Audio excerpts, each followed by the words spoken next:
Oh, what's up, everyone?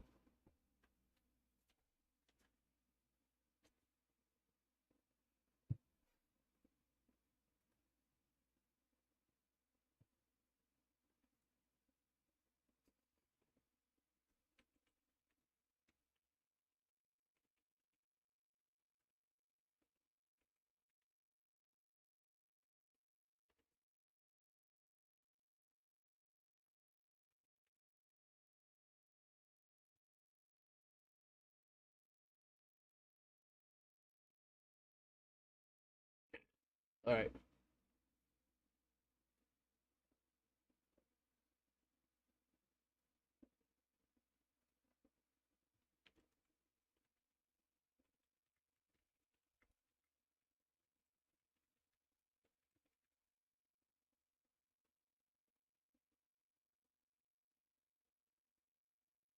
there you go. What's up, everybody? All right, I'm here. It's nighttime. It's the perfect time for horror games.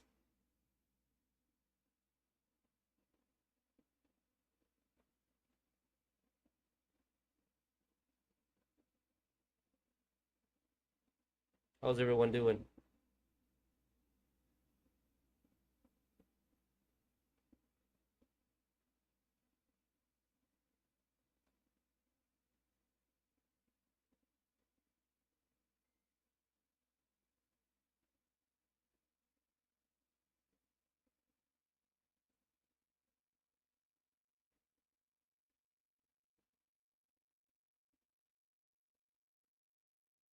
It's gonna be a good game, guys. Promise you. We're gonna start at the 10-minute mark. You already know what time it is. It's what we normally do every time we play a horror game. You already know what the drill is. We got a lot of updates on all these games, huh?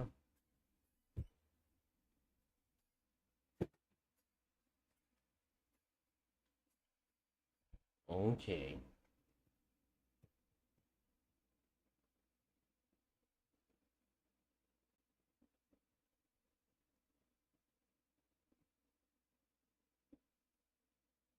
Who's on Dead by Daylight? Oh my God, Trini is playing crazy. Making sure audio's good. Making sure audio's good. Audio's good. What's up? What's up, Bill Joy? Penxue. How you doing, bro? There's no ads, by the way. When I play horror games, I don't put ads. If I play like Dead by Daylight or Fortnite, there's ads because those are just like generic games.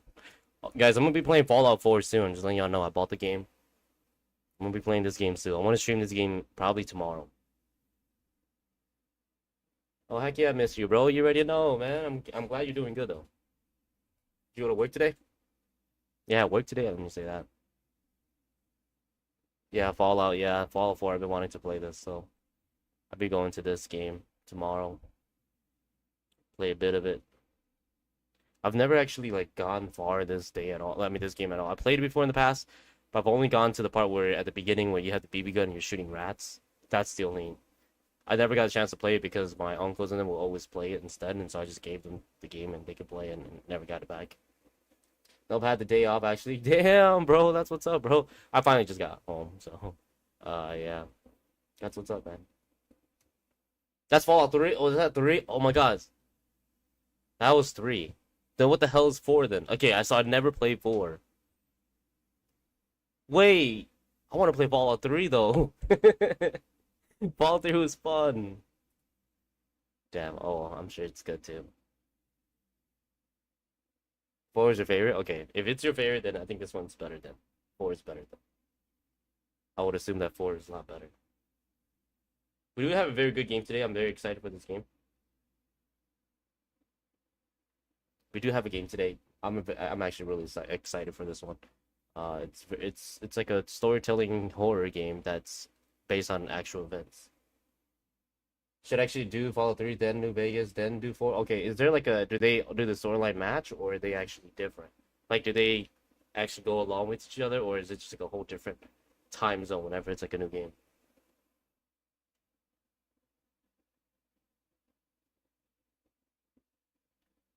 Here, let me just see. Jeez, in that case, yeah, I definitely have to play 3 then.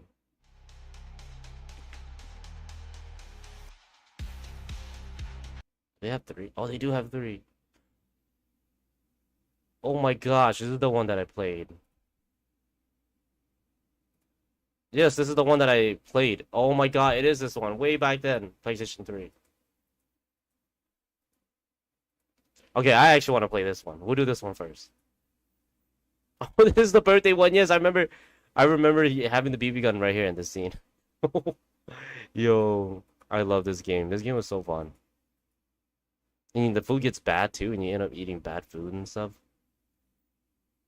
Okay, that I'm down. I'm down. What's up, Richard? This guy he says play 1, 2, 3, and then 4 the New Vegas. Dude, these are grinding games though. It would take forever if I did that, dude. It would be like months and months of just months and months and months of just Fallout. I'm tired of playing Fortnite. That's why I want to play something different. And then we'll play this game right here too, but um Fallout's fun. One to connect it. Oh my gosh! You now it's now see now it's you're breaking me. Now I feel like I kind of have to. Jeez, how much are they? I I've seen New Vegas. New Vegas is actually pretty cool. This is a lot of people's favorite, the New Vegas one. A lot of people say this is their favorite. It has like the best. Oh my god, there's so many ratings on it. I mean, so many people played it. They only have 3 and 4. That sucks. Classic collection. Oh, these are just other games. Oh, there's Fallout 2, Tactic Brotherhood, and a post-nuclear role-playing game. Oh, there you go. What's up, Krabby says hi, yo, hello, hello, hello. No, I'll just do 3, then New Vegas, then 4. Okay, I will do that then. 1 and 2 is not for everyone since it's old style RPG. Yeah, I figured. It looked like it's like PlayStation 1. New Vegas is better than 4. A lot of people say a lot of people like New Vegas. I've never really got into Fallout because I never got the chance to play. People would just keep playing it. My brother would freaking play this game 24/7. It would not never let me on, so let me play. So that's why I'm finally going back and playing games that I missed out on. Wolf Among Us 2, I am gonna play that too. We are gonna play Batman too. Y'all remember the Batman game? Telltale series, the Telltale series. We're gonna play actually part 2, which is the one with Joker in it. Well, that's coming up soon. If I get a little bit more donation, then I could probably afford these games. Consider YouTube takes a bunch of it. I do plan on playing that. We are gonna be back to streaming a bunch of different games. I don't really like playing Fortnite like that, so we're gonna be playing a bunch of these games. Okay, so it'll be some Fallout tomorrow. Expect Fallout tomorrow. Fallout 3, not 4. and then, and then we'll go to New Vegas. Tomorrow night. So tomorrow morning is gonna consist of Fallout. It's gonna be early in the morning. It's gonna be like at 9 a.m. or something, and then we'll play until like noon. And then we're gonna go. I have stuff to do with my family. Tomorrow. And then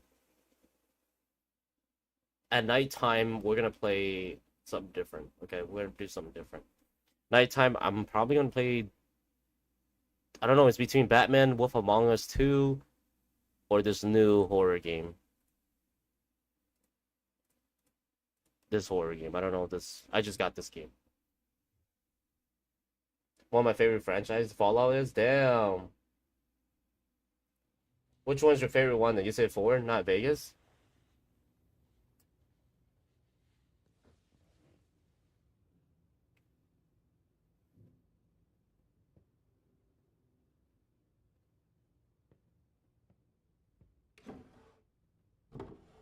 There's no ads, right? I'm just letting y'all know that y'all haven't seen any ads yet, right? I hope not.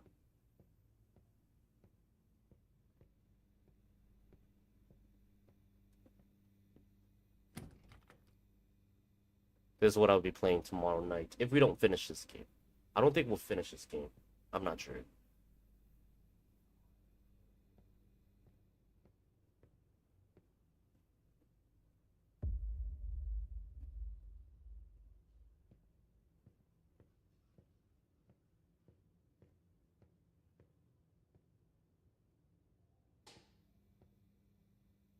Oh hell no. We're playing this tomorrow, y'all. I mean if we don't finish the game today.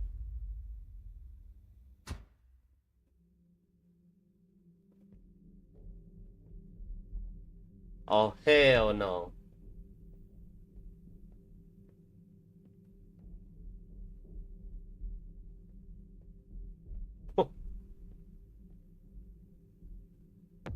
Oh my god, that scared me.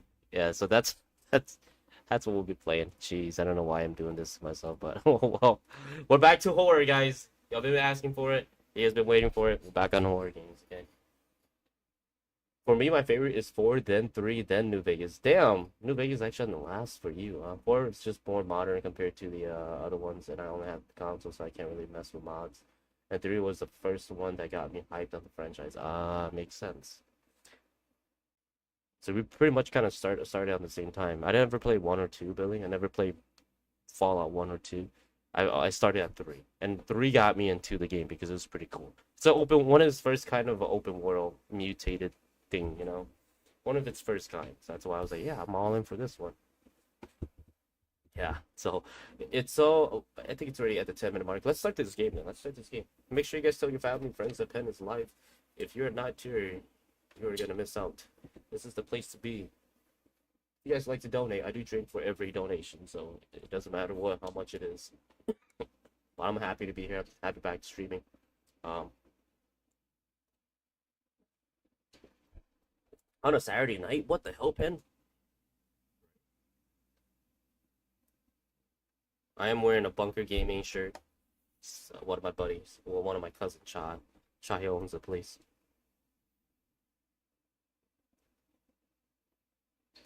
Well, I'll take you there next time, Richard. Bunker Gaming. It's just like the Pokestop that you guys go to. It's just like that.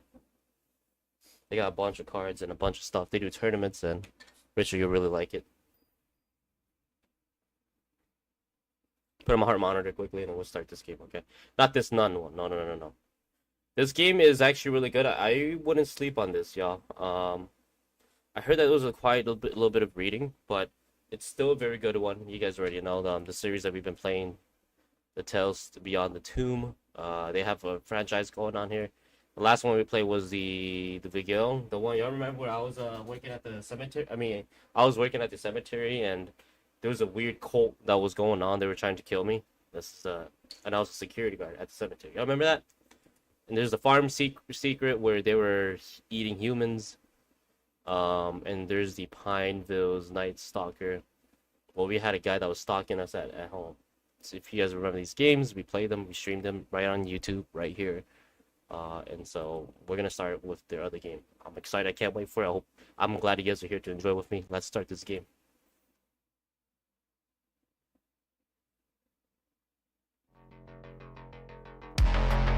It's loud. That's just the intro, though.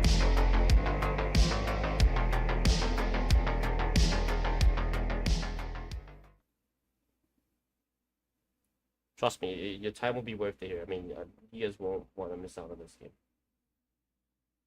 These are all based on real events, okay? These are all real events. I'm just letting you know. Is the audio okay? Is it too loud, or what do you guys think? Fallout, remember, Fallout 3 tomorrow. Make sure y'all tune in. 10 a.m. or whenever.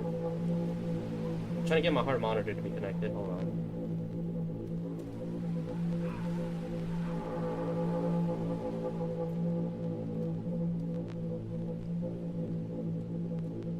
Okay, cool. Connected. Connected. There. Yes, yes. We're clear. We're clear. Tales Beyond the Tomb. White Silence. Four episodes away onto an episode of a series that investigate chilling true stories. Starting a new game will erase all previous progress. Do you wish to proceed? Yes.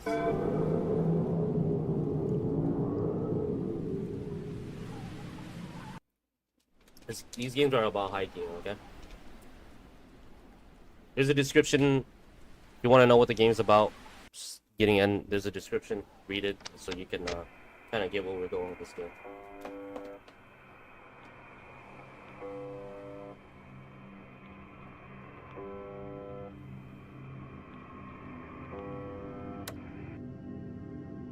Maybe, Billy says. This game is a work of fiction inspired by the real case. It's not scary, it's just stories. Names of places and people have been changed to protect the identity of the victims.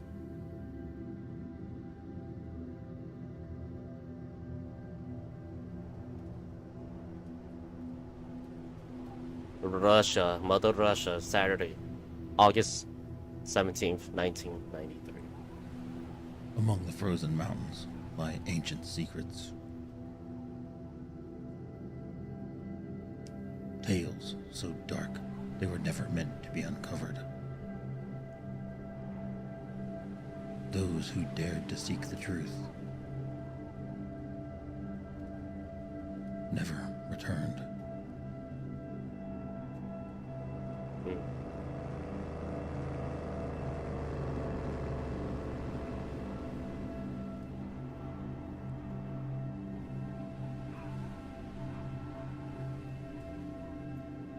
A little too bright.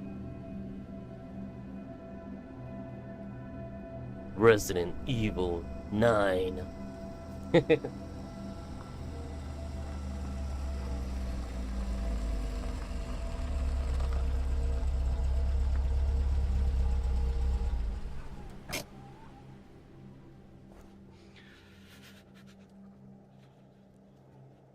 Damn, he's super cold. I really need a hot coffee.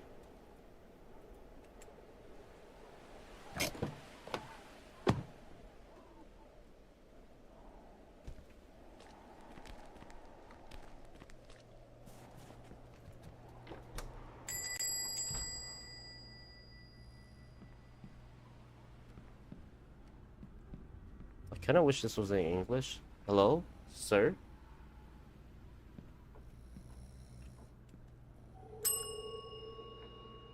Wake the gas station. Bro, what are you doing? I woke him up with my voice.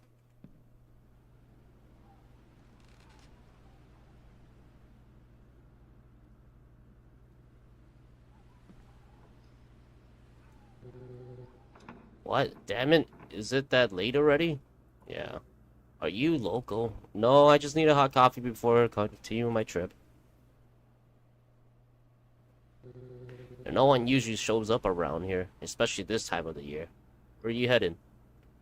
The Yellow Pass. Personal research. Is there a problem? You're just another curious one. Is that it? I guess there's something about this mountain.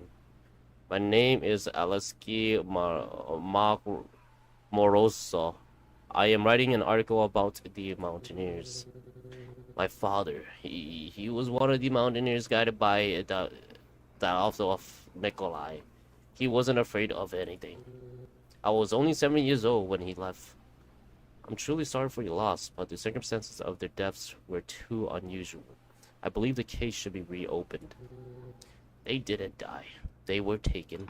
What do you mean they were taken? Want some advice, Mr. Aleksei? Go back home. Back to your life. There's nothing to be discovered in those mountains. I didn't come all this way to give up. I've prepared a long time for this. Your curious is admirable. It reminds me of my father. I'm honored to meet the son of one of the mountaineers I read about, Nikolai. In the depths of the Bite Place, there is a memorial wall dedicated to them. You're welcome to view it. It contains photographs and original documents. I'll be excited to see it. And of course, the coffee. There's a machine right there. Thank you very much. Oh, sir. I guess his father was... Yeah, no worries. Sounds good, Billy. Billy, if you ever need any, like, well, if you're free tomorrow, if you want to drop it off, I'll make it easier. I'll be at my parents', so it's just like, you know what I mean?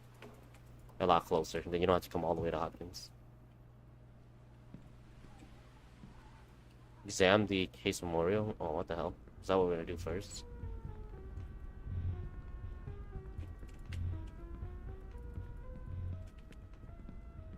Yeah, if you could stop by the Fallout stream, that'd be great. Said he made a memorial somewhere. Is it in the back or something? Oh, can't go in the back.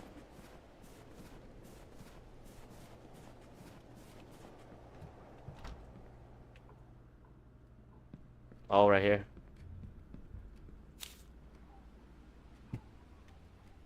Before we set off towards the mountains, we made a brief stop in Vizay, the last inhabited village before the madness of the northern Urals. We gathered supplies, rested a route, and spent one last night under a warm roof. From here on, it will be nothing but snow, wind, and silence. Nikolai. Okay. Tragedy. The mountains. On the night of February 1st and 2nd, 1959. 9 experienced hikers disappeared during an expedition to Mountain Orton in the northern mountains. They were found days later under circumstances that defy any logical explanation.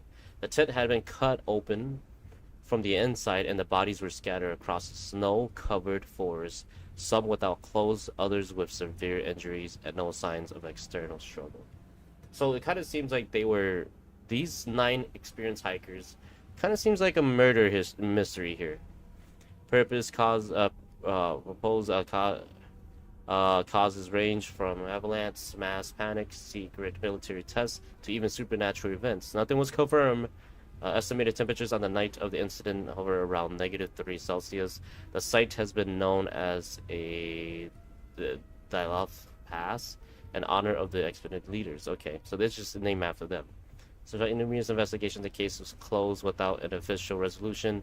The area remains isolated and avoided to this day by locals and seasoned guides.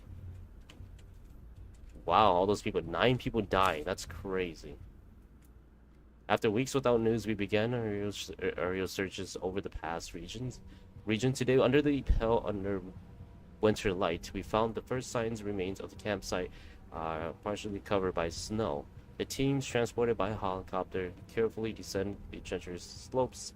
We found the first body a few hundred meters from the tent. The cold here is cruel, as if time itself froze along with them. Something doesn't feel right. We keep searching. So no one knows what happened to these 9 hikers. Whoa, gosh, what the... Oh man. Those who dare to return there rarely comes back the same. I will go all the way to find something, any clue that reveals what happened there. Did you hear that? Just the wind and snow falling outside, Grandpa. Are you okay, Grandpa? I'm fine, just tired. By the way, my name is Mikhail. You should get back on the road soon. I heard there will be some windstorms tonight. Thank you for showing me the memorial, Mikhail. I'm going to grab a copy and I'll head out. And remember, don't let those voices cloud your mind. What does that mean? Sorry, sometimes I talk too much. Loneliness and this weather makes people crazy. Don't worry, it's a pleasure meeting you, bro, Grandpa. Grab your camera from your car. I didn't even grab any coffee. What the hell?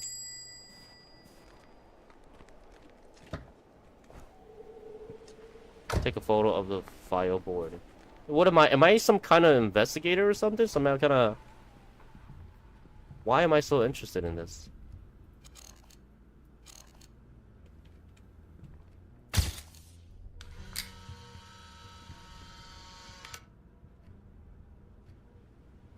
I gotta shake it so that it can... Sorry, y'all might get crazy motion sickness from watching this.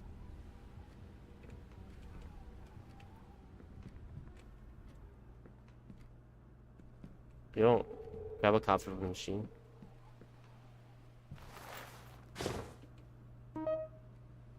That's still the most expensive.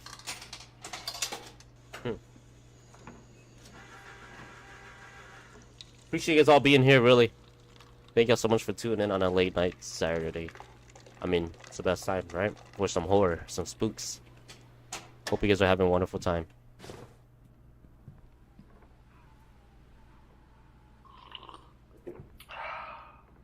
Dang, he's drinking his coffee fast. He don't burn his tongue or something?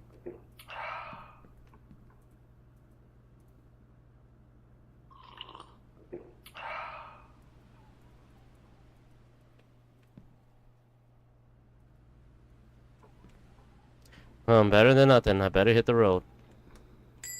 Alright, take care, Grandpa. Onto the road as I go. Get in the car.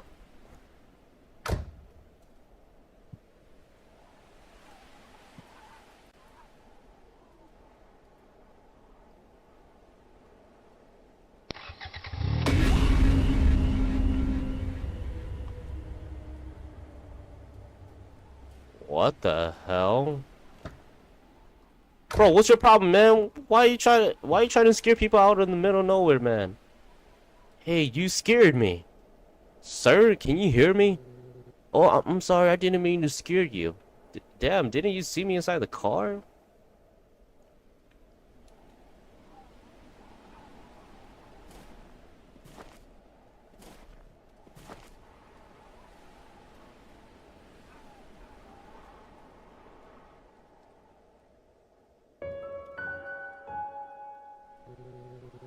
I'm sorry, I haven't seen anything in a long time. Oh my god, he has no eyes. I'm sorry, I didn't know. Don't worry, to be honest, I think it was the best thing that ever happened to me. Not being able to see. I can hear her, she watches over the mountains, just like Mother Nature. What are you talking about? The witch. She gets into people's minds. She wanders through those mountains. I'm sorry, sir, but I have to go. Why do you have on shades if you're blind? Sure, whatever. You better be careful, Mr. Aleksei. The extreme cold, it can mess with your mind. How do you know my name? She told me. She told me. Yeah, how does he... What the... Alright, let's get the hell out of here, man. These people are crazy. Small ass town, these crazy ass people. Brought his ass over.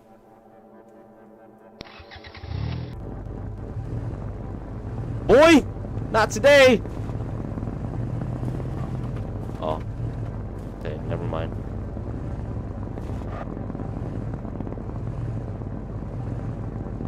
Crazy ass people. Got you, Richard says, right?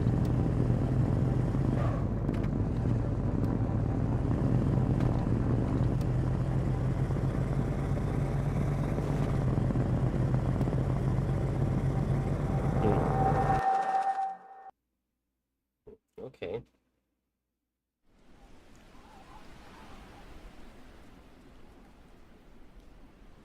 Loading. What a beautiful landscape. I'm going to grab my camera and take a picture.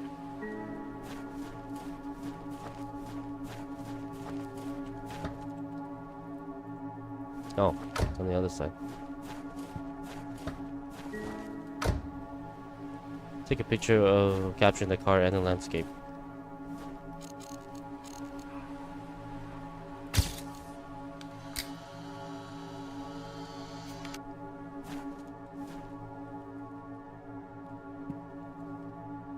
Looks beautiful, look at that. Photographer right there.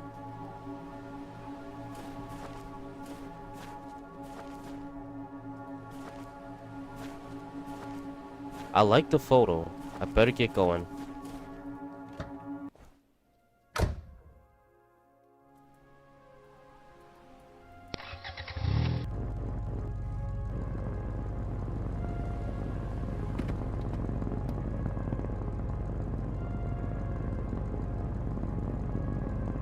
I mean, would you guys ever want to do a job like this where you go investigate up in the mountains? I don't think I would. I mean, this is just...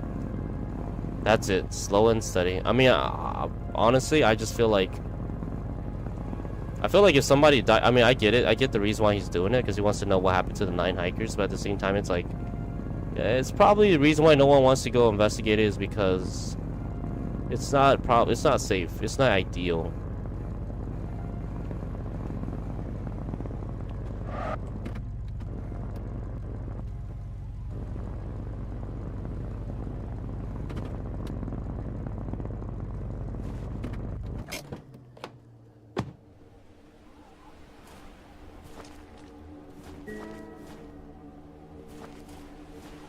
I hope I'm in the right place. This place don't look safe at all. Find Victor.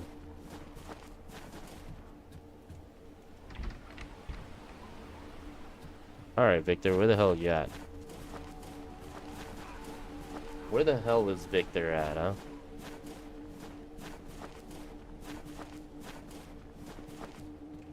Oh, Victor! Oh, Victor's right there. He's taming a horse. Wow. Buddy, where'd you find this horse? Hello? Could you help me? I'm looking for Victor. Hmm. You just found him.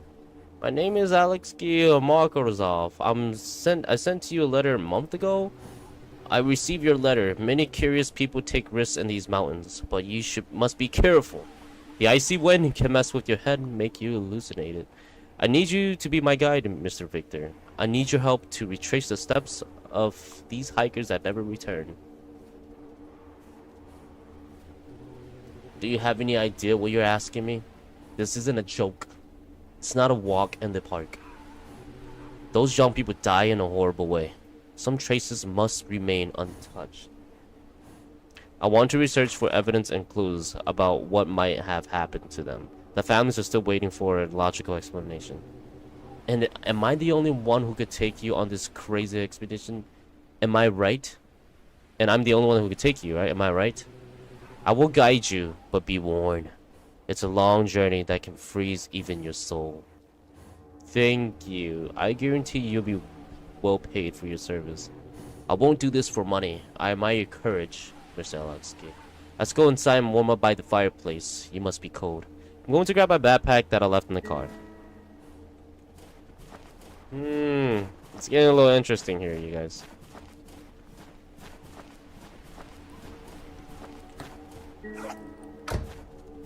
Alright, Mr. Victor.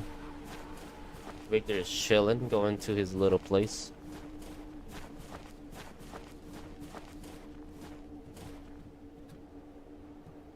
Victor, this is a really... Bro, why the hell did you close the door on me? It was a really dark place. You look tired. It's good to rest a bit and eat something more. Tomorrow at sunrise, we will depart.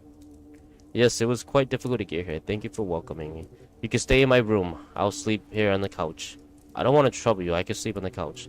No, it's no trouble. I like staying near the fireplace. You can leave your things in my room upstairs to the right. Okay, sure. We'll go leave our stuff up there. We got Mr. Victor here. We ain't scared. Mr. Vic. Is that right? It's a bathroom. Victor, I hope this letter finds you well. My name is Alec. I guess this is his letter. I'm a journalist and independent researcher. I've been following the past tragedy for years, and after gathering numerous accounts and documents, I believe you are the only person capable of guiding me throughout the region. I know many avoid speaking about what happened there, and I understand the subject may be sensitive for you, but something tells me there's more to this story than the official reports ever revealed. I'm not here for the fame or sensationalism. I just want answers. I'm willing to pay you for your service as a guide, and I promise to respect any boundaries you set. I will be in the village in the coming days. If you agree to meet, I'll be waiting at the old station on the main road with respect. So I'm a journalist. That's what it is. Huh.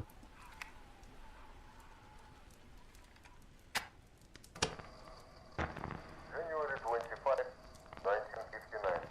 Third day of the expedition. Those are unbearable. The group seems in good spirit.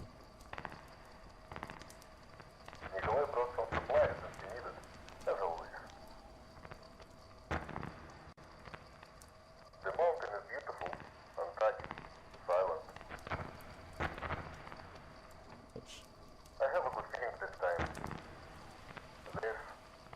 This is going to be special.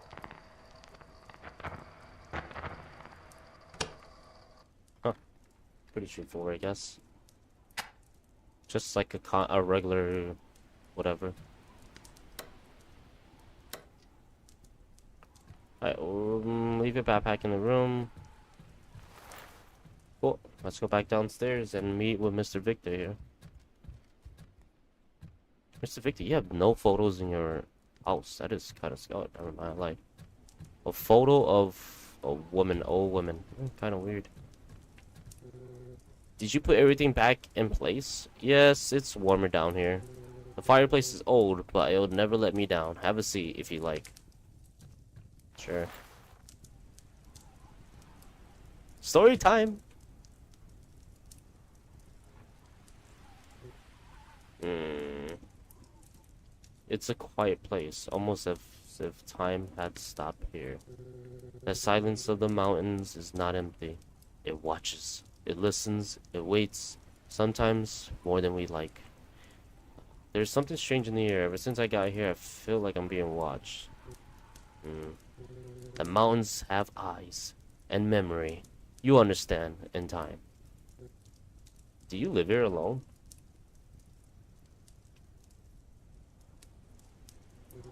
I've lost a lot, but sometimes everything that goes away finds a way to come back. Very true. Rest. Tomorrow will be a long day and cold. Thank you. Good night, Victor. Good night, Aleksei. May your dreams be lighter than the path. Okay, bud. Have a good night. Say less. You gonna cook me anything? What you got cooking over here, sir? Get a piece of loaf bread just out. Oh my gosh. Do need to wash the dishes. Well, alright, bedtime.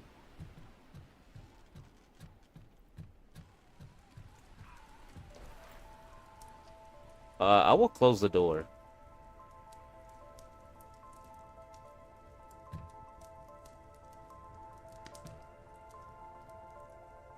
Okay, sure. I mean, that's just me, though, but...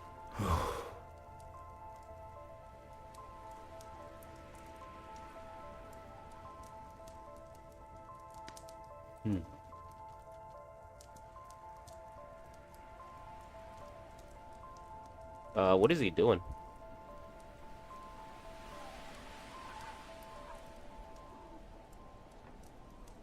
Oh, the next day. Let's go.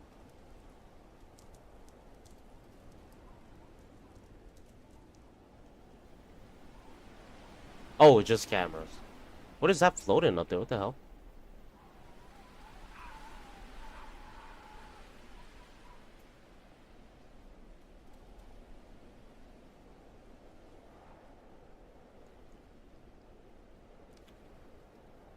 So it's the next day. 1993, that's crazy.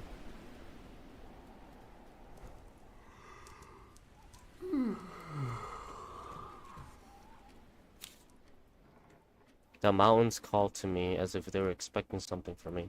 There are nights I don't sleep, I just listen. Not to the wind, but to whispers among the trees. Voices that aren't mine, yet aren't unfamiliar either.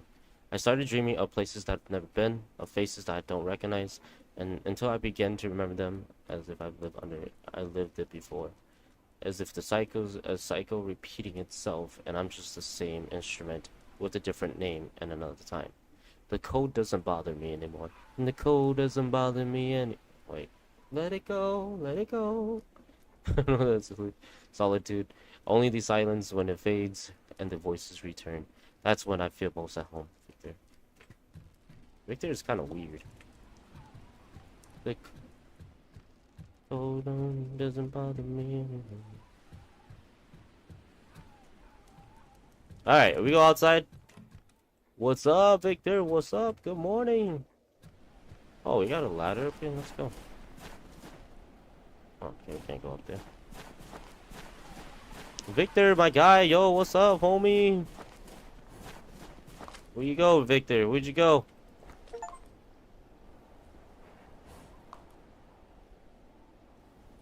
Huh. Hey, big guy. You're doing alright in this code? Yo, Victor. Oh, is he in the living room? Oh, maybe he's at my car.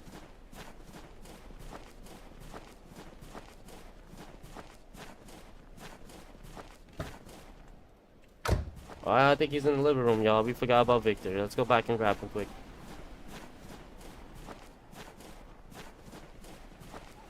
OG.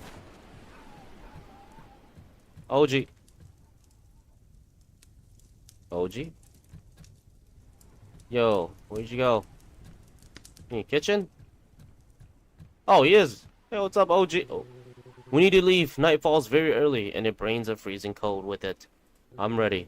I've set aside some supplies for you. We'll need them. Get your backpack ready so we can go. Have your backpack in the room, from the room.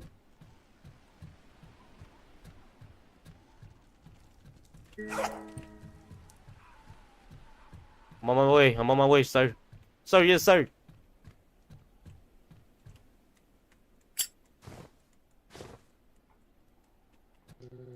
Are you really prepared? It's a very tough path. I've been preparing for years. I am ready for this. Can I take a picture of you for my investigation? I don't really like photos, but go ahead. I need to get going afterwards. Smile, buddy. Got you. Got you on the news, buddy. Can't try to kill me now.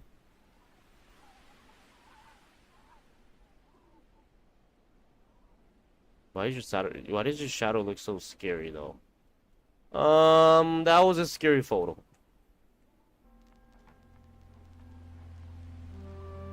That was a scary photo. I don't like that.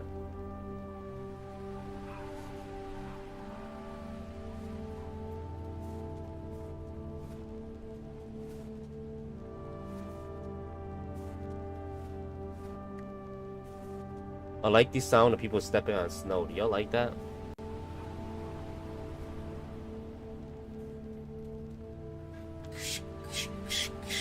You know what I mean?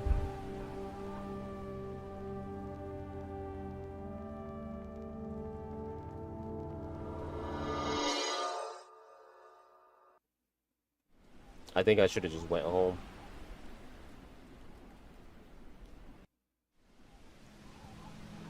Some people like to dig up their nose where they just sometimes just need to leave the case be a case before you end up being part of the case.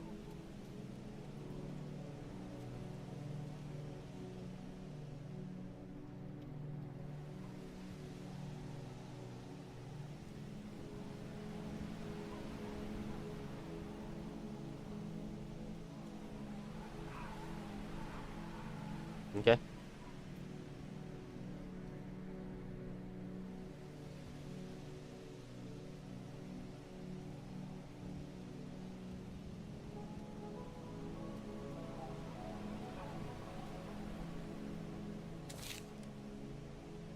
The media and kid security look whole level. Don't get it too high. The freezing winter, the rumor can cause hallucination or even death.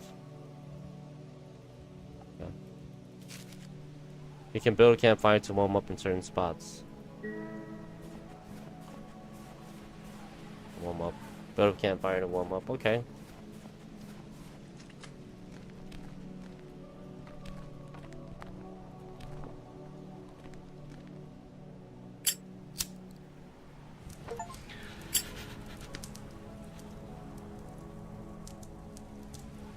Much better now. I'll take the opportunity to snap some photos.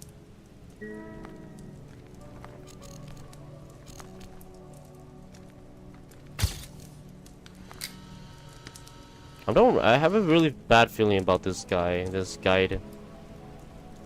I'm gonna make sure he's in every photo.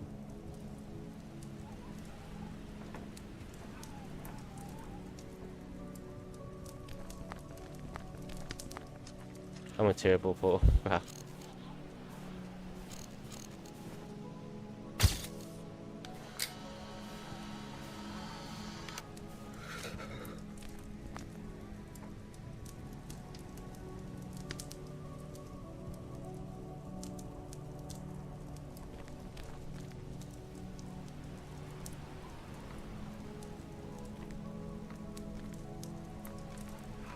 Maybe we should get a front picture of him.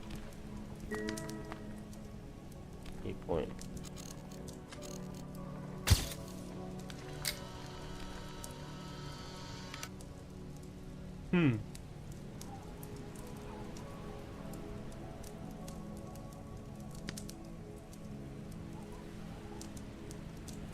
That shanking will get someone motion sickness.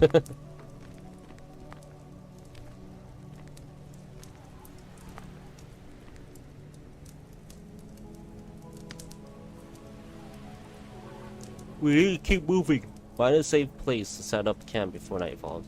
So this is the same path the group took? Feels strange to be standing here. Yes, you still see some of the old trail markers, stakes, and rope. They left them behind. What do you really think happened to them? There has to be an explanation. There's no clear answer. Let's go. We got a long walk ahead of us. Alright, let's go. All right, buddy, we'll go.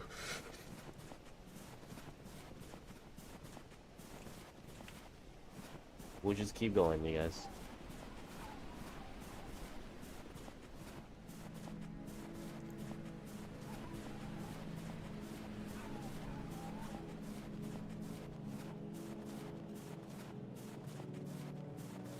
Keep hiking in this trail. Maybe we'll find something, bro. Follow what? Bro, hurry up.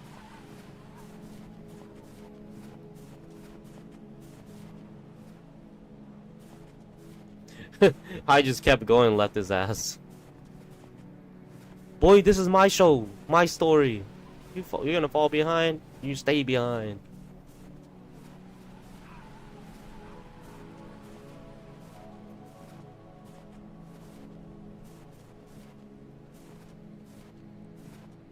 Hey, what happened to your shovel? Could have swore he had a shovel earlier. Oh, it's right there.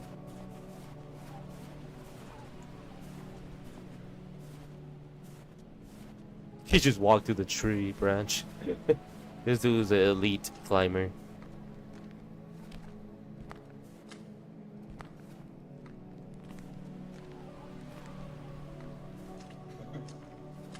What the hell? I heard something.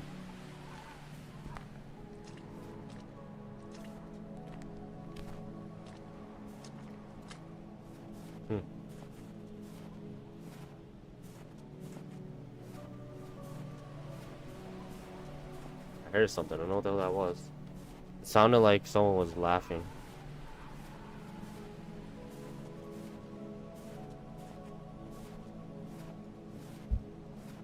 I don't know if I'll ever hike with a stranger. What the hell is that?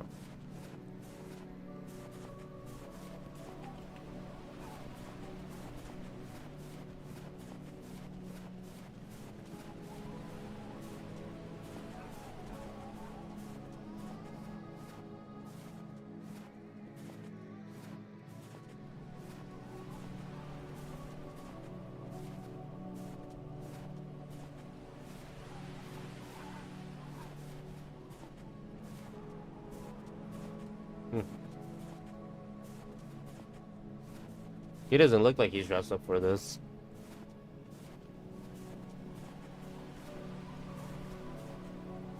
Huh. Buddy, you look like you're just ready to go on a walk outside or taking out the trash. Bro doesn't look like he's dressed up for this weather. I hear voices. Events. The transfer sound generated by the wind passing over the mountain on the top. It can never be triggered panic attacks in this nation. When the microphone is active, remain silent, stay calm, or you will succumb into your own madness.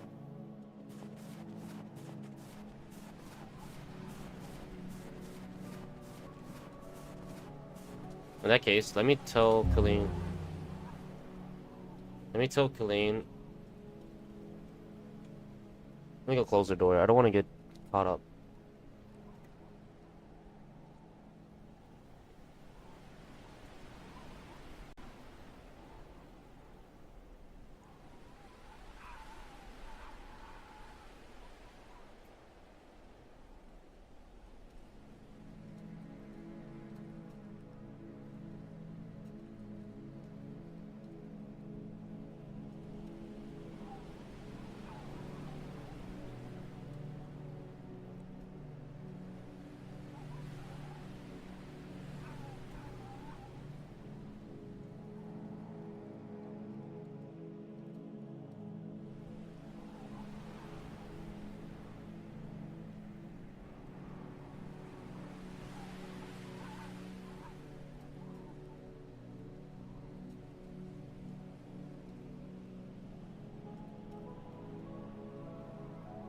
Oh my gosh, forgot I could freeze in this game. Uh-oh.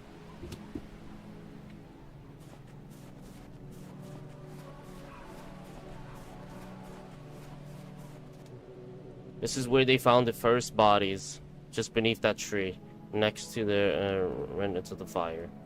They are crossed. Were they buried here? No, only marked. They were found half naked, barefoot, as if they fled in a panic. In this cold, why would anyone strip down in the snow? Some think it was hypothermia. Paradox is interesting. Others, they don't believe it. It was just cold. And these cabins, hunters? Yes, used to be. No one comes here anymore. Not for years. This place is avoided. This place is avoided. It feels like it hasn't been seen in decades. Life in decades. It's unsettling. They say this place changed after that night. Some believe the mountains are cursed. I don't know what to believe anymore. Anyway, we better keep moving. I just need to take a quick photo, then we'll move on.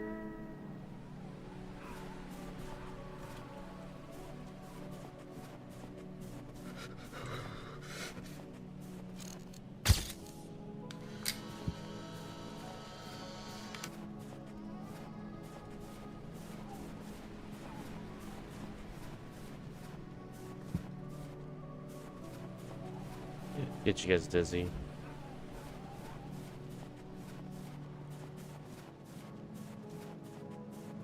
I like the photo.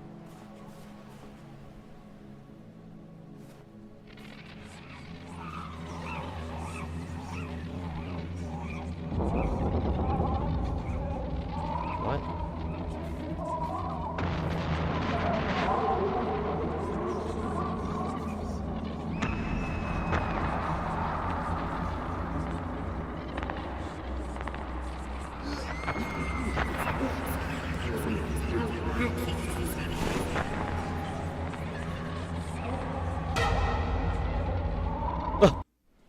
What?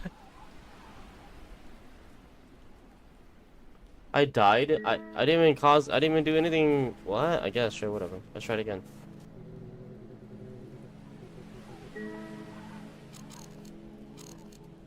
That was weird. I didn't even say anything. I think it's because my AC is on. Let me turn off my AC. Okay, now it's a lot better.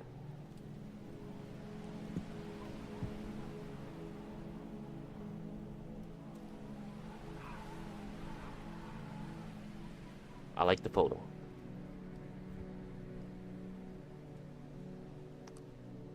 Let's see you disappear, bro.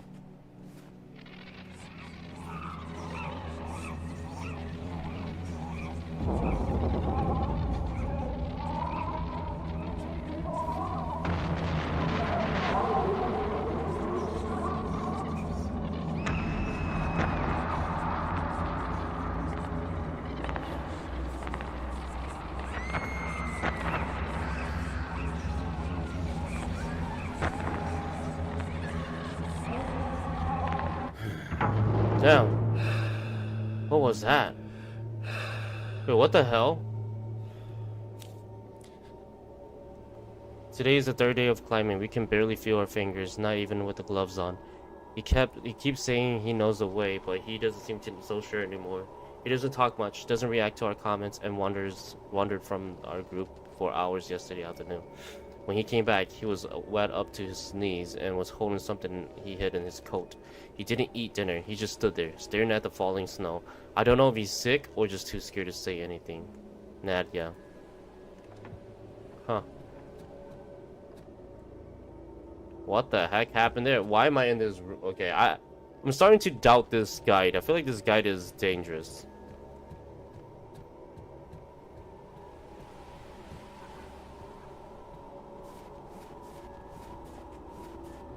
Hey, are you okay? Yeah, I'm fine. Just a bit tired. Take your time. Let me know when you're ready to continue. That was weird. How did I end up in there?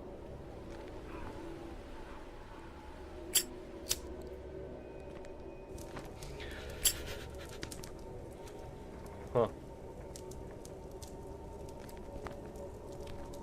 Warm up, bro. Warm up. Warm up.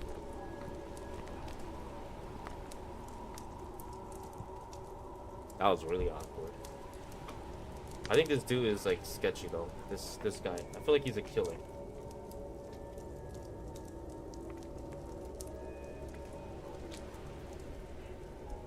I'm gonna wait till my freezing thingy goes away. You guys don't see it, but it's on the left side. I'm covering it, my camera, but I'm gonna wait till it goes away and then okay, it is gone. And then we'll continue on because I feel like we need to. It's like a little bit of a slow start. We need to get to like the end or something. More action. You know what I mean? All right, let's go, buddy.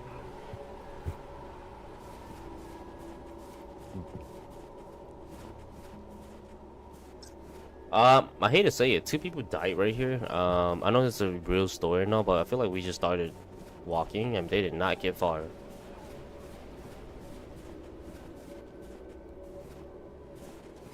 I never understood why people like going hiking like in these conditions. I don't understand. I don't know. I guess it's just me. I don't have a hobby for something like this. I don't find anything like this interesting. Let alone, I don't find anything like this even worth it.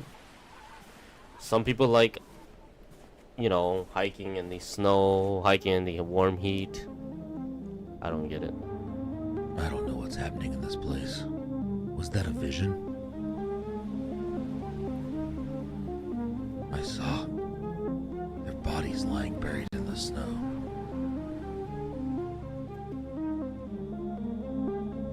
I will go all the way to uncover the truth.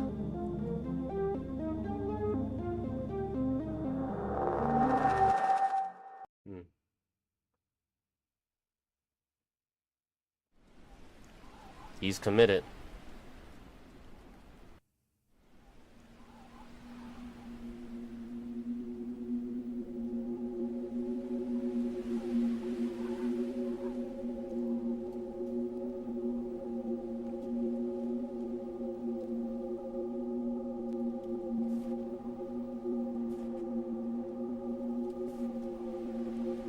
You just sleep in the open? What the hell?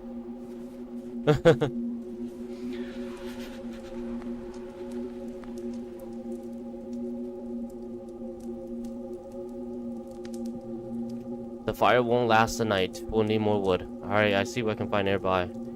Stay within sight. This place has a way of hiding things, even people. Comforting thought. I'll be back soon.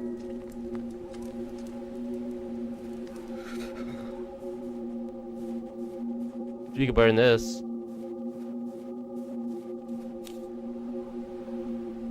There's something wrong with this place. It feels like everything here is paused. The silence isn't normal. It's heavy, uncomfortable, like the air itself is listening. Sometimes we hear our names being called faintly, almost like the wind, but in another language. I didn't sleep. I don't think anyone did. I spent the whole night sitting outside without a coat, just staring into the dark. Nikita. These people are going crazy. The people that used to be here.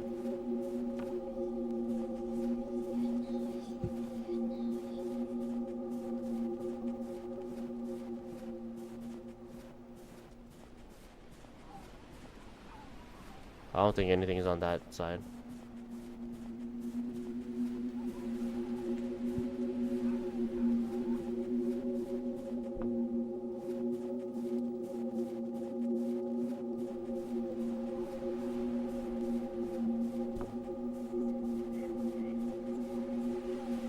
Oh, we could burn this cross. No, I'm just kidding. I'm just kidding. I'm just kidding. Just kidding. Alright, this should be enough.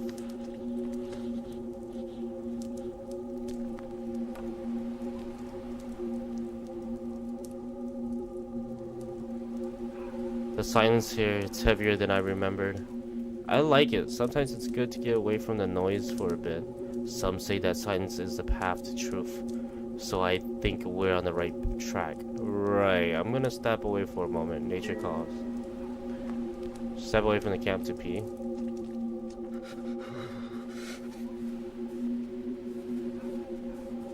Where do I go to pee? Urine. Oh my gosh, I'm just peeing down. Let's pee down the mountain. Ah, take that, mountain. Take that, Mother Nature. I'm just gonna pee in a circle. Ah, yeah. Damn, that was a big challenge. I just pee in circle. Stay right here. This is going to make a great photo. Got my camera.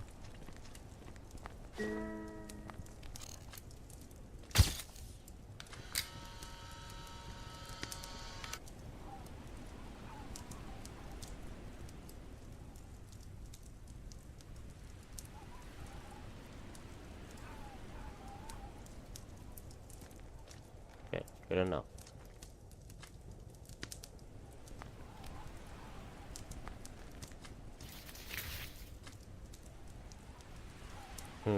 What? We'll head deeper tomorrow. The last stretch will be the hardest. Right, I'll try to get some sleep then. Rest well. The mountain doesn't sleep, but you should. Good night, Victor. Lie down in your tent and sleep.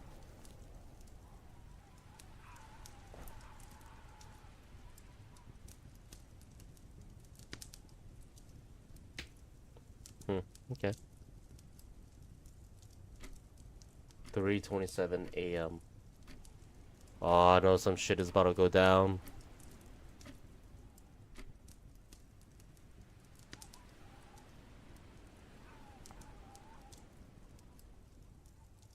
Who's that? Victor?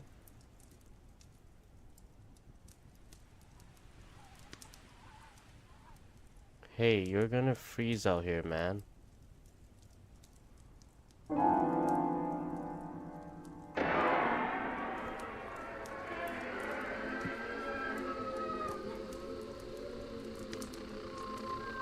Victor?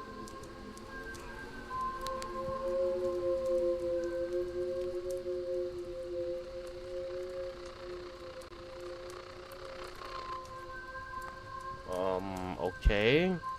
See, that person's made a path.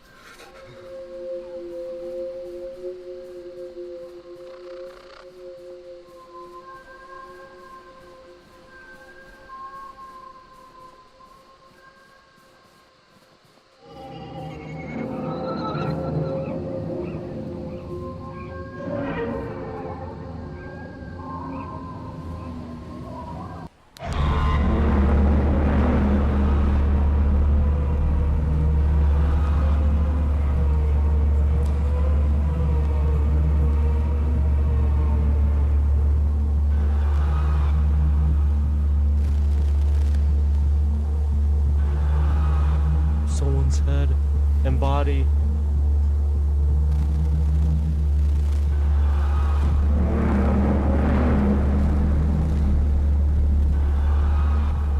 Someone murdered the other. I think this is the killer.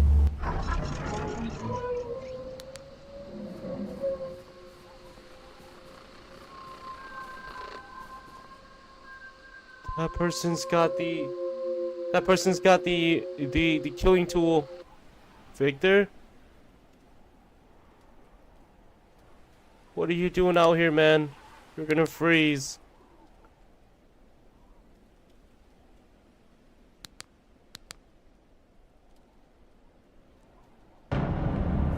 Oh! Victor, chill, bro. Chill. Oh!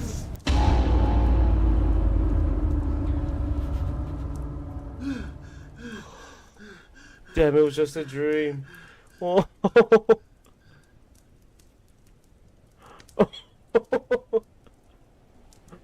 Get up. I gotta go check up on my man, dude, Victor, man. Oh. Victor, what's up, bro? I had a dream that you were gonna kill me, bro. Oh, you don't got an axe on you, do you? Did you sleep well? This cold morning air feels really good to me. I had a weird dream. Feels like this place is messing with my head. It's hard to get used to the winds. They can really cause hallucinations. I noticed there was 2 more crosses here. Were they the members? Yes, 2 other bodies were found here. Unlike the first 2, they were wearing warmer clothes. But it still wasn't good enough for the cold in these mountains. Why haven't you said their names until now? Saying the names of the dead here is a bad omen, Mr. Aleksei. We don't want to disturb those who have already passed.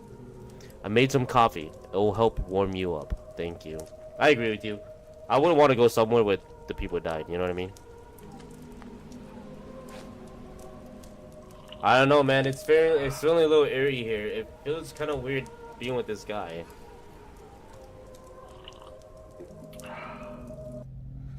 I'm having some trust issues here.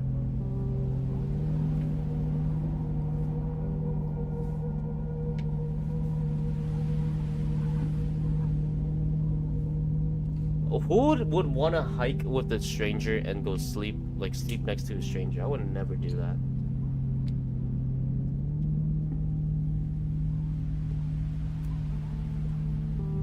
Even just normally, I wouldn't want to like sleep next to someone I don't know.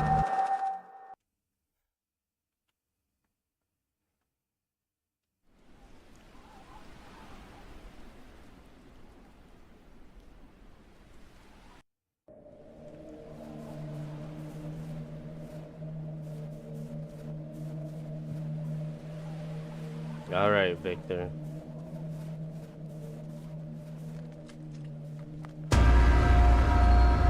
Oh my gosh, that scared the shit out of me, y'all. This will be my last entry. The food ran out for 2 days. The water's the water too. The cold, it no longer burns. It simply numbs me. I feel as if my body is no longer here, as if only my mind is suspended in this void.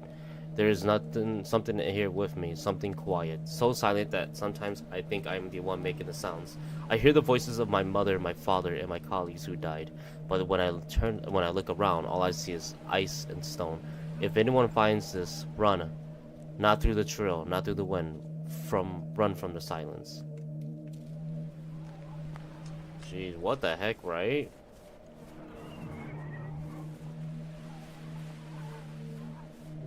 This is where they found him, lying still, as if the mountain had claimed his breath. Who was he?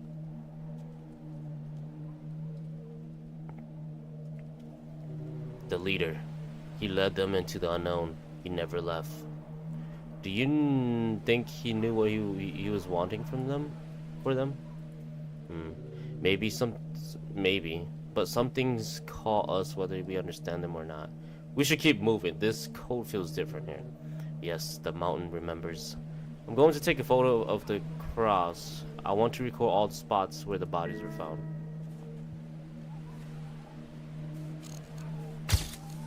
So this is where the leader died out of the group.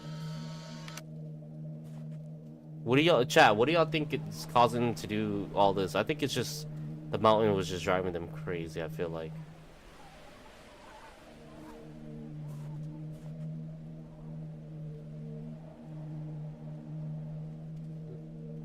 Alright, we can move.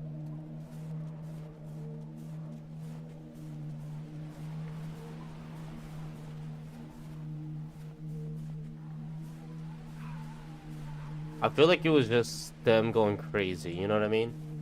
You ever like watch like survival movies or documentaries of people trying to survive in an island? Like if you get trapped in an island and you don't get any food for like a certain amount of time or any water, your mind starts playing tricks on you. If you get stuck there for a long time, you don't think correctly. Your mind goes all over the place. You start seeing shit. You start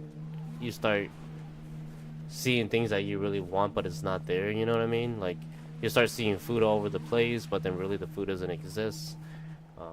Apparently, it's like a common thing when you get lost somewhere, or not even when you go hike somewhere.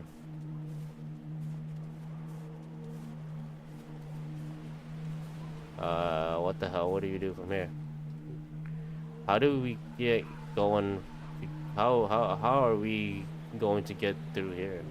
We need to climb. I'll tie the rope to your waist. I think I'll fall. If I fall, this rope won't save me, will it? Grab your ice axes. We can't take long. The cold is getting intense.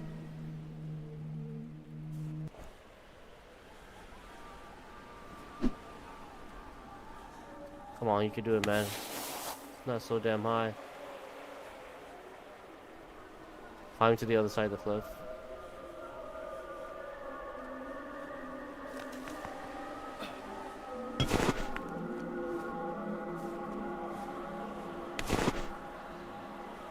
I would never trust these tools to save my life, I swear.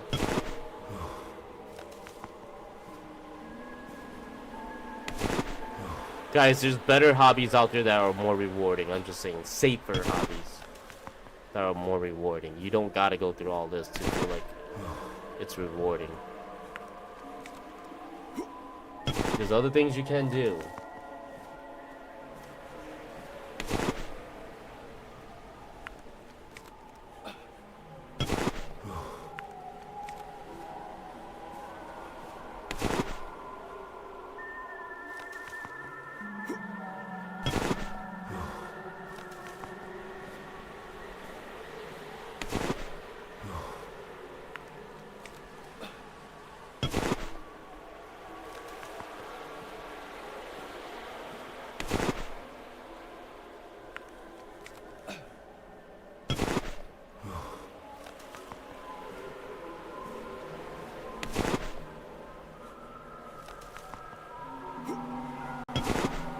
don't know about getting back.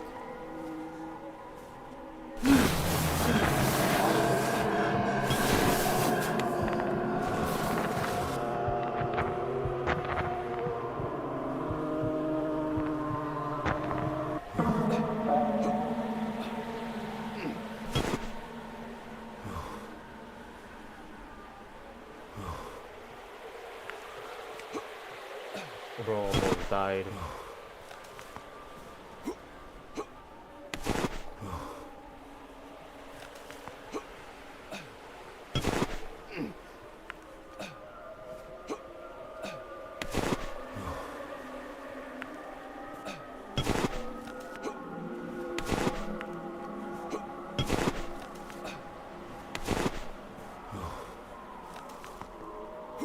Yeah, you could pay me $1 million and I wouldn't do this. And to think these people were doing it for free.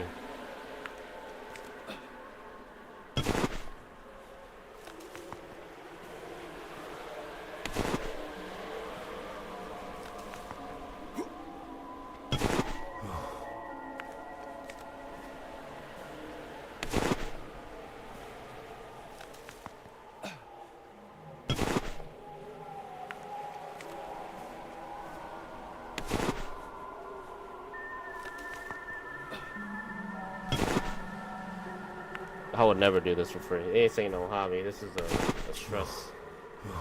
stressful thing.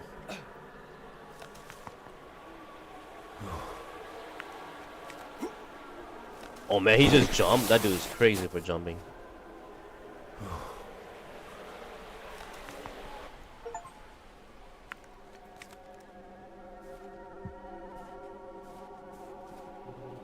I got her. You okay? Yeah, I slipped, but you were holding me, weren't you?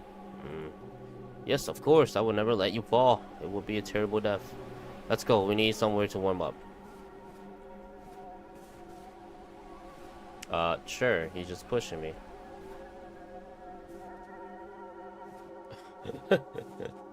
Damn, bro was really in a hurry. He just pushed me out the way like, boom.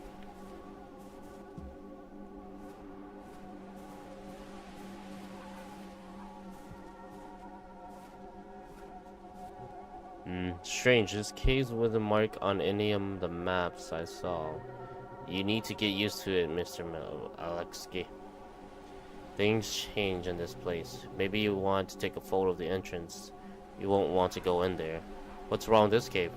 There's nothing wrong with the cave, but inside is only darkness. I'm going in. I'm here to find out what happened to those mountaineers. Be careful, I'll be out here. Bro, can you stop pushing me? Can't go in without bro pushing me.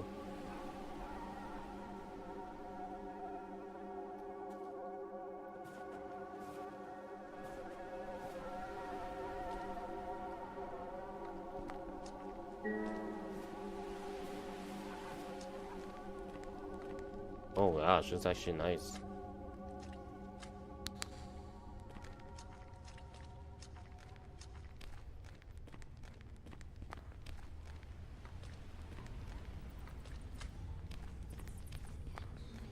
Oh my god, there's a person there.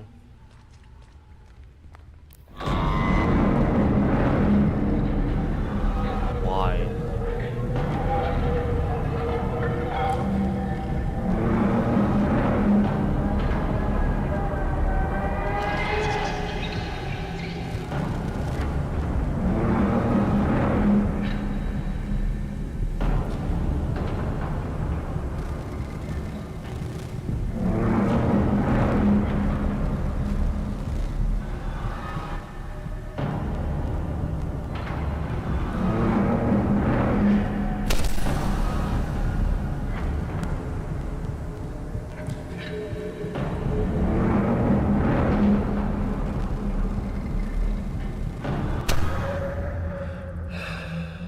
What the hell? That's strange drawings on the wall. Who could have made them? I guess this person... Yeah, I don't know. No, not yet, Sydney. How you doing, Sydney? That was weird. Very weird. That is, I don't know.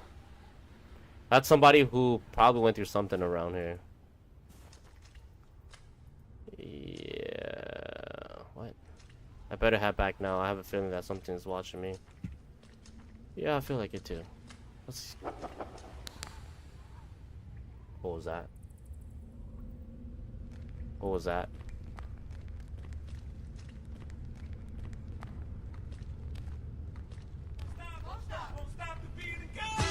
Hey! Thank you so much for the donation. Let's go. Our first donation. Jacob, you want... Let me ask you this. You want me to slam? Or do you want... What the heck? You want a shot? I just came home from camp. How was camp? You want a... Victor? What happened, Victor?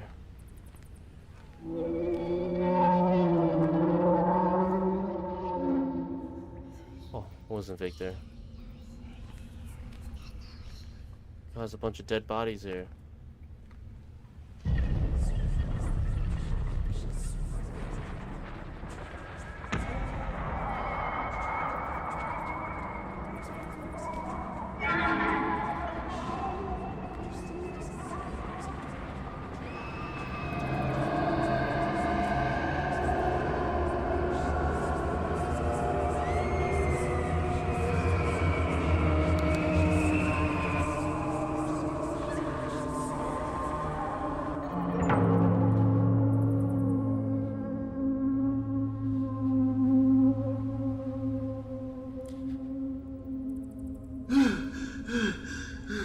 Oh my gosh, Victor! Damn, I thought you were dead. Oh, what happened? I heard your screams. When I got here, you were lying on the ground. Oh, I thought I saw you. Forget it. Let's just get out of this cave. So they're getting to this cave, and this cave is making him go crazy. Well, I'm going crazy, not him. He seems to be very calm. I just came. It was good. We only stayed one night. Oh, one night. Why? I'm surprised you only stayed one night though. It was great to be at home. My bad. Was it hot over there? What would you prefer? A beer slam, or would you prefer a shot? Since you donated, Sydney, I appreciate it. How about I do... Since you threw 20 on it, let's do both. Let's do both. Let's do both. That is a lot of a donation. Sydney, I didn't even ask for 20, but you threw 20. You could have just do 5. You could just do 5. Let me do both. How's that? Let me grab my my drink. I'll be right back. You didn't have to throw 20. What the hell? You crazy. Crazy rich Asian.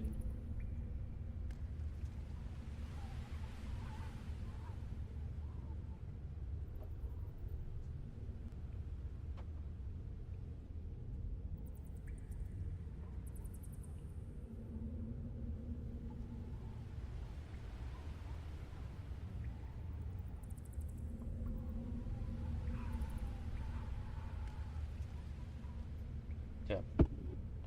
Let me grab a little bit of chaser.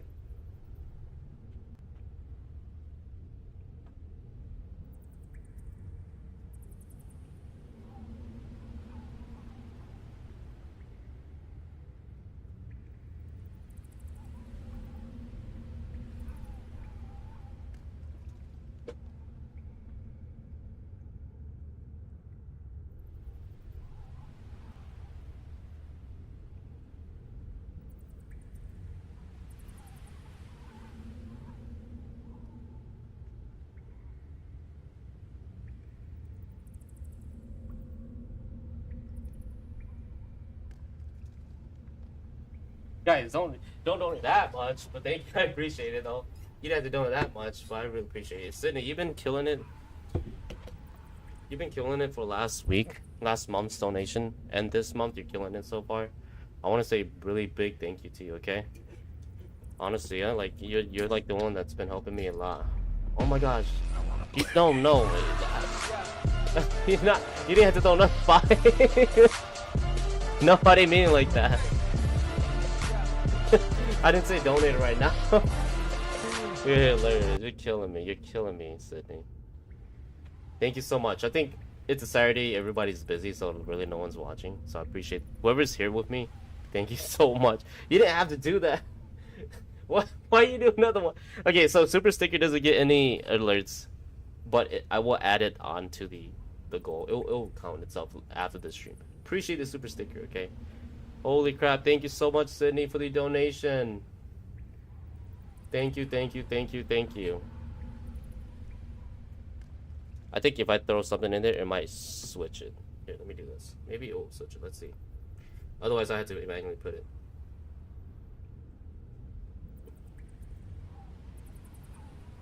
Maybe it will work. Let's see.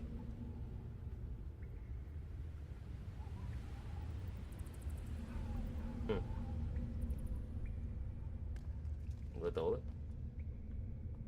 Oh my God, Sydney, stop!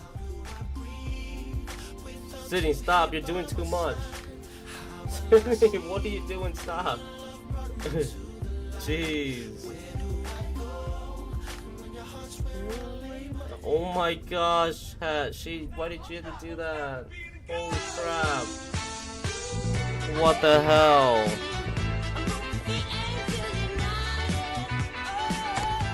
Yo, thank you so much. What the hell, Sydney? You didn't have to do that. Making you drink. Okay, so I'm gonna do 2 shots. I'm gonna do 2 shots, 2 beer, okay? Let me slam this first beer. Hold on, y'all, chat. Screw this game. She's killing with the donation, so I'm gonna show her some love. Thank you so much, Sydney. Okay, this is the first. I'm drinking Golden Light. I don't know what you Hmong folks drink in Cali for beer. I shouldn't say beer, but what you Hmong folks drink. Oh my God, I'm such a bad pour. We'll do the shot first. Yeah, I'm such a bad pour. Oh my gosh, you see the difference? The foam. Chicken poorly. Okay, let me do the shots. Let me do the 2 shots.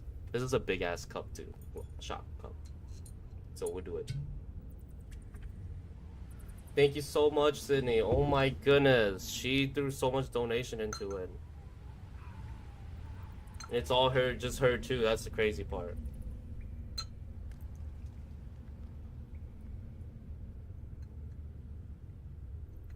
Oh. Oh my gosh. Am I about to run out? I have another bottle? Should became prepared. I have a whole entire case though. I have a whole entire case, you guys. That was it for that. I thought I had more. What the heck? But we'll go check over there. Thank you so much again for the donation. I'm gonna drink this big ass shot. Thank you, Sydney, for throwing $50 into the stream. Holy crap. We'll slam a beer after that the foam goes down, okay? Jeez, my heart rate's gonna go up super high.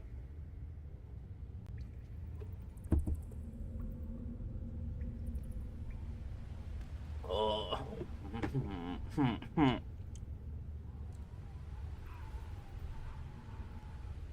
I'm never. Fucking Blue Label, man. Oh. Gosh, that's disgusting. We don't annoy you? No, I don't annoy her. She was actually mad at me yesterday. Oh my God, I hate Blue Label. Oh my goodness.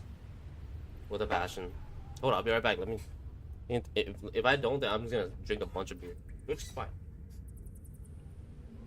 Oh, I'm gonna get drunk real quick.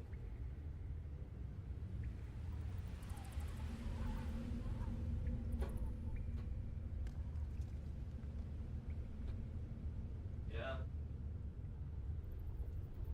I just got another beer. Shit, do it.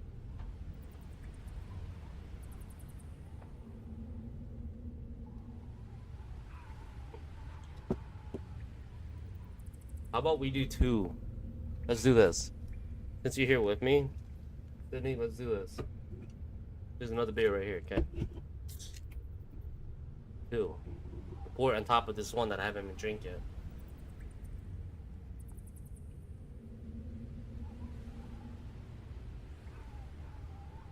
Oh my gosh. Oh, oh no.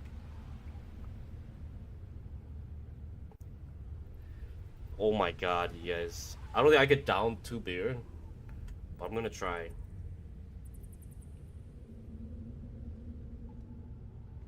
Hold on. I actually want to try this. 2 beer. I'll down it for Sydney's donation.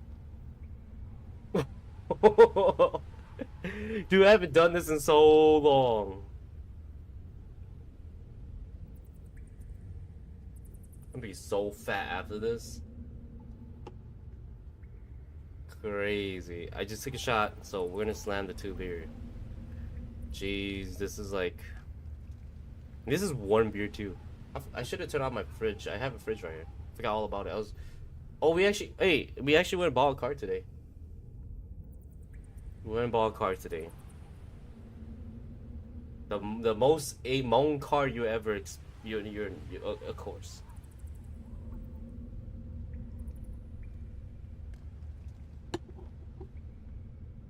Okay, so I'm gonna show you guys my old car. Okay, let me do this quickly. Sorry, Sydney, if you're busy. So this is my old car. I'm gonna show you guys my old car. Okay.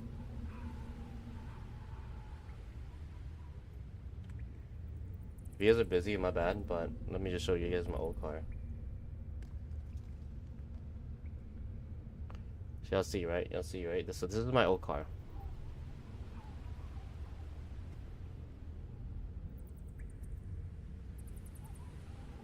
This is my old car. Limited. It's a 220. Oh, my year is so wrong. So this is my old car, right? Literally, my old car. This is what I bought. And guess what car I have now?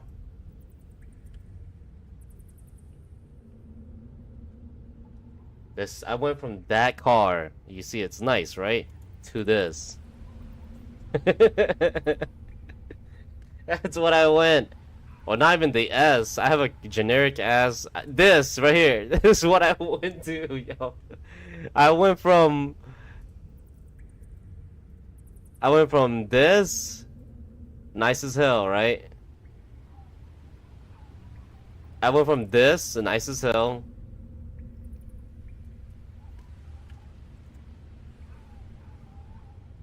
Nice as hell, right? To this.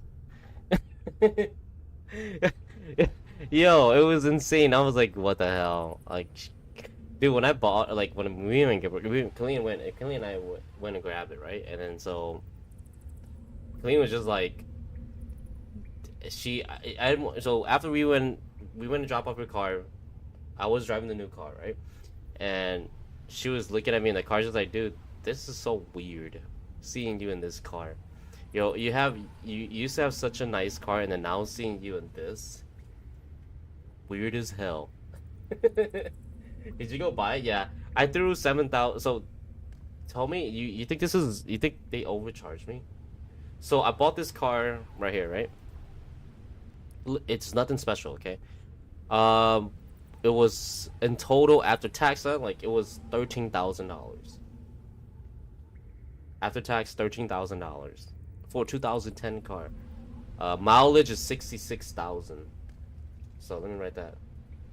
2010 mileage was 66,000. And then for $1,300, what are your thoughts? You think that's a little overpriced, or you think that's not all? Well, I checked around the prices. This is they actually gave me a deal on this. Apparently, if you look around, it's actually cheap, surprisingly. But I thought it was only gonna be like 7,000, give or take, you know. Okay, I'm gonna try slamming this though. Hey, those cars are very reliable and last longer and breaks less, and the parts for it will be cheaper if it breaks. Very true. That's why I didn't mind buying this, because I feel like it's gonna be a better investment, you know. Because I think from what Colleen used to have this car, and she bought one of these way back then in high school. It was her very first car, and her family's still using it. You know what I mean? Her family is still using it to this day, and that's like 15 years ago. You know, so I guess it's pretty reliable. They never had problems with it. It was very cheap to fix compared to my old car, dude. Like, very cheap to fix. If you this is my old car right here, right? Dude, like, if anything breaks, shit is like, you know, right away it was gonna be over 1,000. Like one time, some lady, she scratched the side of my door, right? She scratched and they needed a new paint. It was $3,000 for new paint for this one side door. $3,000. Not even the whole entire car, just that one side door. $3,000. It's insane, right? But then Corolla, I feel like Corolla is very. That's why most people really like buying it, because Corolla is very reliable, right? So yeah, I downgraded, but I'm happy at the same time, you know. All right, I'm gonna try to do half at least. I'm gonna try to go as far as I can. Oh my gosh, 2 beer. I can't believe 2 beer even fit in this cup. That's crazy. Okay. I'm gonna try to do both, but if I can't do, I'm gonna do one at least. That means I down one can.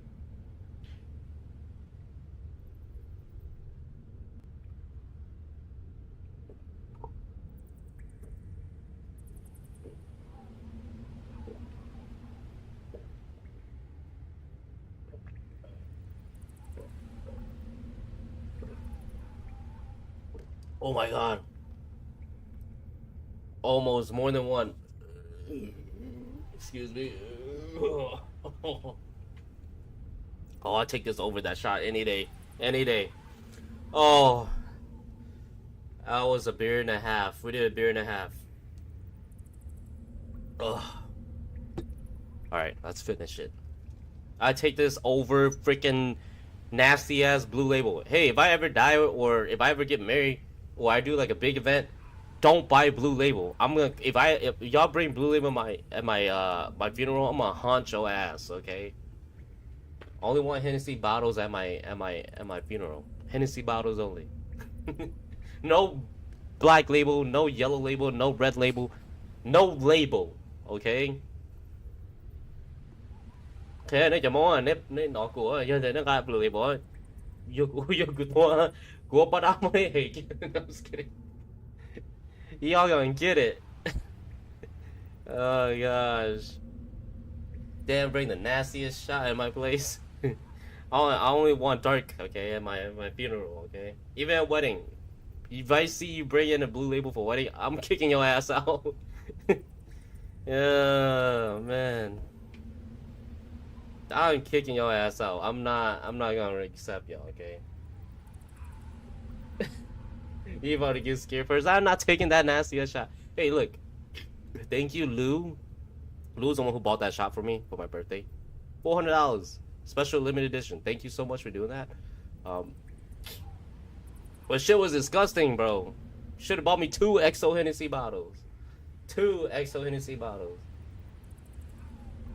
For that price. I would enjoy that more. Oh, man. Jeez, that was disgusting. Alright, I'm gonna finish this, though. Oh, man.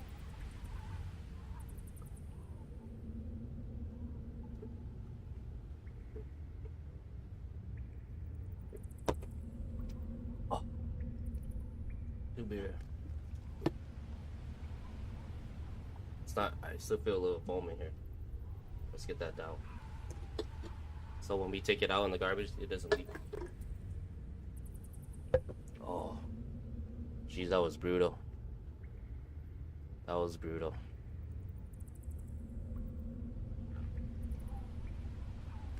Woo! Alright. Let's go. Oh, there you go. Thank you, Sydney. I do another beer. Oh, I'll have that left as beer, so I want to say thank you so much. That's like 3 beer right there. With the shot. The shot's considered a beer, right? Let's get this out of here. Oh, but thank you so much. That's a big donation, so I want to show love to you know, my good friend here. Okay, so overall, yes, I did, guys. The news is I did buy a new car today. I'm glad. It's the biggest step to coming back on my feet. Okay, so if you see Pen driving around with Corolla, don't mind Pen. Okay, I'm struggling. Okay, I'm struggling. Everyone is struggling nowadays. Oh my god, I feel that already. My heart monitor is still working. I thought it was dead. Okay. Okay, so in this game, those of you that it's a car, who cares? Right, exactly. As long as it takes me to point A to point B, or, you know, 说的trả chế tao bài hơn là that's like the most important thing, you know what I mean?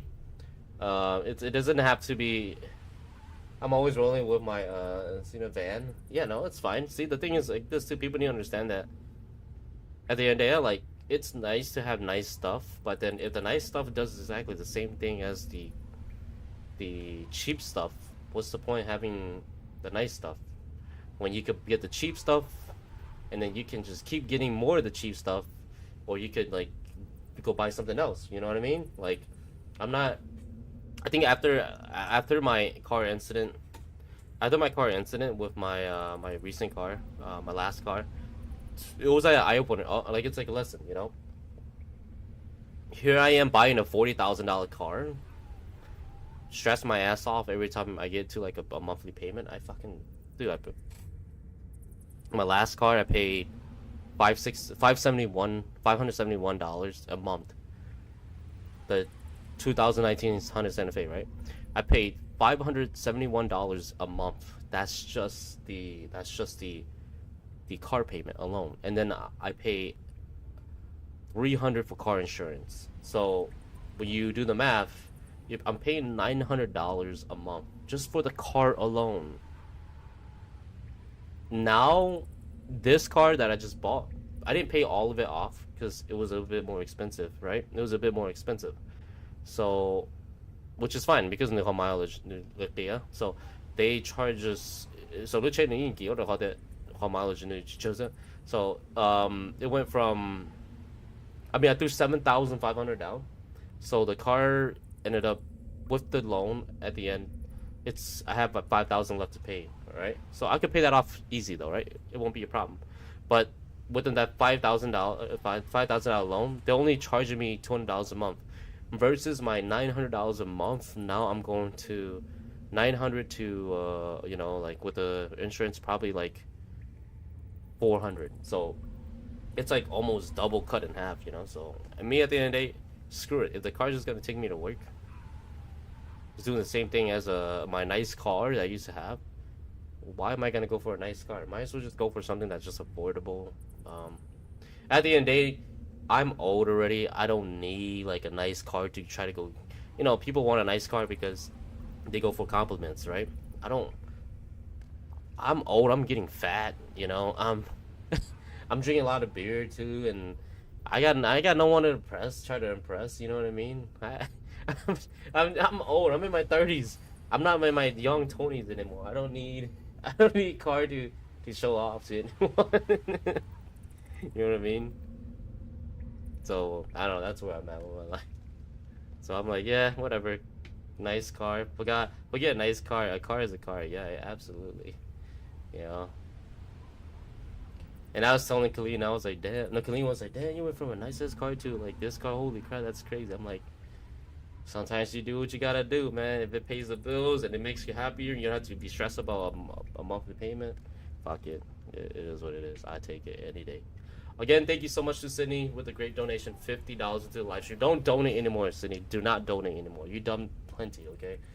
I want to say thank you so much for last month donation too. You killed it. This month you killed it.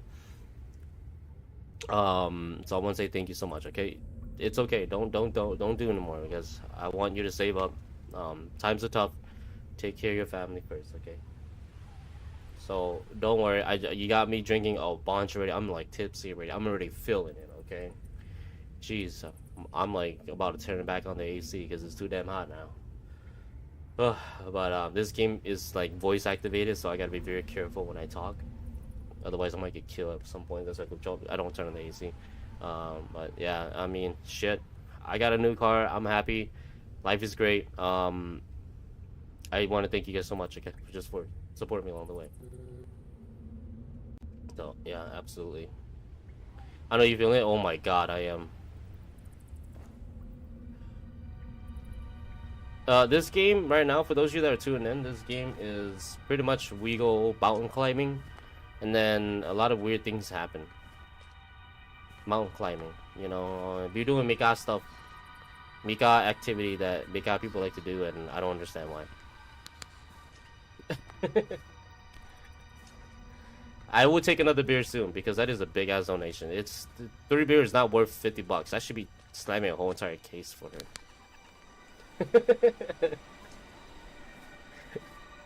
Oh gosh. What's wrong with this place, Victor? These mountains hide secrets, and they may never be revealed. It's been 30 years since I last came here, Mr. Aleksei. I probably would never have returned if it weren't for you.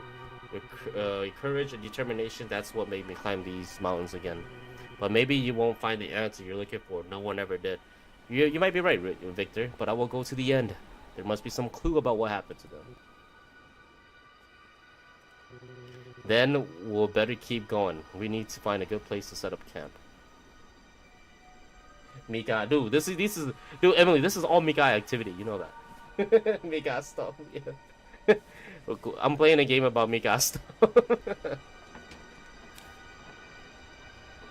Today he started talking to himself. He said he things at night, like whispers in the wind. We thought he was joking until Mikhail heard it too. Wait, Mikhail was the dude at the gas station. There's a strange feeling in the air, like we're being watched. Even though no one is around, the map don't show this cave. But here it is, huge, pitch black. Something isn't right. Tonight we'll camp outside and discuss whether we should enter tomorrow. I don't want to, but I'm outvoted.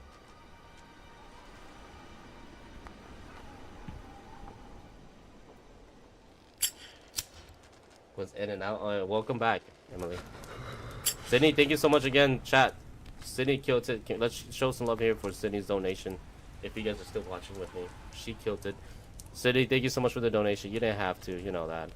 But you always donate a lot, so really, hopefully someday I get to meet you in person and get to eat your good cooking. All I hear about is your really good cooking, and I can't wait. We'll pay you. We'll pay you, okay? You're gonna become our chef, a personal chef for a day. We'll pay you, trust me, I'll pay. I'll buy all the ingredients and I'll pay for your time and your labor, okay? I'll pay for all that. You just gotta cook. I'll pay for you to cook, okay? Or when I do a wedding with Colleen, you better come cook for her family. I'll pay you. I'll fly you out, get you a hotel, and I'll pay you to cook. Oh my gosh, that would be cool. I honestly would prefer that than anything else. And then we'll get Ali in here too. Ali can hang out with us. Should be our so at my wedding, I'm gonna have Sydney as the cook, and then Ali's gonna be the blackjack dealer. Ali's gonna be a blackjack dealer. I'm gonna have a table there too. He showed up hours later, disoriented, with a scratched face. Said he was following the light. No, man. I don't trust them anymore. I don't trust him anymore. Something's wrong. They whisper when they think I can't hear. Maybe it's better to go it alone.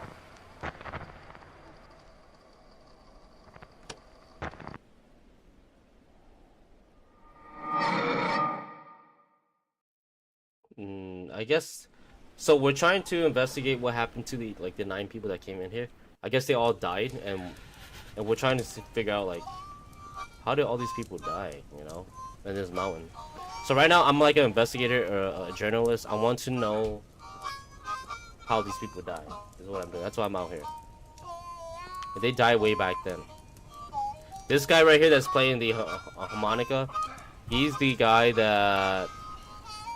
He's my guide. He used to help me out to get through these mountains because he knows the mountain well, right? So he's gonna be our guide just to get up there. Let me grab another beer.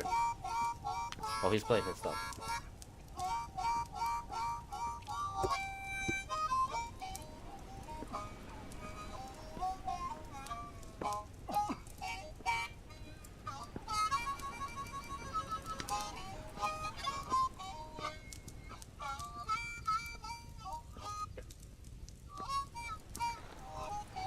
I'm gonna finish this beer for Sydney too, because that is a big ass donation. We'll get it. We're all gonna get drunk. Yeah, dude. Y'all better show up, Sydney. I'm gonna be sad. You and your husband. I don't know if you guys are gonna find any babysitter, but when I do my wedding, y'all. Oh my god, I just spilled it. Alright, I'll be right back.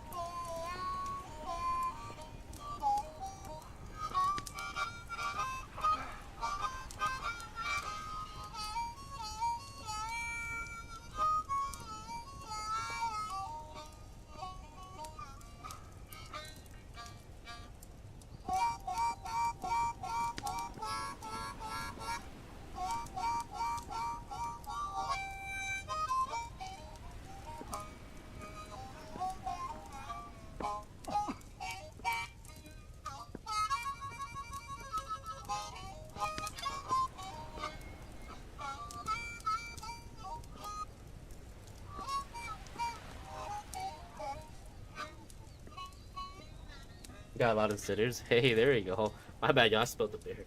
I gotta pour it quick. I don't know how to pour it that well. See, he plays some good music for us while I'm drinking. I like this guy.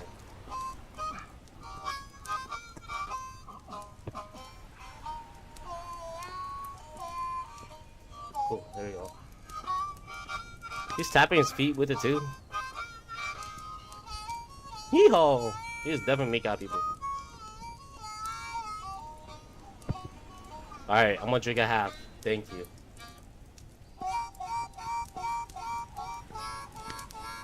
Damn, he's killing it.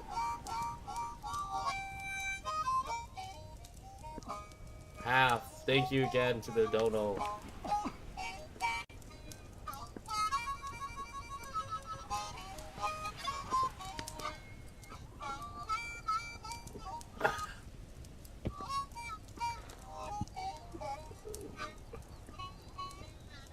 Yeah, when a day comes, I'll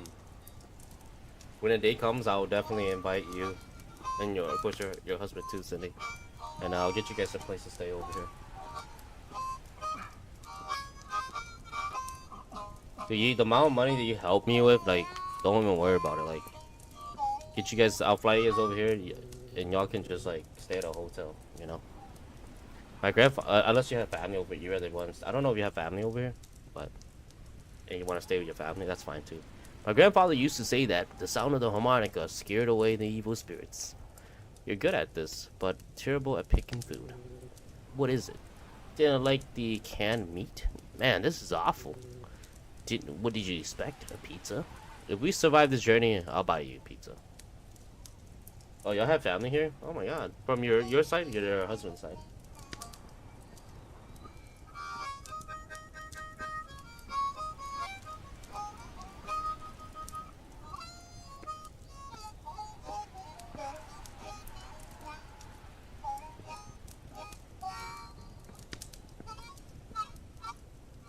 Don't worry, if I do a wedding, I'll fly y'all out.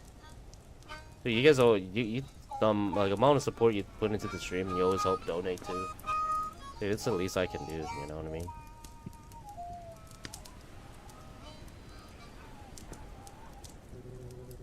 I'm tired. I'm going to lie.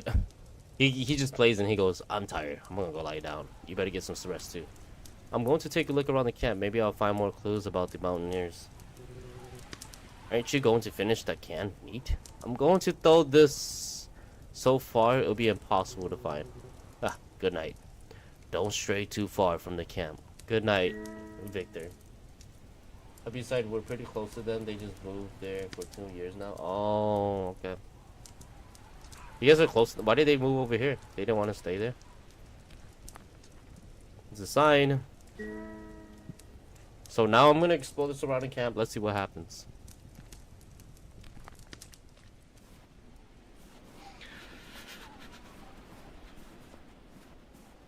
The hell? Why is there a sheet out here?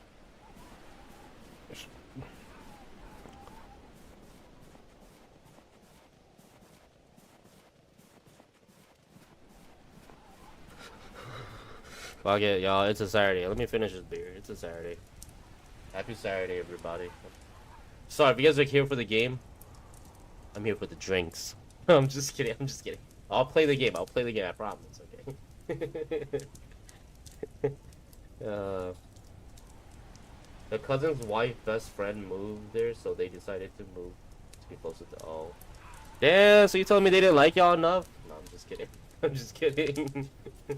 I'm just kidding. But yeah, no, Minnesota's a great place. Emily and them are probably gonna move here anyways, right, Emily? Richard? Drinks, right? All right, we'll do it. There's another drink for the one that are under the people that are underage. Y'all need to go to sleep because it's getting late. But for the adults that are here, this is what you and your parents this is what you like to drink, and I'm drinking it.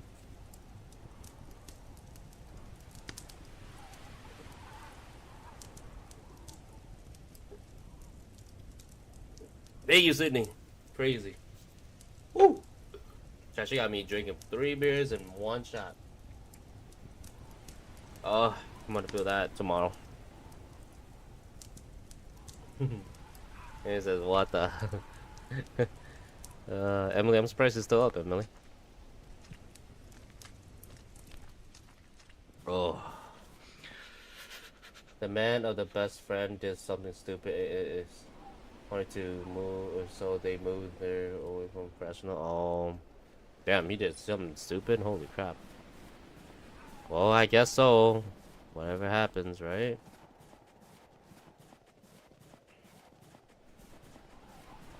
Whatever happens, I mean, I guess that's on them. I'm trying to get Sydney. I'm trying to encourage Sydney to move to Minnesota too. You know, this guy was standing in my tent earlier. Let me stand in front of his tent.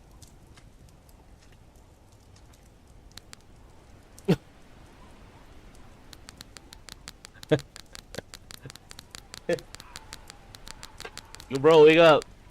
We got a drink. We got like 12 cans left. Wake up.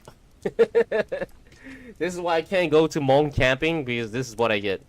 I'd be sleeping like this, and my uncle would be like, bro, wake up. Penxue, wake up, bro. The fire's still on. It's 4 o'clock in the morning. Dude, tao biết chừng lấy có can. What are you doing, man? Let's go drink.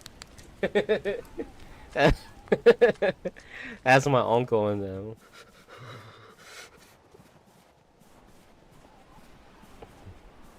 I'd be like, I better not stray too far from the camp, okay?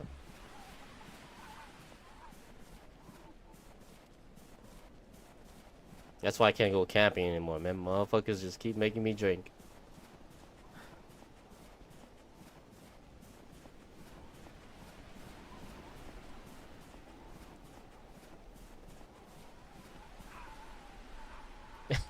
Was that to your sister last night?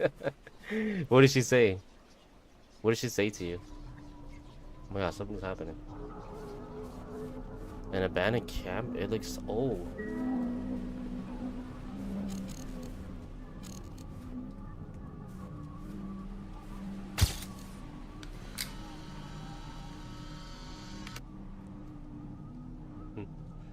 Got her ass up to ditch her to sleep. Why would you do that to her? You're so messed up. Did she get up to start drinking though, or she just went back to sleep too? No, maybe a little closer.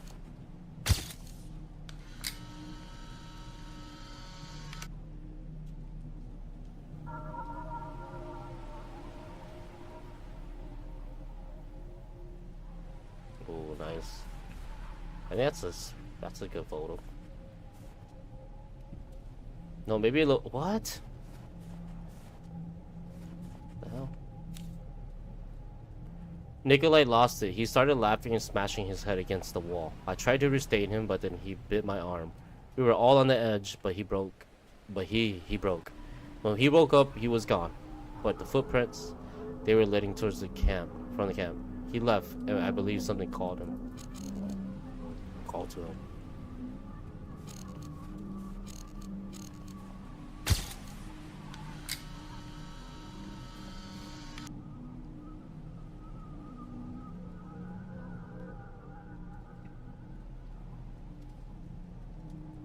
Yeah, there you go. No more shaking. Promise y'all.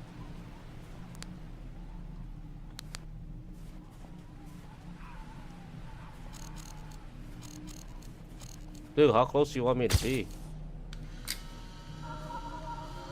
And she woke up, she was like, bitch, Sydney made me get up to drink, and she went to sleep freaking drunk. Yeah.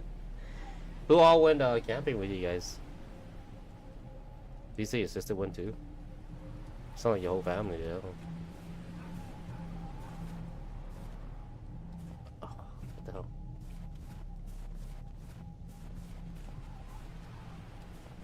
Okay, I got it. The picture. Take a picture of the frozen fire camp. I'm definitely documenting a lot of things here.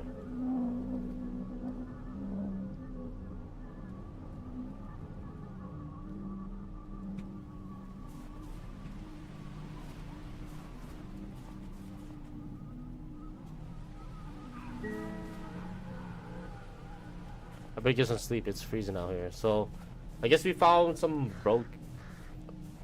stuff. Let me warm up first.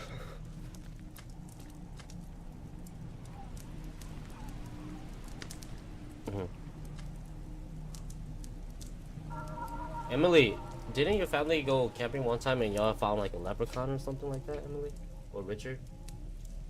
My whole family and a few cousins and younger sisters, two my younger sister's sister-in-law. Yeah. Dang, y'all had a good. Yeah, y'all had a lot. I'm surprised y'all didn't go for a weekend. Y'all went for one day. Like a lot of you guys went, and y'all only did like 1 day, huh?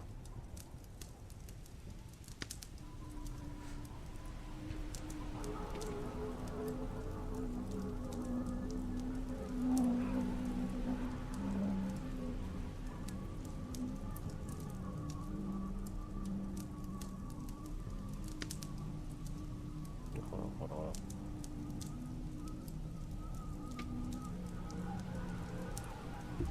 Alright. Well, we gotta go to sleep, you guys. I wanted to warm myself up. Let's see what happens.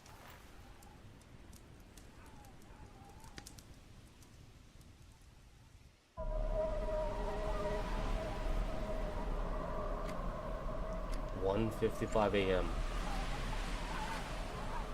We're waking up in the middle of the night. It's, you know, it's gonna be a bad thing.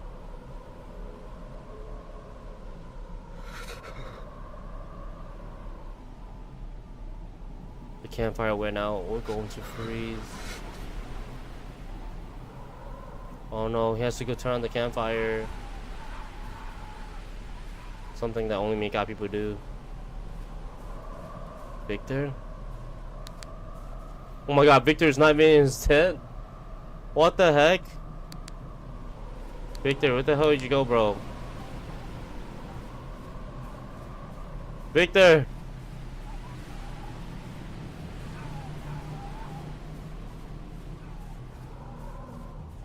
What is this? A bunker? This wasn't here before. The hell?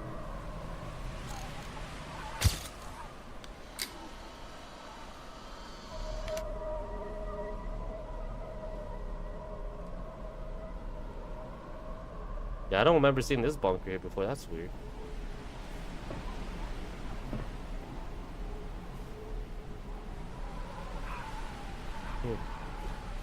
I need to find Victor. What was that? Victor. What if Victor is already dead and he was like a ghost the whole time?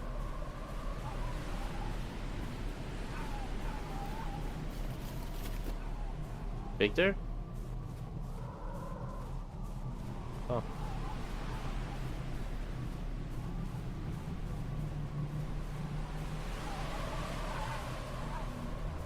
Victor, what the hell?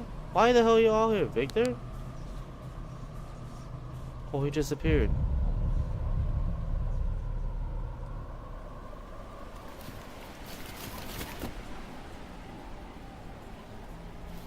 Who's behind me?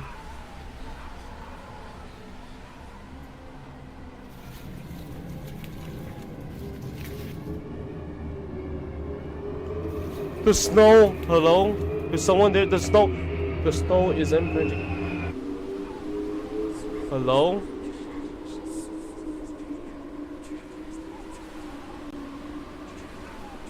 No. Oh! Oh my gosh!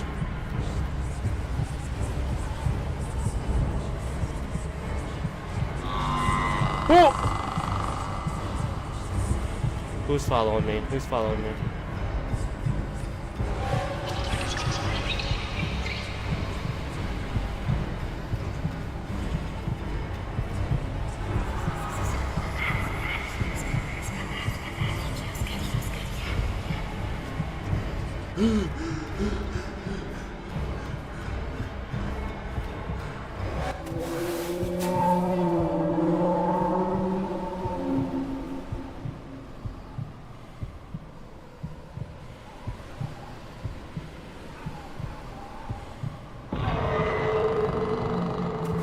Don't. He went crazy. I no longer know what's real, or if I even did. What am I really searching for?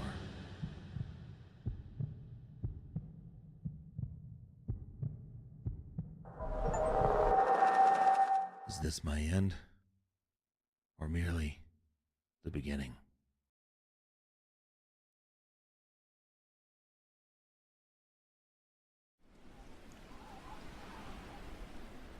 Oh my god.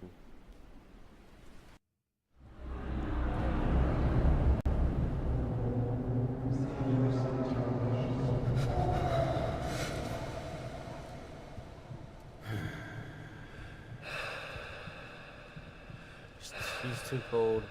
He's frozen to the max.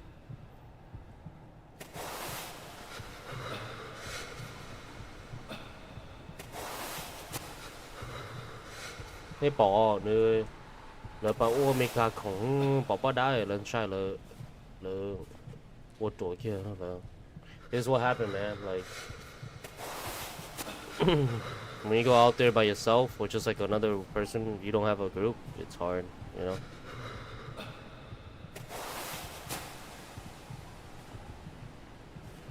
That's why you always travel in a big group.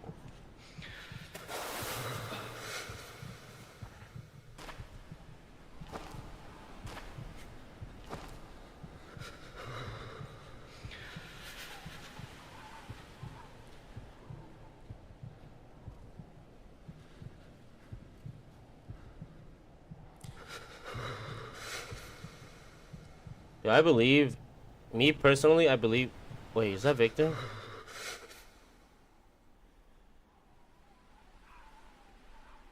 Victor? Oh my god, he put a yo, Victor, you coming clutch, bro. Victor, oh my god, Victor is helping me out so much, man. Dude, at this point, I might as well marry him. He's saved me like so many times.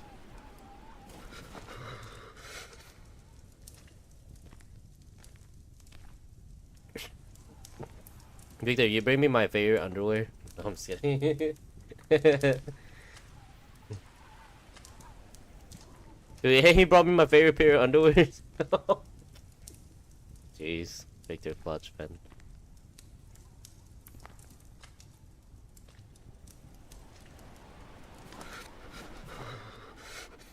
Victor?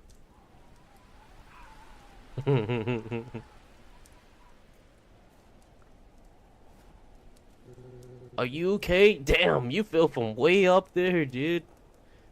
Where were you? Something was chasing me. Something was wrong here. I needed a moment alone. Nature was calling, if you know what I mean. When I came back, the fire was out and you were gone. I swear something was behind me. I told you, Mr. Aleksei. These mountains hide secrets, and perhaps we will never know what really happened to those mountaineers. We better leave. I don't want to be responsible for your death. We can't leave yet. Oh my god, it's such a mega thing to say. We can't leave yet. I want to keep going. I want to reach the last campsite of the mountaineers. I want to find out what made them try to go back.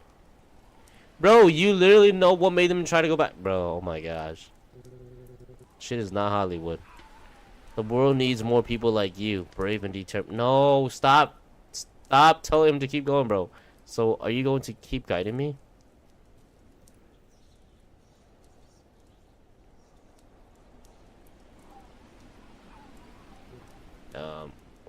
Victor? Are you okay? Grab your backpack. We're not far from the last campsite of the mountaineers. Oh my god. Bro, you just feel like 30 feet and you want to do this. Sure. Let me, unfreeze myself. I shouldn't be saying much because this is a real story. This is actually real, okay?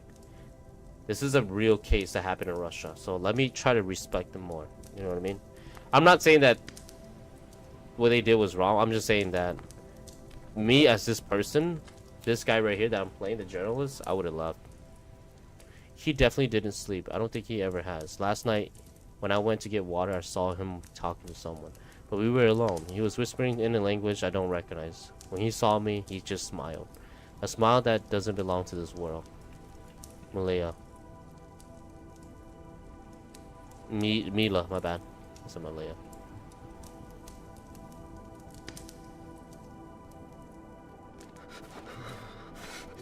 Are you ready? Yes.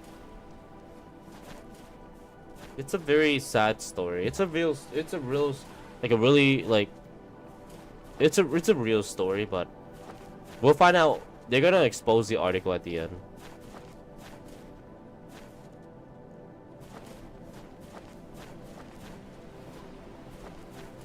And I feel bad because there's 9 people that died.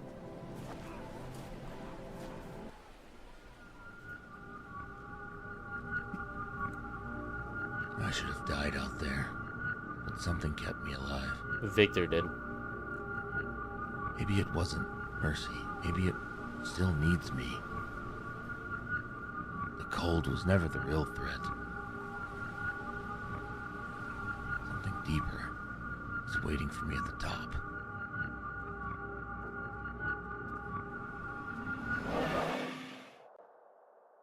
If you get to the top, how are you gonna come back?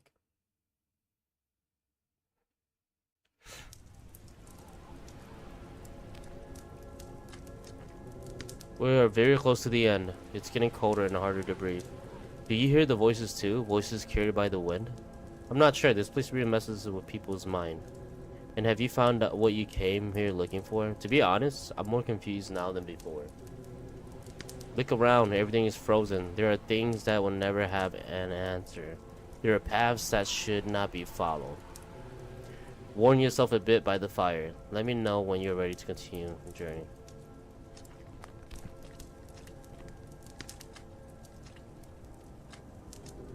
Yes, we can go. Not right away. Yes, we can.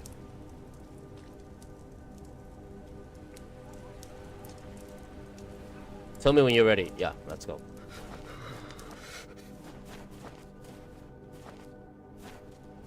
Now you're shivering. Now you're just like, now you're cold. You literally just got out the fire, bro.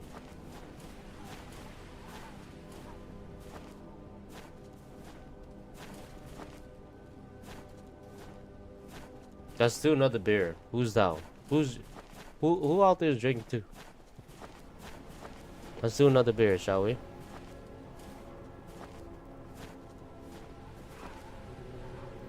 Down there, the last mountaineers was found. The snow covered the bodies, making the rescue very difficult.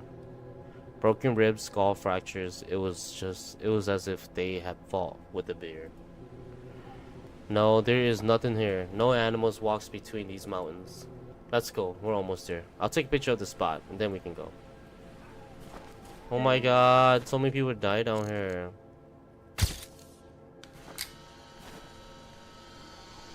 That's so sad.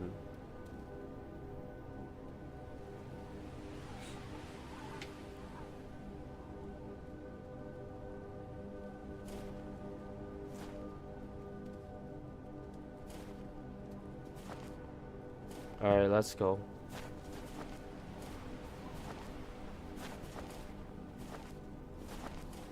I think it's very sad when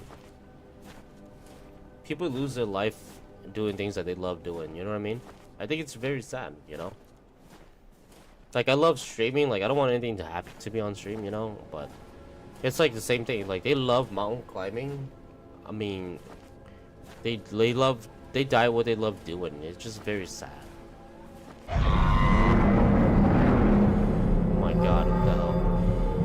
scare the shit out of me.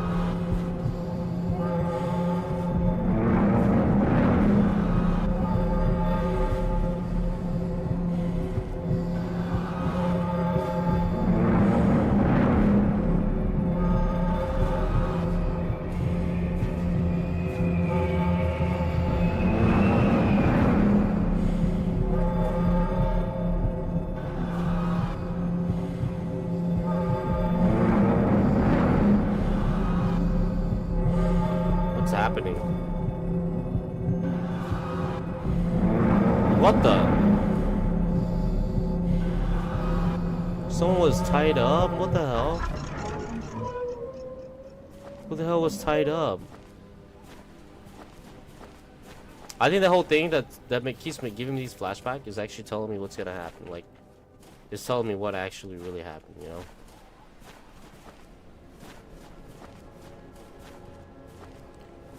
Do you guys think that Victor's innocent? I feel like Victor's innocent.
Yeah, that makes sense.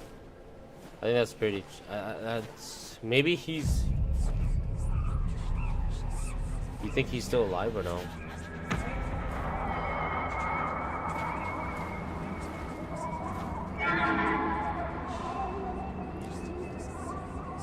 I end up dying. Like that. I talked at the wrong time. I end up dying. That's exactly what happened. Right? I didn't think it was gonna pop up again. That's exactly what happened. I end up dying.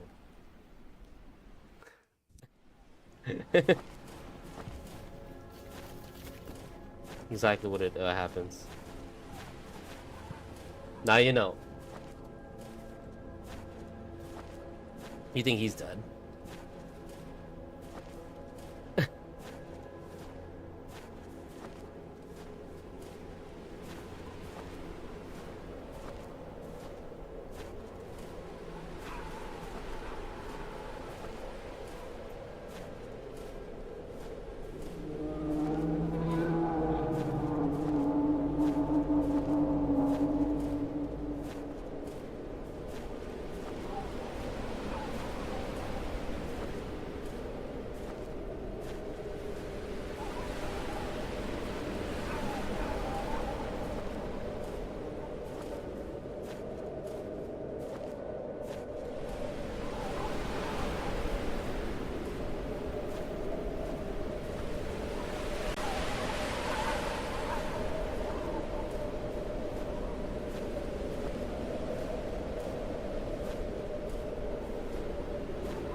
Victor, get up. Victor?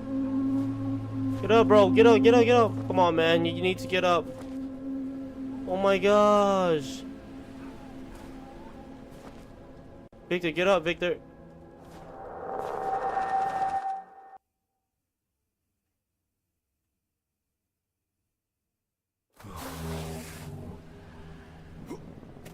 Oh my gosh, I'm rolling. Oh my goodness.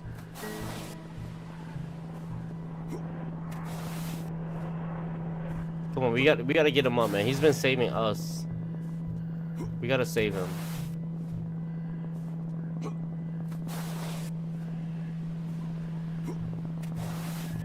Sydney, you still here?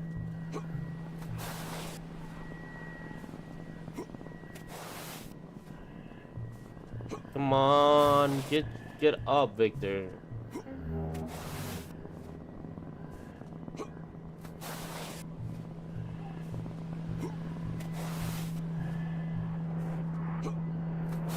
Get up, bro.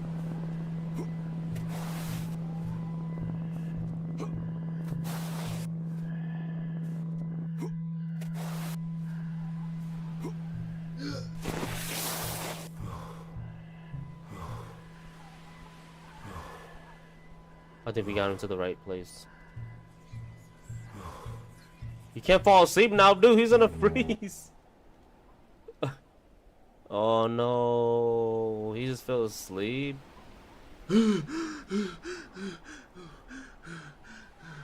Victor, where are you?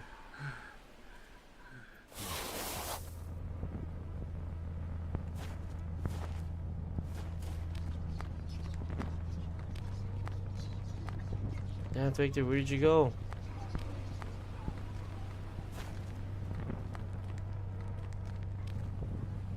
Look at this place, it looks like a realistic altar. Well, I bet you Victor was dead. There is no more time. They need to free themselves. The mountain demands it. The cold no longer affects me. I see with different eyes.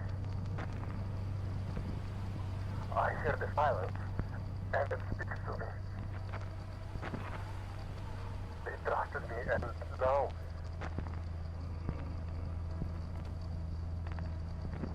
I must do what must be done.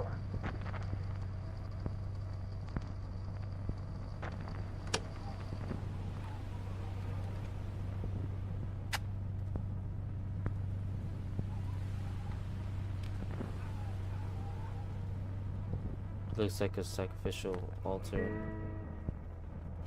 You think it's Zelda? Or do you think so? the Triforce? Freaking Emily.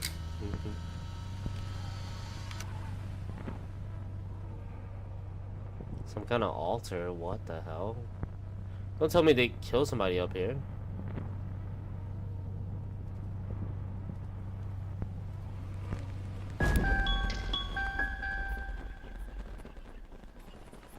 Who's talking? I hear somebody talking.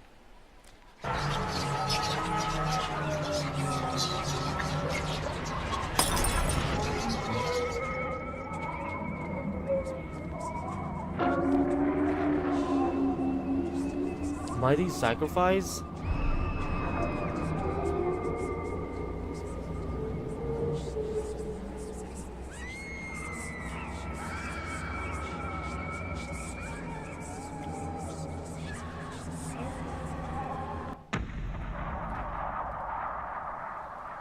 Victor? Victor, what are you holding on to, Victor? Victor?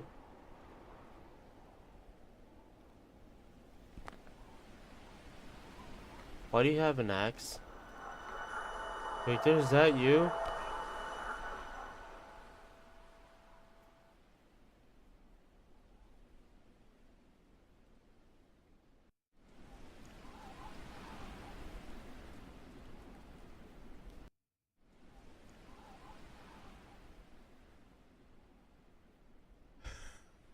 Where is Victor?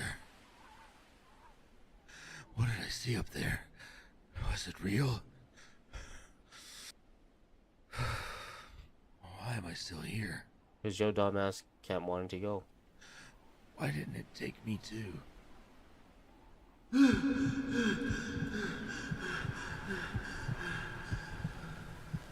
It is witchcraft.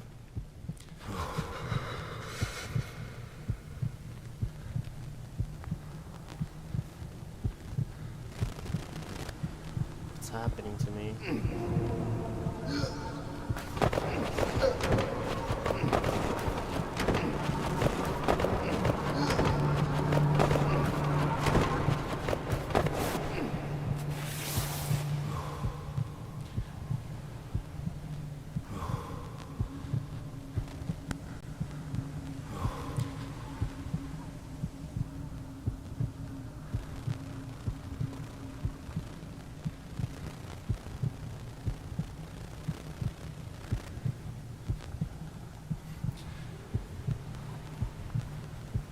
Victor?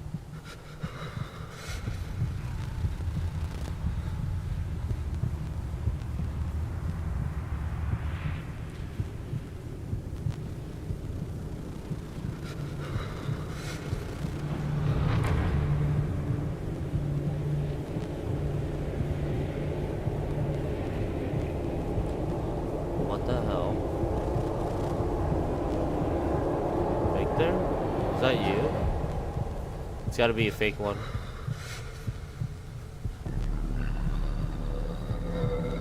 It is a fake one. I think Victor's been dead. I think he's been dead.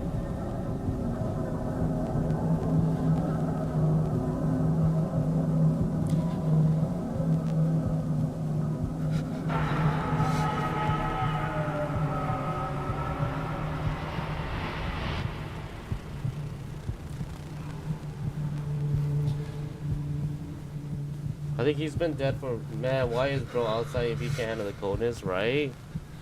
I know this guy does not live in Minnesota, because if he's struggling right now, you definitely don't live in Minnesota.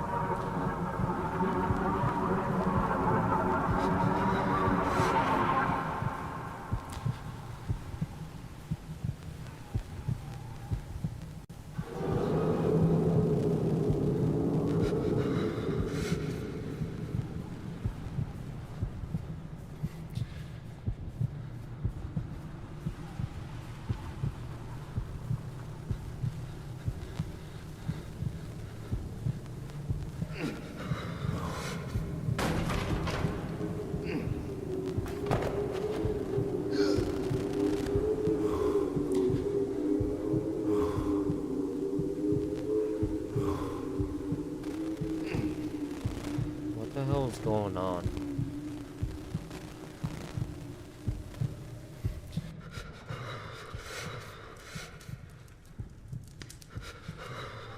How's there fire in the middle of all this? I don't remember seeing a house earlier when we were walking in.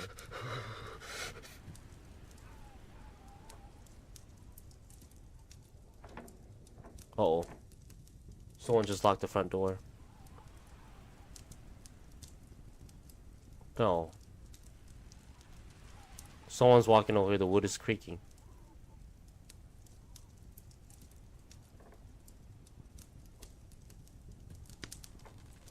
Someone's slowly walking over here. Hell.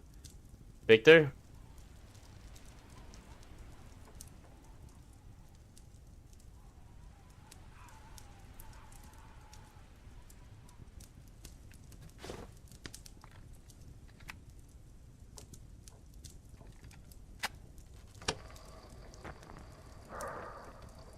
It is done. They sleep now. All of them. They all sleep? Someone killed them. The mountain is this. And I took. Thank you for the donation. I belong to it. Hold on, let me see what happens here. They Are free. are free.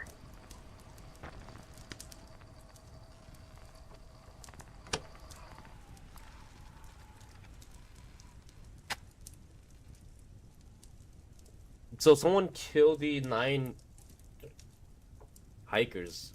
What's up, Spooky? What's up, Richard? Someone killed the 9 hikers. This person that killed them, he said they're finally all free now. The mountain's at peace. Wait. The 9 hikers right here. Some members of the expedition. This photo is very old. Oh my gosh, I got set up.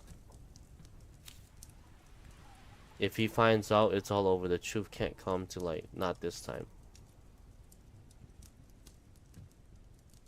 Who's in this room? Who is in this room? What's up, Spooky? Thank you for the donation. Thank you for the $9.99 onto the super chat. I really appreciate that, okay? I'm gonna drink a beer for you, just letting you know. Let's see what happens here.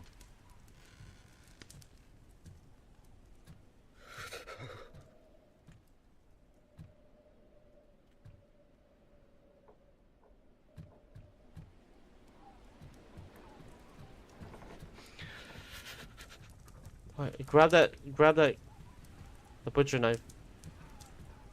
Richard, appreciate the hype. You too, Sydney and Emily. I can't go outside, why?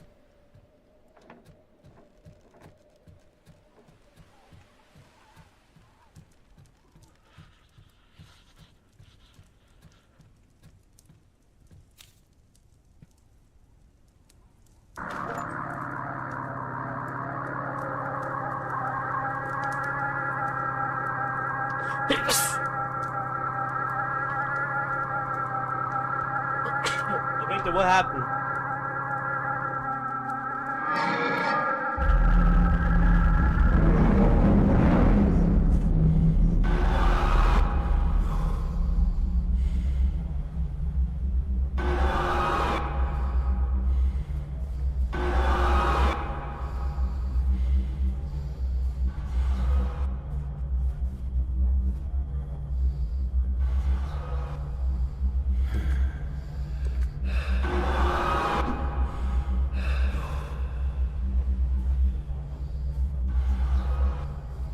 I was the killer?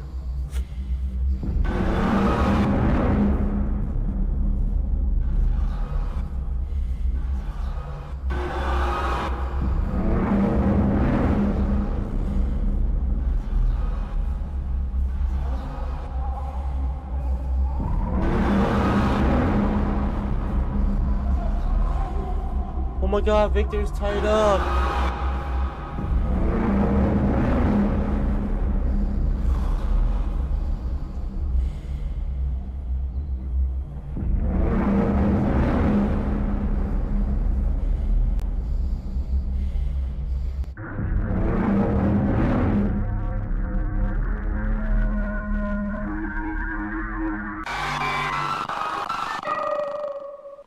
That's me, that's tied up.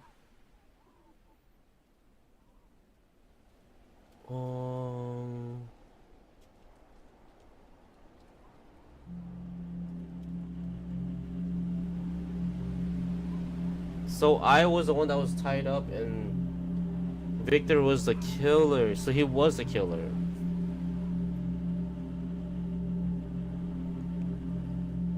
Spooky, how you doing though?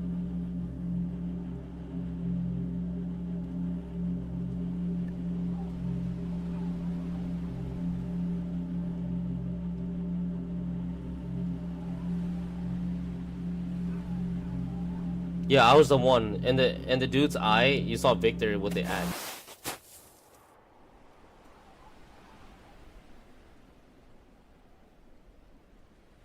Damn.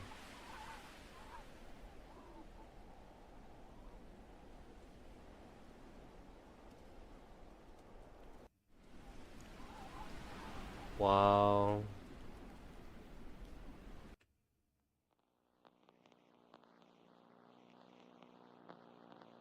I thought I could find the truth. But maybe some truths aren't meant to be found. 5 years later. No.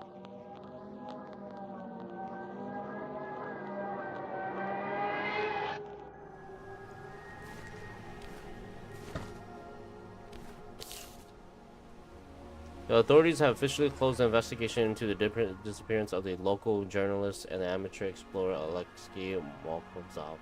Who went missing 5 years ago, and then okay, so I did die. Freaking rich. Same old, same old. How about you? I'm doing well. I got a new car today, or a used car today, but I'm doing pretty good. Let me grab a beer for Spooky's donation, guys. That is a beautiful donation coming from our good friend here, Spooky. She says, super chat, $9.99. She dropped it to. She says, it's 12:32 a.m. Just cause it's late. Appreciate that. Thank you so much. I am drinking on the stream, so it helps. Thank you. Let me grab a beer. I'll be right back. Okay.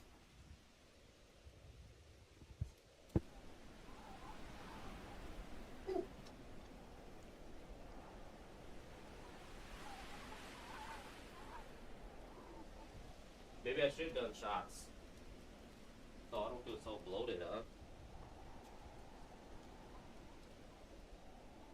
Oh, right now, this is my... So, Sydney is already drowning me with alcohol. She got me drinking... She threw 50 on it, so... I did 3 beer and a shot for her already. For you, I got this beer too, so I'm about to probably try to finish the whole thing. Shots, I ran out of shots, unfortunately, so I'm drinking a bunch of beer. What beer did you have? What the heck? How can you never have a beer with me, but you go out and have a beer? What the hell? I feel betrayed. You deceived me. Accepted the betrayal. Thank you so much. So much to Spooky. I will drink to this, Spooky.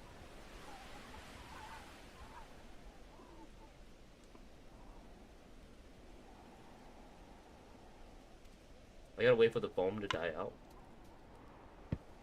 Because I'm really bad at pouring. I don't know what my cousin got. He just ordered a picture. We were at the bowling alley. Oh, what did y'all went to Bolero? Which bowling alley did y'all go to? Morozov, 31 at this time of his disappearance, embarked alone on an unauthorized expedition of the past region, hoping to uncover new clues of the mysterious death of 9 hikers in 1959. Despite a brief search at the time, no trace of Morozov or his equipment was ever found. With no new leads, the case has been declared closed. Local authorities cited extreme weather conditions and treacherous terrain as contributing factors.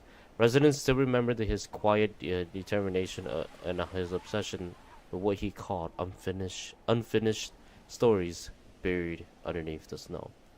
Is now presumed dead. So he did die. The dude did die.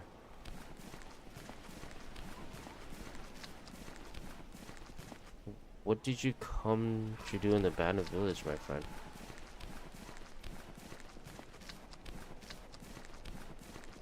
I shouldn't have let you come along. I'm sorry, Aleksei.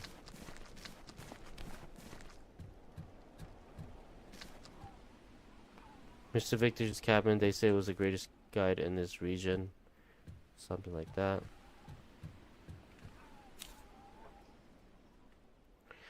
That which lives in the mountains is not human nor spirit. It is an ancient force, timeless. It feeds on human presence, not the body, but the mind, the memory, the desperate will to understand. It does not kill out of necessity. It kills out of curiosity, as if we were just whispers before something that never wished to be understood. It distorts time, reason, reality.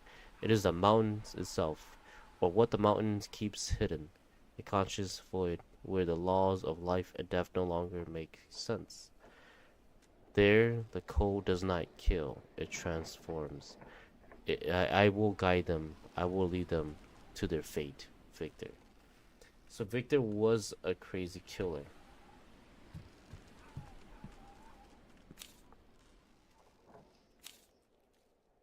We set out at dawn. Victor says he knows the way to the last point where they all expect to camp. There's something about him strange. He doesn't speak much. He knows every turn of these mountains as if he lived here his whole life. Maybe I'm just tired. Still, it's comforting not to be alone. Aleksei. Oh my gosh, so many notes. Holy crap. That's Victor right there.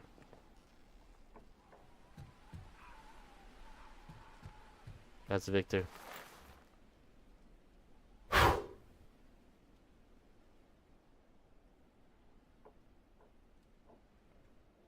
In honor of the 9 mountaineers who dedicated their lives to fulfilling a dream.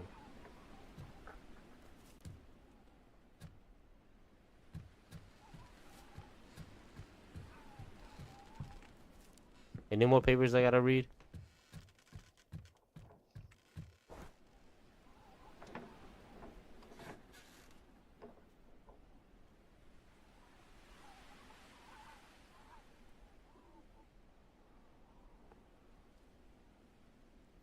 Were you alone or was there a guide with you?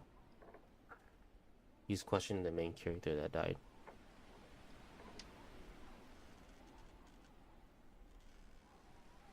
Victor. This is impossible.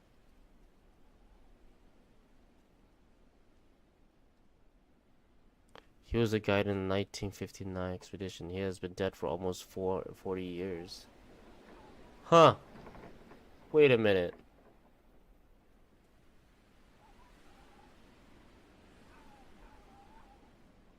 What? That just threw everything off. So Victor wasn't the killer then.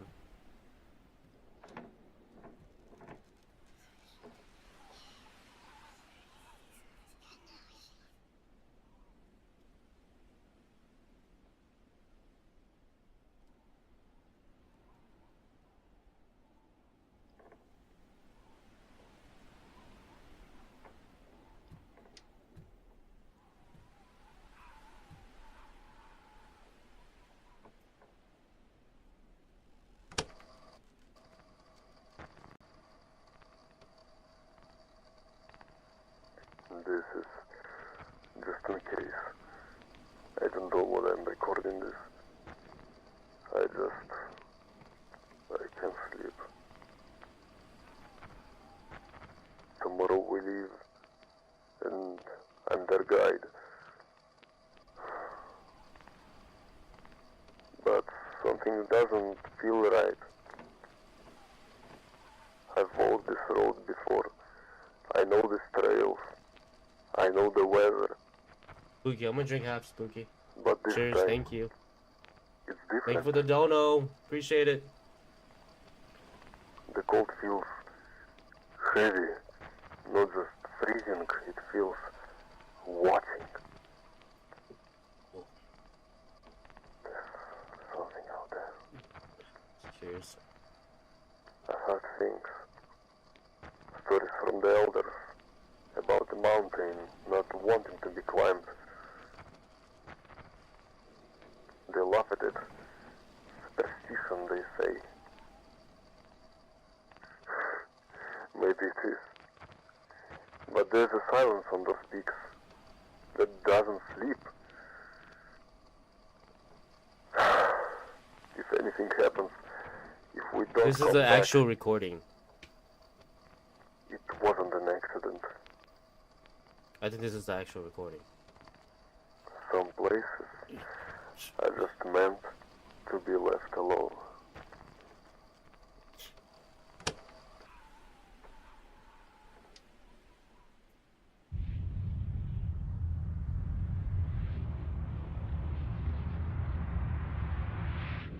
We're gonna figure that out, Emily.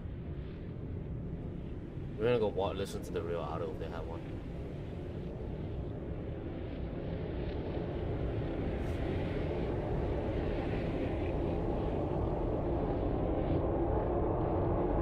That's Victor.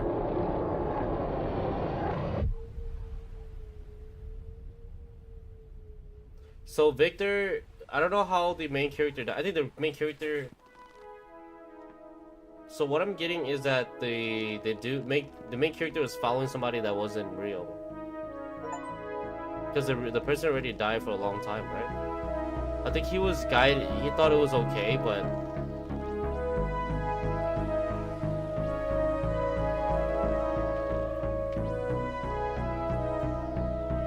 The one in New Hope. Which one is that, Spooky? Which bowling place is that? Is that the I don't even know. I haven't been to one in New Hope yet.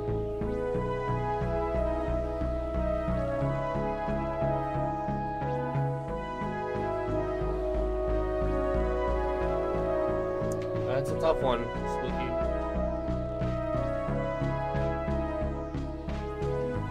Let's see in a bit. They give me a little bit more explanation than I understand it. We're gonna go back. We're gonna actually read the real event quickly.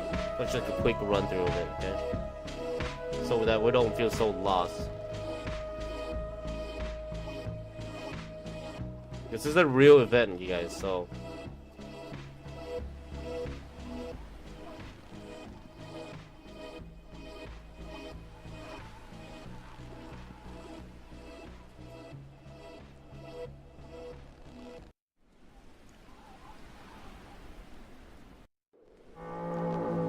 Okay, let's go look at the real event. 9...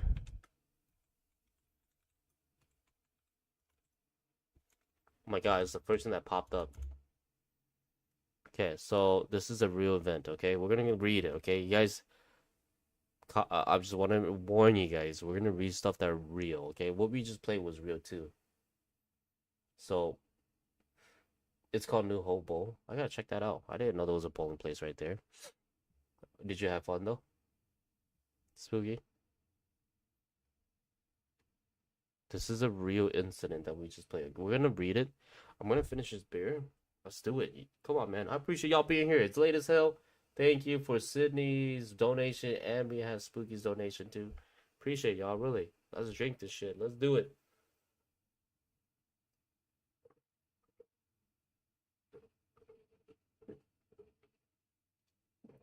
Oh.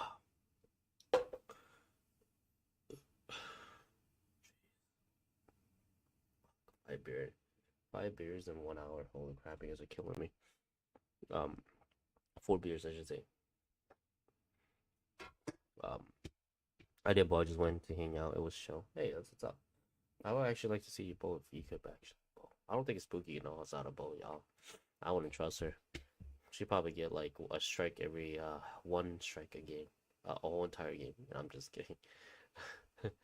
But we'll read this real mystery and oh my gosh.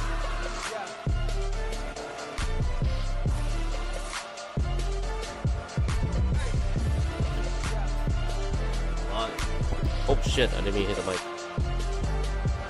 Oh my gosh, Emily, thank you for the donation. Emily, I really appreciate it. Guys, these games are really, really expensive, so the donation is just to cover them. So I'm drinking just in order to like do something for the donation appreciation. So thanks for the donation. The donation is going straight for these games. I just bought them today, so I bought a few games today. But thank y'all so much for the donation. Emily, thanks for killing it with the super chat. She says, with the $4.99 to 2 super chats, it says, for playing this crazy ass motherfucking game. No, I'm just kidding. Thank you so much, Emily. I appreciate that. Thank you for the donation. I will drink for that too, okay? In a bit here. Let's read what happened to these. I feel very sad because we just played a game that was based on a real story. Sydney, thank you again. In case Sydney's still here. You too, Spooky. Appreciate Spooky with your hype. Thank you so much, Emily. I appreciate that. Thank you, Emily. Thank you, thank you, thank you, thank you. Richard, thank you for the hype too, Richard. Appreciate it. Richard, thanks for being here too, okay, Richard. We're gonna read this real case. Emily, thank you again. I want to say thank you again to our good friend Emily here for playing this crazy game, she says. So let's read what happened to these people, the 9 people that ended up dying. I feel very bad. We're gonna read this. It's gonna get sensitive, but we're trying to pay a respect here, okay? Okay, so in early October 2019, when an unknown caller rang on John cell phone rang, he could hardly have imagined that he was about to confront one of the greatest mysteries in Soviet history. So this is actually solved now. They know what happened now, okay? So in the game, they didn't know what happened, but we're gonna find out. At the other end of the line, a journalist from New York Times asked for his expert insight into a tragedy that had occurred 60 years earlier in Russia's northern Ural Mountains. One that has since been to be known as the Dyatlov Pass incident. Professor whatever slab following the resident. I just want to know what happened. The rescue group responding to the incident So this is their tent. Oh my god, such a sad. These are the people, Daitov group, preparing the tent for their last night alive. Oh my god, they prepared the tent for the last night alive. This is their tent, dude. 1959. They don't have the tents we have nowadays. This is not even a standard enough tent to be freaking sleeping in freaking winter cold ass storm, especially up in the mountain. On January 29th, 1959, a 10 group member consisting mostly of students from the Polytechnic Institute, led by 23 years old Igor, all season across country and down here skiers set off in 14-day expedition to the Gora mountain in the northern part of the Soviet Zavskoye Oblast. I don't know. At that time of the year, a route of this kind was classified Category 3, the riskiest category, with temperatures falling as low as -30 Celsius. That's hella cold. On January 28th, one member of the expedition, Yuri Yudin, decided to turn back. He never saw his classmates again. So one of them decided to say, fuck this, I'm leaving. And then he never saw them again. When the group's expected return date to the departure point, the village of Vazhaye, came and went. A rescue team sent out to search for them. On February 28th, they found the group's tent badly damaged on the slope of Koloff, translated as Death Mountain, south of the group's destination. So it turns out they kind of went the wrong direction. If you look at, let's read this again. On the February 26th, they found the group's tent badly damaged on the slope of Death Mountain, 12.4 miles south of the group's definition. No, well, I guess they went 12 miles. Holy crap. The group's belonging has been left behind. So they went 12 miles from where they arrived. That is crazy. That's like going from Minneapolis to St. Paul. They traveled that far. From downtown Minneapolis to St. Paul downtown. And on foot, -30 degrees. You think about it. That's freaking cold. Further down the mountain, beneath an old Siberian cedar tree, they found two bodies clad only in socks and underwear.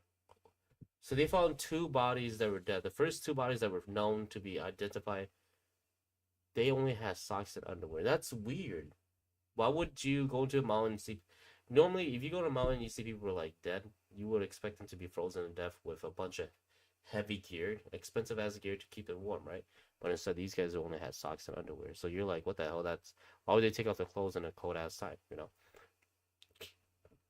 3 other bodies, including that of their leader, were subsequently found between the tree and tent site. Suitably, oh sorry, I'm like, yeah, I had a lot of drink. They had to go into a hypothermia while attempting to return to camp. 2 months later, the remaining 4 bodies were discovered and arrived beneath a thick layer of snow. That's why I was up on the cliff and I took a picture, right? Several of the deceased had serious injuries, such as fractures to the chest and skull. What exactly happened? So a lot of them, they all died, except for the one that turned back. The Soviet authorities investigated to determine the causes of the Daitolov Pass incident, but closed it after 3 months, concluding that expelling natural force had caused the death of the hikers. In the absence of survivors, a sequence of events of the night of February 1st and 2nd is unclear to this day and has led to countless more and less fanciful theories, from murders Yeti to secret military experiments. This led to... okay, don't read that after. I just want to see what happens. Spoke with the scientists. Okay, whatever. Incident folklore. The Daitolov Pass mystery has become part of Russia's national folklore. When I told my wife that I was going to work, she looked at me with deep respect. Okay, what the hell? Avalanche evidence. I just want to know what really happened. Okay, so this is what they believe is the avalanche. Okay, we use data on snow friction and locate topography to prove that a small slab avalanche could occur on a gentle slope, leaving few traces behind. With the help of computers simulations, we show that the impact of a snow slab can lead to injuries similar to those observed. And then, of course, there's the time lag between the team cutting into the slope and triggering the event. That's the main focus of our article. Previous investigators have been unable to explain how, in the absence of any snowfall at that event, an avalanche could have been triggered in the middle of the night. They had to come up with a new theory to explain it. On the night of the tragedy, one of the most important contributing factors was the presence of katabatic winds, winds that carry air down a slope under the force of gravity.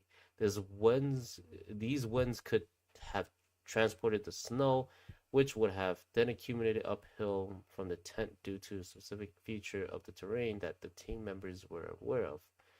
So it's pretty much someone that just accumulates. It's almost like having like almost like a tornado on top of a mountain.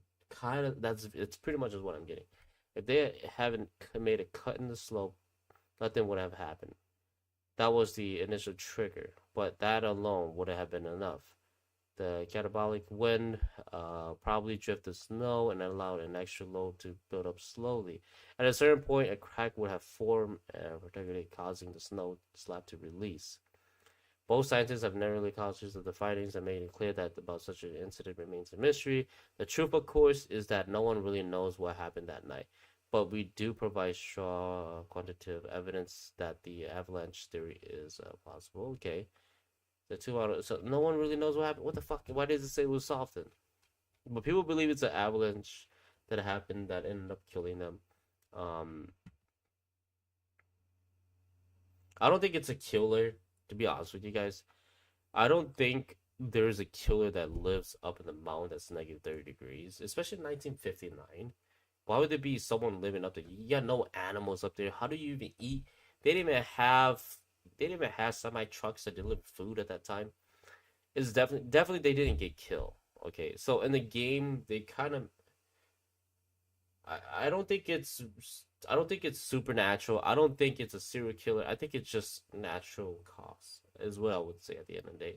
I don't know myself, but I will find out because we are going to the Death Hall of Pass on live stream in the next 3 months from here. No, I'm just kidding. But what I'm trying to say is that at the end of the day, it's 1959.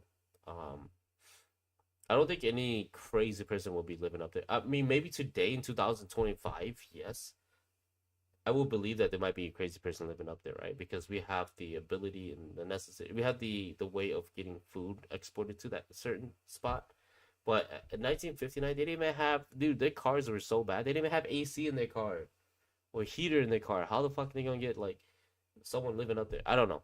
But at the end of the day, it could be, you want to believe it could be natural cause, and it could be that I need another beer too. And I'm gonna probably grab another beer. But other than that, I feel like, to be reasonable, I feel like it was an avalanche. It was something that just happened. No one really goes up there to hike, right? This route is already restricted for many reasons because it's dangerous. It's one of the most dangerous route. So if you know something's fucking dangerous, let's be honest. If you know something's dangerous, shit's about to hit the fan, regardless of what you do. It's like me going to Sahara Desert thinking that I'm gonna find a lake. No, it's not gonna happen. Or it's like me going to Sahara Desert thinking that there won't be poisonous snakes, it won't be poisonous scorpions. Dude, you go to the Sahara Desert and there's routes that are like avoided and it says danger, and you choose to go. Dude, be prepared for the worst. Okay, I'm not saying these guys are dumb. Condolences to all the family that have been affected by this, but I'm just saying that at the end of the day, like, if you're gonna choose a dangerous route, you gotta expect the worst. You can't expect I'm gonna come back. You know what I mean? At the end of the day, it comes down to this. This is some Mika shit right here. All right. But it just comes back down to it. Like, you gotta be safe. Choose what's right. They chose the most dangerous route of all time during that time, and not a lot of people went through that route, so they can't tell you that it's dangerous here. This is what happens. Not a lot of people do. it's like a dare. Like no one dares to go there. So you never know what happens. You can't really get any evidence or anything like that if it's that sacred or is that dangerous. You know, it's like no one really knows what happened at well now at Mount Everest. Everybody does because people a few people went there, right? Um, but it's like no one really knows what happens when you go to the eye of the storm. You know what I mean? No one really knows what happens if you go into the middle of a hurricane because no one can ever get there. And what these guys were trying to do was trying to get to that point, you know, of something that Mother Nature can explain. And they kind of went and thinking that it was gonna be like they didn't think it was gonna be easy peasy. They knew they were going up against. And if you go something that's kind of crazy like this, you gotta be prepared. And I don't know, like maybe I don't know who I don't know if anyone ever actually walked this path and made it. I don't they didn't mention that. But I'm just saying at the end of the day, no one's ever gotten to the eye of a storm, you know, and it is just an unfortunate case of people dying, and I don't think there's a killer there. That's all. It is kind of weird that the first two body found was in their boxers and their underwear and socks. That's kind of weird, but I don't think they didn't mention anything about trauma to the head with a weapon. I think they would have figured that out. Back then, they would have been like, yeah, it looks like someone threw an axe on the head. Yeah, there was a major blow into the head. There's trauma. They didn't talk about trauma at all. And an avalanche, you know, shit's flying at you. A bunch of things are flying at high speed. I can see why your clothes ended up. You could get thrown like 100 feet away from where you're originally at. You could get thrown on. You could your whole team could get separated. Everybody could be like 100 feet away from each other, right? And one person could have lost their clothes while falling tumbling off the mountain. One person could have, you know, all that shit is blown at you. All that they were talking about high wind. You could lose your clothes easily, right? So I see why they say it's solved because I feel like it is more like a what do you want to call it? It is more like an avalanche. I mean, if there was a killer out there during that time, I mean, sheesh, that'd be crazy. Whoever the killer was up there in that mountain at that time, fuck, dude, you must be a time traveler to be able to live in that kind of condition at that time. 1959, they didn't even have a microwave. They didn't even have a toaster. They didn't even have a TVs. You know, no one even landed on the moon yet. You know, they didn't even have They didn't even have a keyboard. They didn't even like for piano. They didn't even have like much of anything yet. You know, and so it's kind of like crazy to think that someone will be living up to kill them. I don't think it's a murder thing. I don't think it's a supernatural thing. Supernatural things. The only reason why I would say I would lean more towards supernatural than murder is because I do believe in superstition. I do believe that there are spirits that haunt the land of wherever you're at. I do believe that I hate to say this, but I do believe that there's been curse on lands, certain lands that you're at. You know what I mean? Some people could it could even be I'm not gonna say ethnicity, but I'm just saying that there could be spots where people were they were unhappy. They could curse the land. You know what I mean? But I don't think even then I don't think anyone really want to live in this area -30 degrees. Like any kind of tribe would live up there. Like what the hell? Why? There's no animals again. So you're not gonna get food. You're not gonna get water. You're not gonna get vegetables. It doesn't make sense for any tribe to be living up there. You get what I mean? So I don't think it was cursed. I mean, if it was like a freaking like backyard and whatever, it's cursed, whatever. I understand that because it's livable. There's animals, right? But I don't know. That's just me at the end of the day. What are your thoughts about it?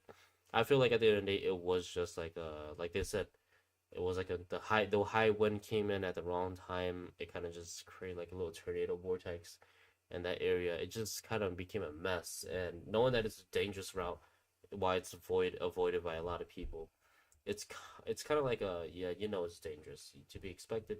Something's gonna happen. Be prepared. But who knows what happens because they were like the first people that ever did it, right? And unfortunately ended in a tragic.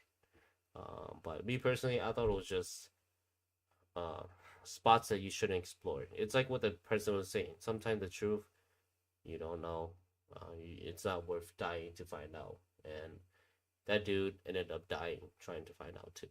So that's my thoughts on it. I don't know what you guys' thoughts on it. I'm gonna grab myself a beer, so just give me a sec. Be right back. We talk a little, hang out a little bit, and we'll call it night. I know it's getting late for a lot of y'all. But what do you, it'd be great to know what your thoughts are about the game, what he is, or not even the game, but just the whole entire thing itself. I'll leave a little bit of an article here for you guys to read while I go use the bathroom quick. But it's a tragic story. Um, it's very sad. Okay, it's a very sad. I'm gonna leave this right here for you guys. Let me read. Let me get this part right here. Right. I think this is a little bit more important. You guys can go ahead and read this while I go grab some water or some. I'll be right back. Use the bathroom a little bit.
Yeah, it's a sad, tragic though. Really. I'm gonna drink one last beer. Okay, for Emily's donation. Thank you so much, Emily.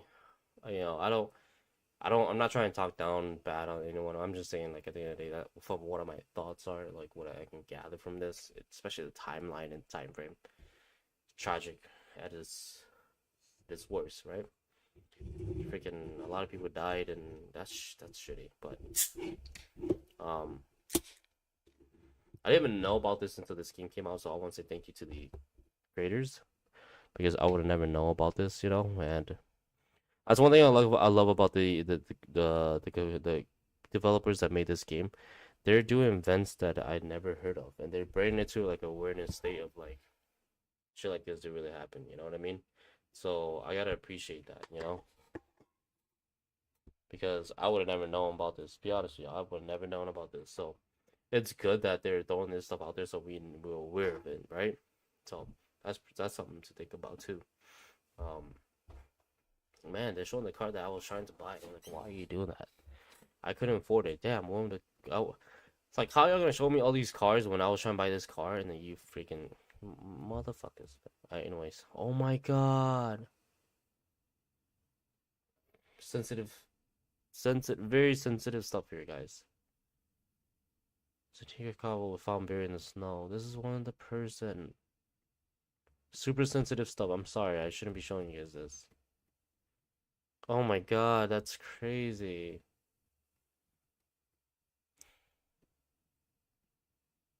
That's, I feel very bad. Like, man,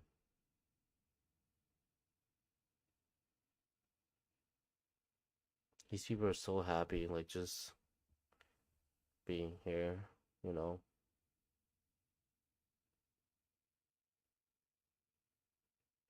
If you look at it, most of these people are probably not even alive anymore, but this is back in 1950. That's like 70 years already. These guys were like in their 20s and 30s. These guys were like in 30s. 50, that's like what? 1950, 70 years ago. They had to be like 109 or something. Jeez.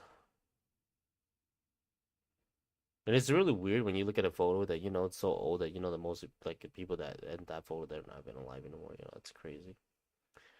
But what a sad, tragic story.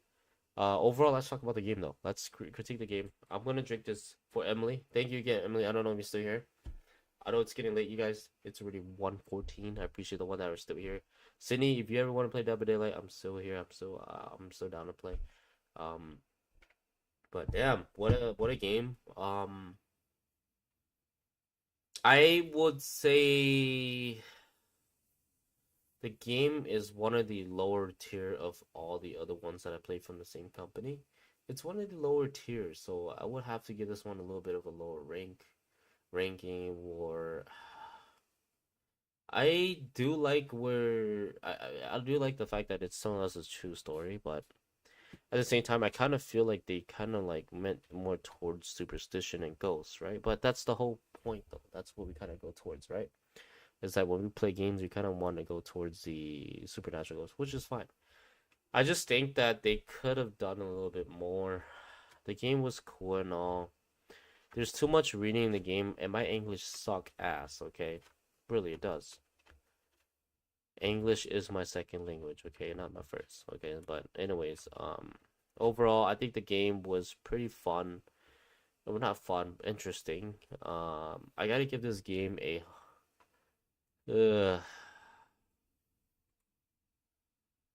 I gotta give this game a 5 out of 10. Jeez, that's really low. I hate to say that. A 5 out of 10 because it was kind of the story was there, but it was confusing. It was confusing. It was dragging. It was just walking the snow most of the time. We could have just speed it up, get to somewhere. It was very slow build up. On top of that, it was a lot of walking around of nothing happening, and make it a little bit scarier next time. Do a little bit better, but I mean, at the end of the day, you kind of just play a game of like walking simulation of things that won't even really scare you. Yeah, I'm on the same boat with Paige with you. I appreciate that, Emily. And it's Emily, would you give it a 5 out of 10 too? Like, the story is good and it's there. I'm not good, but this you already given the actual article. You could kind of just go off of it. You know what I mean? Like, you didn't have to act like there's a killer when we know full well there was no killer because everybody who went died. The leader, they made the leader as a killer, but the leader died too. So I'm like, why would you make that person have such a bad name when the person died? You know what I mean? Like, they kind of like threw their flop on it and made the leader a bad person when at the end the leader died with them. It just that part kind of threw me off. I'm like, hold on, dude, he died. Why would y'all make him same as he's a killer? Like, that's just so fucked up. If I was one of the family members of the leader, I'd be so pissed about this game. Yeah, maybe around 6 to 10, 6 to 10, not bad, but like confusing and walking around too. Yeah, exactly. Yeah, and I agree with you. It's just exactly this is what it is. I'm just like, what the fuck? Like, sure, we're walking and then nothing's happening. Walking, nothing's happening. Sure, it built up the tension when the dude was like around my tent and all. Um, but it didn't really make sense. It just didn't really make sense. A lot of things didn't make sense. They should have never hyped the kill. Like, what was the whole point of the bunker? You know what I mean? You remember that bunker? We found the bunker, right? And they were talking about the bunker. I'm like, okay. I get the bunker was considered like a military like test experiment, but then it's confirmed that there's no military tests up there. I mean, fuck, it's -30. Who wants to build a base up there? We can build a base in freaking somewhere that's warmer, right? And there's not really even anything saying that there is military stuff testing stuff going on there. It's not even confirmed. It's like a myth or folklore. So no one really knows there's really any military stuff out there. I don't think there's really any military stuff out there. So I see why there's a bunker just to throw you off, but at the same time, making the main character look bad, the Victor guy look bad was just kind of wrong. I thought that was kind of it rubbed off weird. Like, if the dude died really there, why would you make the dude as a killer when he actually died from the avalanche or whatever, right? It's just kind of weird. And then the sacrificing, the ritual stuff, I'm like, what? That made it even worse. Because there's no such thing as a sacrificing or tomb in this article. They didn't find any photos of a sacrificing or a tomb. And I'm like, why would they have the like you say the Zelda stuff in there? You know, like what? That's just kind of like y'all threw too many extra things in there on a real story. Okay, one thing is this: so you make a video game about real events, you gotta be very careful, okay? Because if you kind of like toss it the wrong direction, it might just backfire. And I think they kind of did that in this game. I'm just giving you the quite brutal honest of my critique, okay? Is that if I'm gonna make a story about, let's say, years from now, kids are gonna wonder about something, right? If I was gonna make a story about like let's say what is something that's very tragic? A story of do you ever remember the shooting in Vegas, right? Where the mass shooting in Vegas that killed like 55 people, right? That one guy that was at the Mandalorian Bay, whatever, the Bay Hotel, right? It's like if I was to rewrite that story, make it a tragic scene, and I made the artist that was singing that concert that day the ones that planned the killing. Why the hell would I do that? You know, like what? They had nothing to do with it. It was just performing a show, and they were just there to like play the band, the rock band that was there. But the game kind of did something like that. It's like the leader was not even known as a bad person, but they made the leader as a killer. It's almost as if like if I did that story of Vegas and I made the band that was playing that night to set them up. No, like dude, that's completely I don't know, that's weird. And then yeah, and then there's no like a sacrificial like tomb there too. That's insane. That is insane. That is bizarre, crazy. Okay, so I thought they kind of like they should be careful with that. Don't throw a lot of fake things like that. That's kind of like that's people's family that died in reality. You know what I mean? I hope you guys understand what I'm saying. My English ain't good, so when I talk about it, I explain. I suck explaining too, but that's what I'm trying to say, and I thought it was kind of weird how they went down that route. Richard, I seen that you give me something, Richard. Jeez, bro, you sent two. Holy crap, Richard. Dalmere, I think I remember this one. Thank you, Richard. I will accept a devious path, huh? DP, double pet. Oh, never mind. Thank you, Richard. I appreciate the two gifts, man. We'll drink a half for Emily. We'll drink a half for Richard. How's that sound? Thank you, Emily, for the donation. And Richard, thank you for the gift. Am I wrong here, though, with my opinion? I mean, am I just being too strict? But y'all kind of get what I'm saying? Am I being too much? I get it. Build up the tension and it build up like a good part of the game. But, sheesh, I think there's another way of doing it. Oh, excuse me, you guys. You guys are killing me with these beer. The fifth beer. Thank you to Emily and Richard's donations. Appreciate you guys so much for helping me out, okay? Horror streams are the most expensive, but it's actually the spots where I get the most donation as well, too. So, check under your Steam chair. Yeah. Yeah, no, oh, I already checked. You sent me 2 games, right, Richard? I think I just accepted them. Dalmir and this one, right? Devious Path. You get a game. You get a game. You talking about freaking Richie. You talking about the fucking Oprah. Check under your chair, everybody. You get a car. You get a car. You get a car. Freaking Oprah, man. Such a rich lady. I would have never done that. I've been like, check under your chair. Oh, there's a broom right there. If you want to clean the shit that you've been dropping. No, I'm just kidding. But yeah. Also, check your TikTok from me. TikTok. Holy crap, I haven't been on TikTok. Emily, you know how I am. When I don't get anything like post up, I feel really bad. Oh, I got you.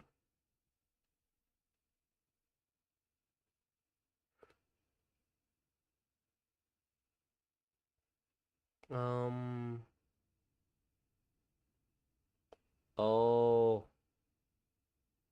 what is the game called? Shift at midnight game. Okay, hold on, I got you. We'll look at it right now, Emily. Why don't we do that? Richard, thank you for the gift, Richard. Shift.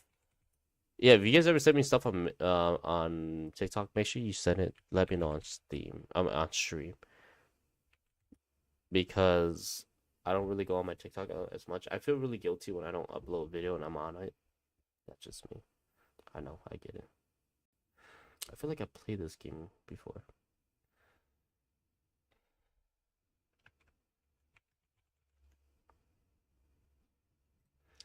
Oh, it's a new game.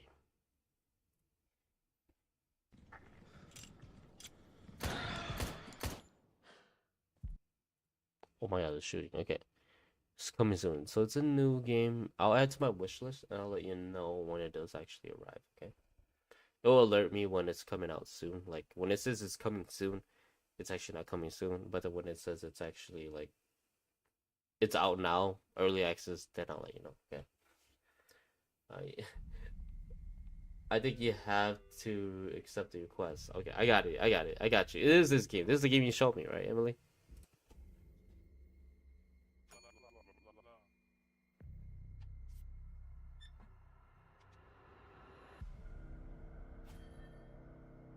It reminds me of that game of where you have to like what the you have to like the aliens come into the apartment, you know?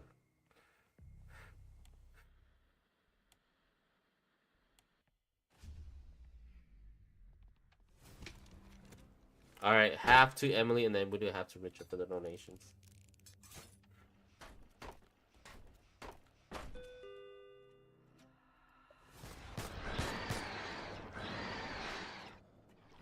Thank you, Emily.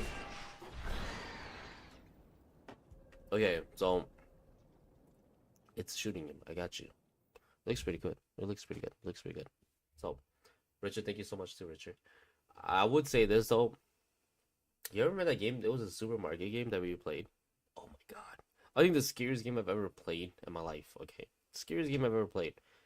Supermarket one. It was late night. I thought it was the same one, right? Y'all remember that one I played? It was like on Facebook, like the first year I streamed on Facebook, and I decided to transition to horror. It was a supermarket game that freaking. I was playing it. They knew my real name, my first and last name, and they threw my driver's license in it too. Y'all remember that? They threw my driver's license like the first 10, no, not the 10, but the first like 5 digits of my driver's license in it. I'm like, bro, what the fuck? That was crazy. That was scary because I'm like, oh my god, what else do y'all know? Um, wait, don't tell them what website I visited last night. Don't tell what, don't tell what website I dropped last night or something. Jeez, like I'm just like, oh god. It was crazy because they got my driver's license. They knew what class of driver license I got too. I was just like, what the fuck? Like, what kind of game does that? That's crazy. It's like a dark web kind of a game, you know? That's crazy. Yeah, I don't know if you guys remember that. That threw me off. I think the best game that I played so far for a horror game was the Crimson. You remember the Crimson one? Dude, this shit was so fun. Crimson Snow. It was like the crazy lady that we did. It was a Christmas, and the lady was like the ex-wife, and she was crazy over him or whatever, right? And she went super crazy. I remember I made a few TikTok about it. That was a good one. Damn, you guys are getting me. You guys are getting me there already. Holy crap! And it's crazy because I've been drinking. The first donation came in like at 2 hours, so it's like an hour and 30 minutes, and we're already on 5 beers. Colleen told me to finish the beer, so I'm doing her a favor. Yeah. Anyways, to Richard, thank you, Richard. We drunk for Emily for the donation. We'll drink this one for Richard because Richard did gift us 2 games. So I'm saying thank you so much, Richard. Appreciate it, bro. Oof. And then tomorrow I gotta go meet up with the lady, the Bill Bond lady, about alcohol. Cheers up, you guys.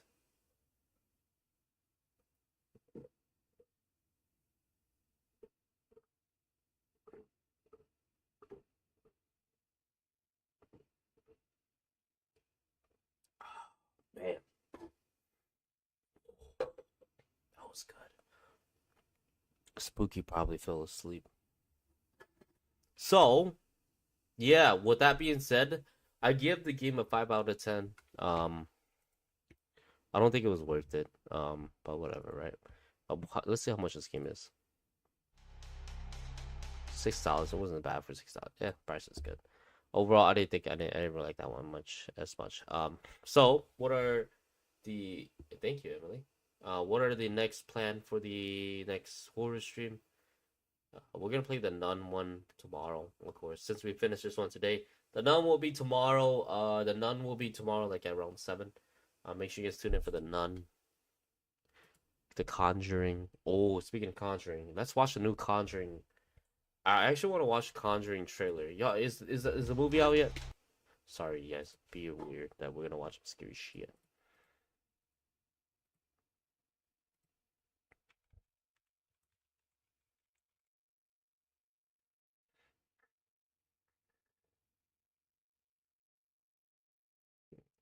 I think it's this one, right? We're gonna watch it together, okay? I'm gonna turn off most of the music so y'all don't hear it. This is the Conjuring, you guys. I'm gonna pause a little bit so we don't get copyright or anything like that, right? Oh, fuck, we probably got copyright this already. I actually want to watch this. Don't touch anything. Everything you see in here is either haunted. Oh, the Nun. Been used in some sort of Emily, you're probably not even watching this right now because you're scared watching scary stuff like that, Emily. Not even the toys.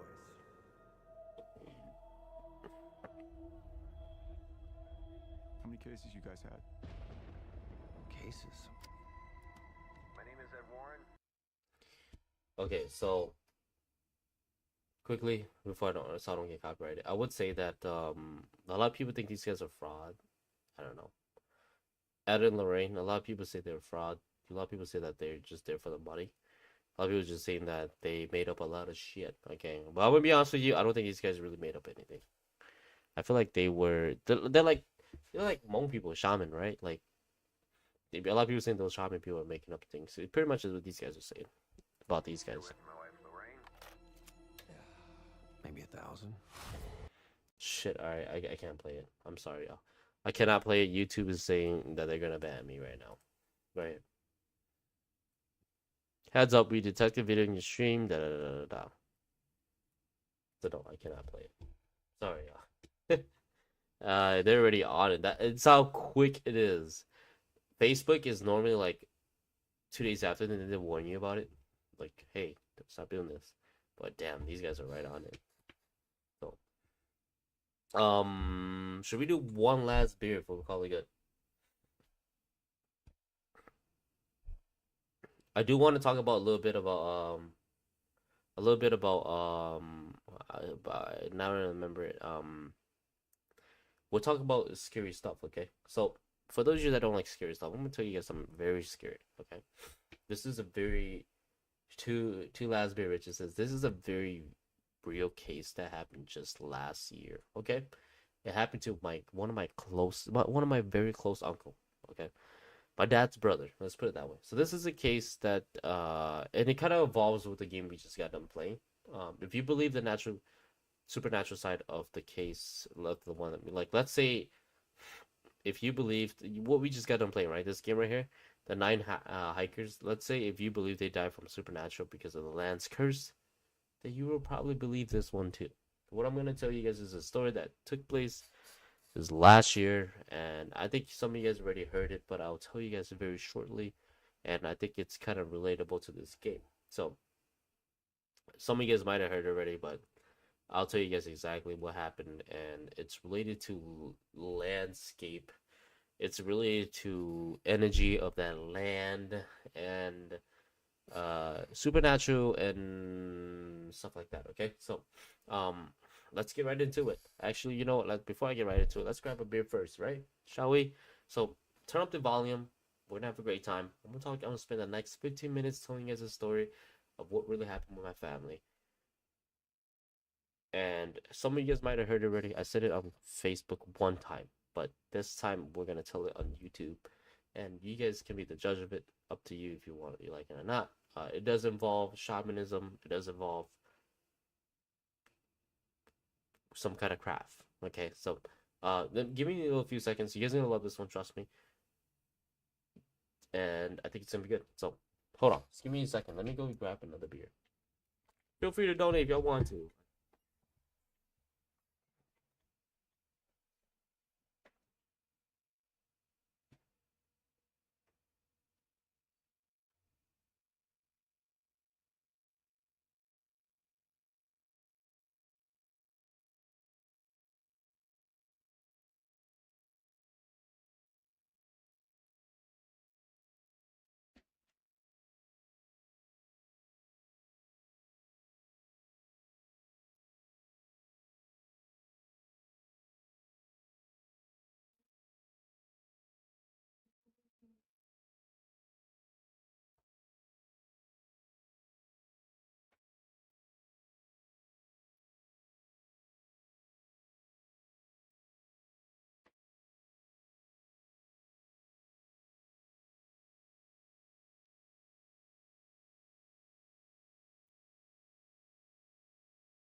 All right, you guys.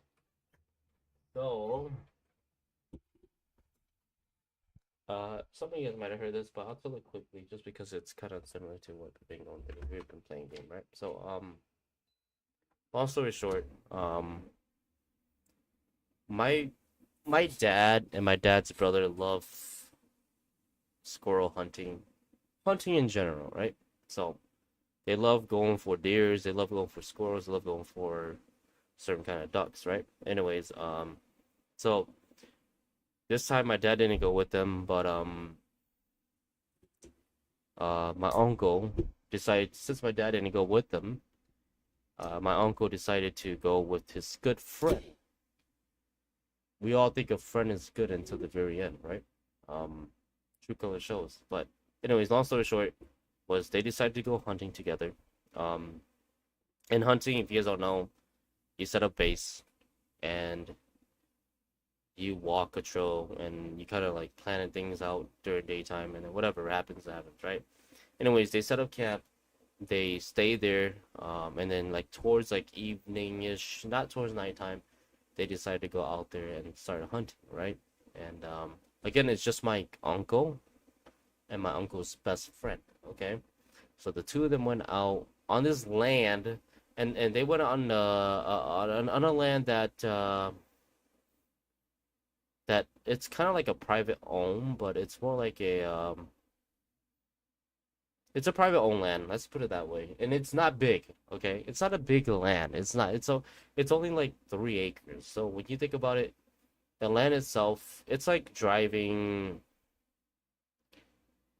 It's like if you were to drive through that forest at 60 miles per hour, you go through that forest in a minute. So it's very small, right? It's a very small land. They've been there a lot of times. They're very familiar with it, right? Not a lot of times, but they've been there quite a bit. So they're like, okay, we're back to this land. We know that on the left, it hits a creek. On the right, it hits some kind of muddy hill, right? So anyway, so they were very familiar with it.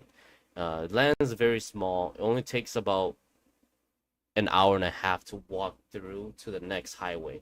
Literally, you walk through that land, that forest, there's a highway right there, the main road. So they knew that it only takes like an hour, 30 minutes. It's not a long walk, right? But they were like, you know what, today sounds good. Let's go there. Let's go shoot some squirrels and hopefully find some deer. Deer's a bonus. Anyways, long story short, what happened is they went there. My uncle took a left. The best friend took a right, right? So my uncle went towards the waterfall. My uncle's best friend went towards the right, which is a bunch of muddy hills and stuff, right? Anyway, so they went, and as they were going, they, they like to mark, their path, right? So you don't get lost, right? So you kind of like here and there, you kind of throw like a little color, or you could wrap like a scarf onto like poles, or on twigs, so you kind of like, hey, so I'll walk this way. So when I at night, if I ever get lost, I can come back and see that I marked this red. So that means I came back this way. So if I go back this way, I'll reach camp, right? And so they both do that. They're experienced hunters. They've been doing it for 20 plus years. So they go in, they start marking things during the day, and then they go up a tent. My uncle went to climb up a tree. They were both. The other guy didn't go on a tree. My uncle went up in a tree. He climbed up a tree, sat there, camouflage clothing. He was waiting and waiting and waiting, right? He ended up finding a squirrel eventually. He shot the squirrel. He actually killed the squirrel. And so he came back down from the tree. This is like during 8 to 9 p.m. already. He was supposed to go back. He's gonna have to go back in like an hour, right? So he shot a squirrel. He killed a squirrel. It fell off the tree. He started walking, trying to find the direction of where the squirrel was at. And as he was walking, he couldn't find the squirrel anymore. It was kind of weird. It was like lost, you know. So he was like, "Oh, what the fuck, man? The squirrel's lost." But I already shot it and I killed it. I feel bad. I gotta look for it, right? I gotta look for it because I already killed this bee, you know. It would be sad if it just rot and then it doesn't get picked up. No one eats it, right? So he goes. He started looking. He's like, "Oh shit!" But nighttime's gonna go. It's gonna be nighttime soon. It's gonna be nighttime soon. I only got like 30 minutes to look for the squirrel, right? So he goes, keep looking, like, oh shit, time is running out. But I could have swore the squirrel dropped from this tree right down here. How is it the squirrel's gone now? Completely gone. You know, there's no way. I've seen that it died and it fell off the tree, and it fell from like 20 foot. There's no way it could have survived that, right? So the squirrel fell down. He started looking around the tree where he shot the squirrel at, and he couldn't find the squirrel. And so him not wanting to waste any kind of meat and appreciation of anything that he does kill, he wants to eat it, right? As appreciation, you should never look. Don't ever over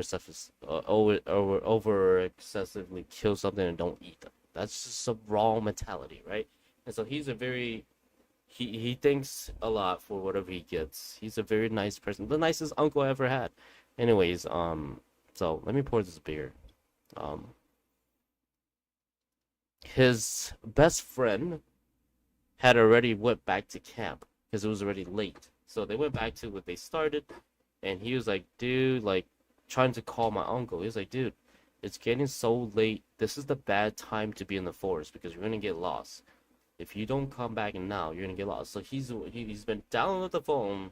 He calls and said, bro, man, where you at, man? I'm trying to get to you. Leaves him a bunch of voicemails saying, dude, it's late. Come back. Dude, are you lost? Let me know what's going on. But then my uncle, being way out in the forest, has no signal. I know for a small forest, he had no signal, right? But when you're deep in the heart of the woods, you have no signal. Y'all should know that, right? It doesn't matter because all that things are blocking your way. Anyway, so all his signals are blocked. He's trying to find the squirrel. I know he knows that time is against him. But he couldn't find it. He eventually gave up. He said, I'll find it tomorrow morning. There's no way. I just gotta. So he goes around and mark that area where he killed the squirrel. He goes and he marks it all red, tagging that this is where I shot the last squirrel.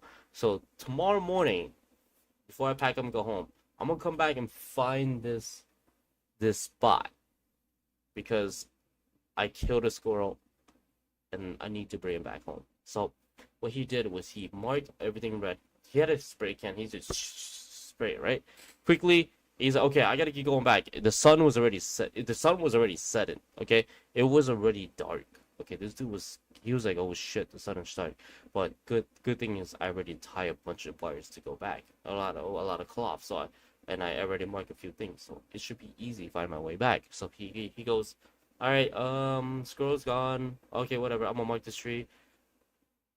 Everything's tagged to go back to the camp. So he goes, he puts his gun in his shoulder, starts going back as he walks slowly. And it's like super dark now. It's pitch black in the woods. If you ever been out there in the night, you cannot see anything. There's no way you see anything unless you have a headlight. And he does have a headlight. He was repaired. 20 years in experience. He's repaired. He has a headlight.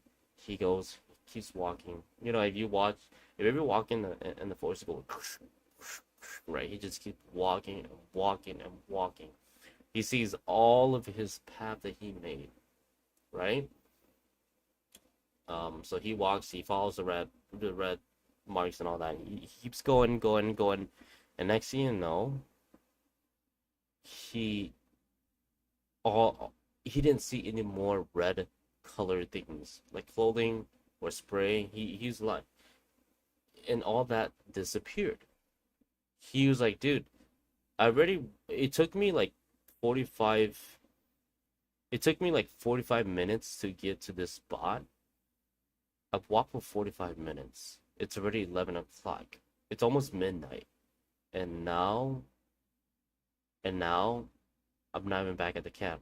Did I lose a step? Did I miss something walking back? Or did I not follow myself correctly? What's going on? Right? And he's like following, he's going trails, and then he kept walking and walking and walking, and he somehow circled back to the tree where he killed the squirrel. He circled back somehow back to where he started after like 2 hours of walking. He shouldn't have been back at the camp an hour ago, but somehow he came back to the same freaking tree. He killed the squirrel, right? So he's like, what the hell? Like, I was just here. Oh my god. And when he got back, it was already like 12:30 a.m., right? He's like, holy shit, dude. There's no way I'm gonna make it back in time. There's no way. There is no way I'm making it back in time. There's no way. I'm lost. I've come to a conclusion that I am lost. Right? And so he was scared. What's up, Bill Joy? No, I'm good, bro. So he came to a conclusion that he was already lost. He already accepted defeat. He admitted defeat, right? He's like, oh my god, I'm lost. I don't know what the hell's gonna happen. So he started whistling. He started yelling for his friend. And again, this is only a mile long forest. So and if anybody yells, you should be able to hear that person. You should be, right? And so the friend that was back at camp, he was already asleep, but he was worried for his friend. But he's like, don't worry about it. Maybe his friend is just doing we probably got a lot of animals. He's gonna bring all those animals back. He's dragging them. His friend was like, okay, whatever. I'm gonna go to sleep. I think he's fine. He's a grown man. He's been doing this for 20 plus years. You know his way back. It should be fine. Anyways, the next day he woke up. The friend woke up super early. Hunters hunt early, right? But that time they set up camp, so it's a little different. It's good to hunt early. So they woke up. They're like, he woke up. He went out the tent. He went to go look at his tent. He's like, huh, the dude isn't back yet. What the fuck? That's weird. Or did he get up super early to go hunt? And I didn't know about that, right? So he started calling for his name, and he's like, yeah, hey, buddy, you know, where you at, man? I've been looking for you all night. Yesterday I was waiting for you. You never showed up. You know, what the hell are you doing, dude? Like, let me know, man. I don't want to, like, I feel like I'm being left out here. You know, I come hunt with you, and you're not telling me what's going on. Something's going on, man. You gotta let me know. He was just like talking, yelling out, and no one heard him, the friend. But that night, when my uncle came back to the same tree where he shot the squirrel, right? He was lost. It started raining. It started raining that night. It rained and it was storming, okay? So it was storming. He was super cold. He was like, oh my god, what the fuck am I gonna do? He was panicking. He was trying to find his way back. He went back the same path. Again, like, okay, oh my god, it's raining, it's pouring, it's cold. If I can follow the path again, let me try it again. Since we're back in the beginning, we're back at the end, let me follow exactly. And he kept going, and it didn't work. He'll eventually come back to where he was at the same spot. And so he was super scared. He was cold. And then he ended up finding a tree that was carved inside. You know, a tree that was like kind of like split in half, but not fully split in half, but like the bottom was like kind of split, and then it was carved. And so what he did was, during that night, he was so scared. He was cold. He was shivering. No shelter. Was lost. He ended up going inside that tree, and hiding in there for coverage, right? Because that was only his warmth comfort, right? He was nowhere else that he could get. He wasn't gonna get no fire. It's raining. He can't get no twigs to get started. So that was like his only spot that he can actually rely for comfort and for warmth. But anyways, overall, I mean, throughout that night, he actually slept the whole entire night because he was too cold. But and he was scared too. Being lost in the middle of a forest, you gotta be freaking scared, right? Anyways, so he was lost the whole night, and it felt like 10 years for him while his buddy went to sleep, woke up, and still trying to find him. So, anyways, now we're going to the buddy's story, okay? The buddy couldn't find him in the morning, so he decided to follow his path, the uncle's path, and he saw that the dude tag a bunch of things, right? And he was like, okay, well, I need to find him soon because we only have until 11 o'clock till we gotta get all this land because we told him we want to stay for like a day and I don't want to stay too long, So he tried to find him. He couldn't find my uncle at all. He couldn't find him at all for some reason. And so he's like, okay, that's weird. I'm gonna go back to camp because it's reaching our time now. I'm gonna go back to camp. I'm gonna call him, and hopefully he picks up. Maybe he's already on the other side of the highway. And he's gonna pick up his phone, and he's gonna be like, "Hey, man, I'm sorry, man. Last night I got a big ass deer. I couldn't drag it over the back to camp, but I got it at the side of the road. Come pick me up at the side of the road." He was hoping that was the call that he could receive, right? That was not the call. He called, no pickup, no pickup. He was so scared. The best friend of my uncle was like, "Holy shit, this dude's not picking up. I know he's lost for one, or for two. If I leave him out here longer in the woods, he's gonna die from starvation." I know. My uncle was not the biggest survival dude. My uncle was like one of those dudes that lived comfortably in his AC in his home, and he doesn't know how to survive like that. I know he's a good hunter, but he doesn't know how to survive like that, right? So, anyways, long story short, he goes, I need to call all his friends, all his family, right, to come save him, help me find him, right? So the best friend called my dad, called my friend Johnny, and they didn't call me though, because he don't have my phone number, but they called a bunch of people, right? They were like, "Yo, you need to come out here." One thing he didn't call was the cops. You need to come out here, come find your brother, because he's lost in the forest, and we can't get him, right? I can't find him. I just can't find. No matter what I do, I can't find him. And so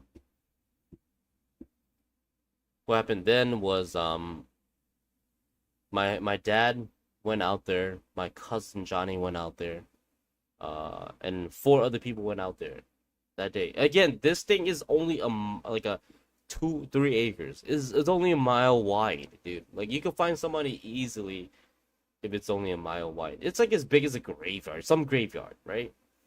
But covered in trees, right? And you're like, what the fuck? How does this dude get lost, right? And so they go and they go and they go. My dad goes there. My dad tries to find his lost uncle or his brother. They couldn't find him at all. All of them were searching for the whole entire day. From every square footage of that forest, they couldn't find him at all. No one could. They seen his marks, but then when they went to like the tree and stuff, they couldn't find him. There was no way. He was completely gone, as if he's vanished out of this realm, right? And so then my dad goes to the wife. The wife was there too. My uncle's wife was there. She was crying. She was saying in Hmong like, like all this and all that. She was just saying, pretty much translating English, "I love you so much, wherever you gone to. If you could hear my voice, listen to my voice, follow my voice, come back to us." Pretty much is what she's saying, right? And so my uncle couldn't hear anybody. My uncle couldn't see anybody. My uncle knew it was daytime, and then he was just stuck. Daytime, nighttime. He only seen daytime, nighttime. My uncle was in that tree, and he come out during the daytime, try to walk back, and he ends up at the same spot all the time, all the time. Like the next day, he'll walk up He'll be like, oh shit, it stopped raining. Let me get out this tree. Let me try to find my way back home. He'll walk his way back home. It ends up coming back to the same spot where he shot that squirrel. Okay, and then he felt defeated. He felt like he was lost, and so day two now of being stranded out there, 48 hours with no food, no nothing. Okay, this is the first like day after being lost. All the family came out trying to find him. They couldn't find him. This is the second day. So the mother of the person that was lost, not the mother, the wife of the person that was lost, excuse me, she decided to call for a shaman, right?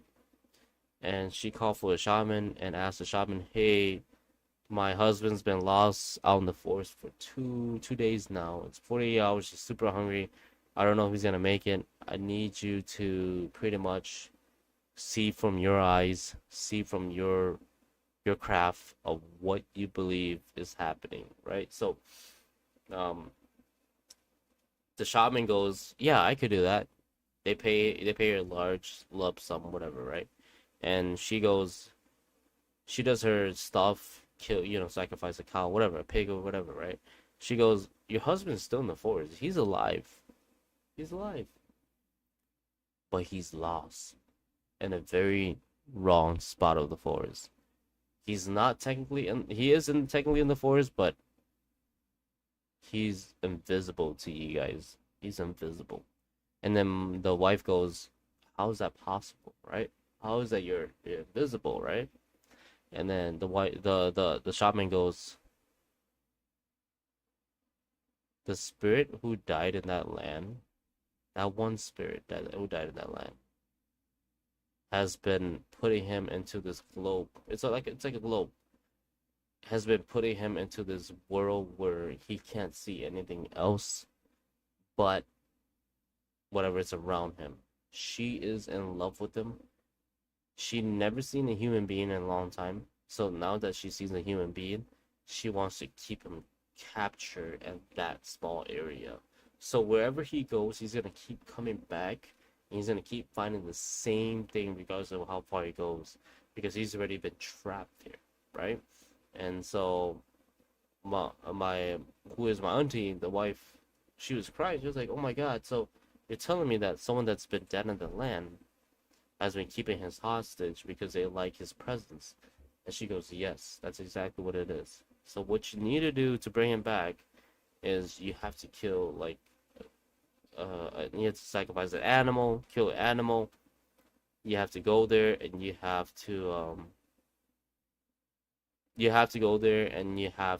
cry and go on beg on your knees in front of the forest, beg on your knees, and tell them that you're married to this guy and that he needs to come back home. This guy is not meant for you in the forest. This guy already has a wife and kid. He needs to come back to his real family." And so that's what the shaman told my auntie. And so what my auntie did was, my auntie went and killed two chicken and a pig, right? The pig is for home. The two chicken was to go sacrifice. So my auntie went to the forest at the other end of the forest. Okay, this is during daytime. It's like 4 p.m. My auntie decided to go to the other end of the forest. She started crying. She got on her knees. She was crying her ass off. According to what my cousin Johnny is the closest cousin to me, right? He was telling me exactly this. I don't. This dude never tells a lie to me, okay? And they've been trying to find this dude for 2 days straight. The uncle for 2 days straight, right? This is the third day now. Going to the third day after they failed search for the second 48 hours. This is going to 72 hours. This is when the wife goes out there. The wife started getting on her knees saying, "Thôi, các cô tư chỉ là các lò, nè mua mình nhỏ là, nè nhưng mua chế này nhỏ, nè nè chỉ đó thì nè lầu nè mua nè thế gì nè mua mình nhỏ tao chế, thế like she was just saying like, that's my husband, this is his name, he's married to me in the spiritual world. You want to check our spiritual background, you could go ahead and check our spiritual background, but he belongs to me. Stop taking my husband from me. Bring him back to me. This is my husband, not yours. I get it that that you fell in love with them, but at the end of the day, this is my husband, not yours. I bring you 2 chicken and offer in order for you to let him go. Please let him find his way to get out of the forest, to find his righteous wife, to find the wife that he's been looking for, to go back to his son, to go back to eating a meal with us, to go back to being a dad again. That's what she said all along. She was crying, she was on her knee in front of the forest. And the moment she did that, the husband came out of the forest. Came out of the forest, and within minutes, from according to my dad, according to my cousin, he came out of the forest within minutes. Because he's been stuck in there, he's been trying to find his way out for the last 3 days. And he came out of the forest within minutes after she did that. Crazy, right? And he was covered in twigs, he was covered in leaves, he was covered in all sorts of shit. He's been rained on, he's been through the toughest trenches of all time, and he just came out and he was like, oh my god, there's a road, I see a road. And he looked to the left and he saw my parents, and then he was like, oh my gosh, I got out of the forest. No way. He was just so lost. He was like, what the hell? Oh my gosh, you guys, I spent 3 days trying to find this road. I finally found it. He was just crying his ass off. Like, I can't believe I found this road. I can't believe it. I've been looking for this road. I've been following the same path, and all of a sudden the path aligned me to this road somehow, right? But he didn't know what happened. He did not know what happened. And then my dad goes and asks him, "Oh my God, dude, I've been worried about you. I've been trying to find you. What do you want to eat?" And my uncle said, "I want to eat pho. I want to go to a buffet. I want to eat some bomb ass freaking Hmong food. I want to eat all you can eat because I have not eaten in 70 plus hours. I want to eat the most I can eat because I am super hungry." And so my dad took his brother to like a buffet. They ended up a Hmong buffet. They ended up eating like some bomb ass food because that dude been stuck in the forest for like he's been stuck in the forest for like 3 days with no food. It's great. I'm sorry I'm laughing about this, but it's a real story. I'm sorry, I'm gonna ask for laughing, but they took him. He was eating like there was no tomorrow. That dude was eating food. I'm telling y'all, man, like you eat crab legs, right? At Hmong food, the buffet is not like those big ass crab legs. He was sucking every juice out of those crab legs. He was eating every inch of that crab leg. You know what I'm talking about? He was drinking the whole entire broth of a bowl of food. He drank all the Nava. There was nothing left, right? There was nothing left. He finished every dish as best as he could. He was fucking like it was insane, you know. My dad was like, "Dude, calm down, man. I know that you've been stuck through a forest, but holy shit, dude, you're eating like as if you never had food in your life, you know." Like that's what my dad was saying too. But I understand that though, you know. I understand that. I understand the not being able to eat. Like imagine you haven't eaten for like 70 plus hours, you know, and then 72 hours, and then you freaking see a bowl pho, you see freaking kapong, you see like freaking Hmong sausage, you see chicken wings, Mont Blanc. Oh my God, you will go hammer on that anytime. It don't matter. It doesn't matter where, when, time you eat it. You know what I mean? So that's exactly what he did, and oh my gosh, that was just that part I cracked up because my cousin was telling me about that Johnny. He's my age too. He was telling me, he was like, "Yeah, dude, man, that dude was eating like crazy. We took him out, eat. Oh my God, he was just he would. But the sad part was, well, the thing is, he was crying the whole time while he was eating because he was just so happy that he finally made it out. And honestly, going back to the game, bringing the whole reference back was in this story. I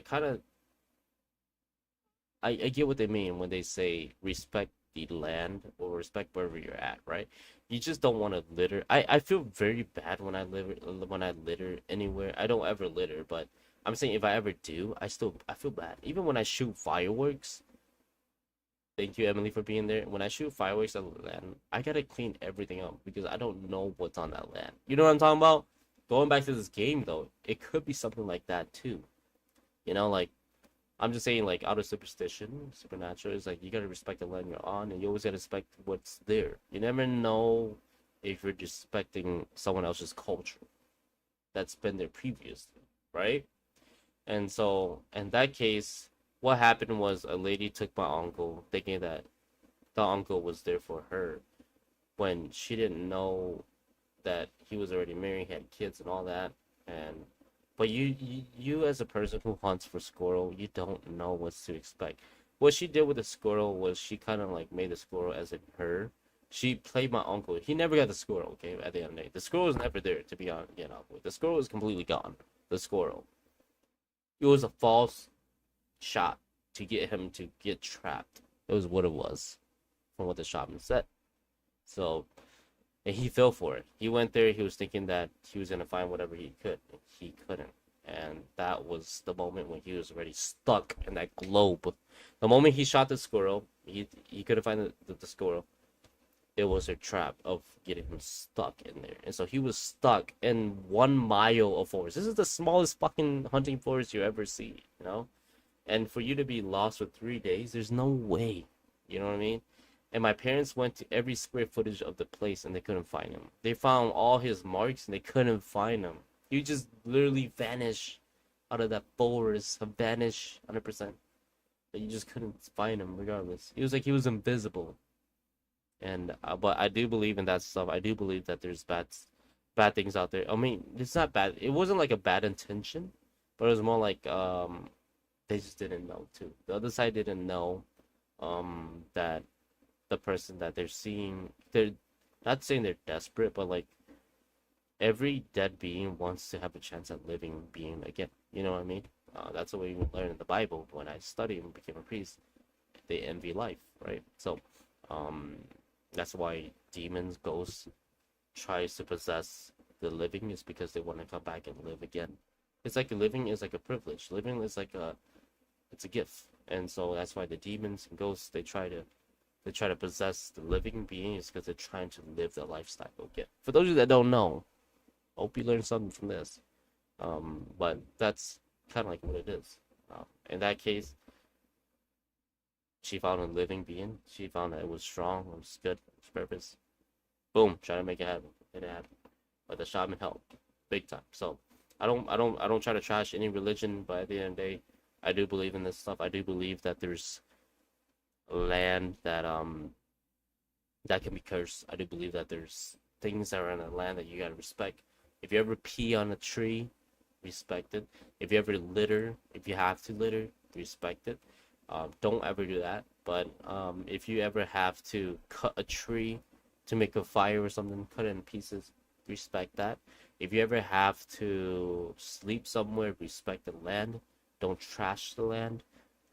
You never know what's gonna happen, and that's my part of this whole entire story. Is that I'm not saying they trashed it, but then at the same time, they could have been at the land that they weren't welcome. That's all I'm saying. You could be in the wrong place, the wrong time, with the wrong land, with the wrong person, the wrong tribe, with the wrong people. You never know what's gonna happen. At the same time, worry about yourself. Make sure your whole group is safe, and at the end of the day, come back together. That's all it is. And I'm glad my family actually cared about him so enough that they did all that extra step to get him back, and he came back and he was safe and he was sound. So that is my story, you guys, for the night. I hope y'all enjoyed it. Thank you guys so much for being here. I think everybody's asleep except for Emily. You still here? I think everybody's asleep, huh? That's my story night. I might as well keep telling y'all some ghost story at night like this, huh? And keep y'all entertained while y'all sleep to my voice. ASMR of ghost stories. I'm gonna drink this half right here for this beer. Cheers.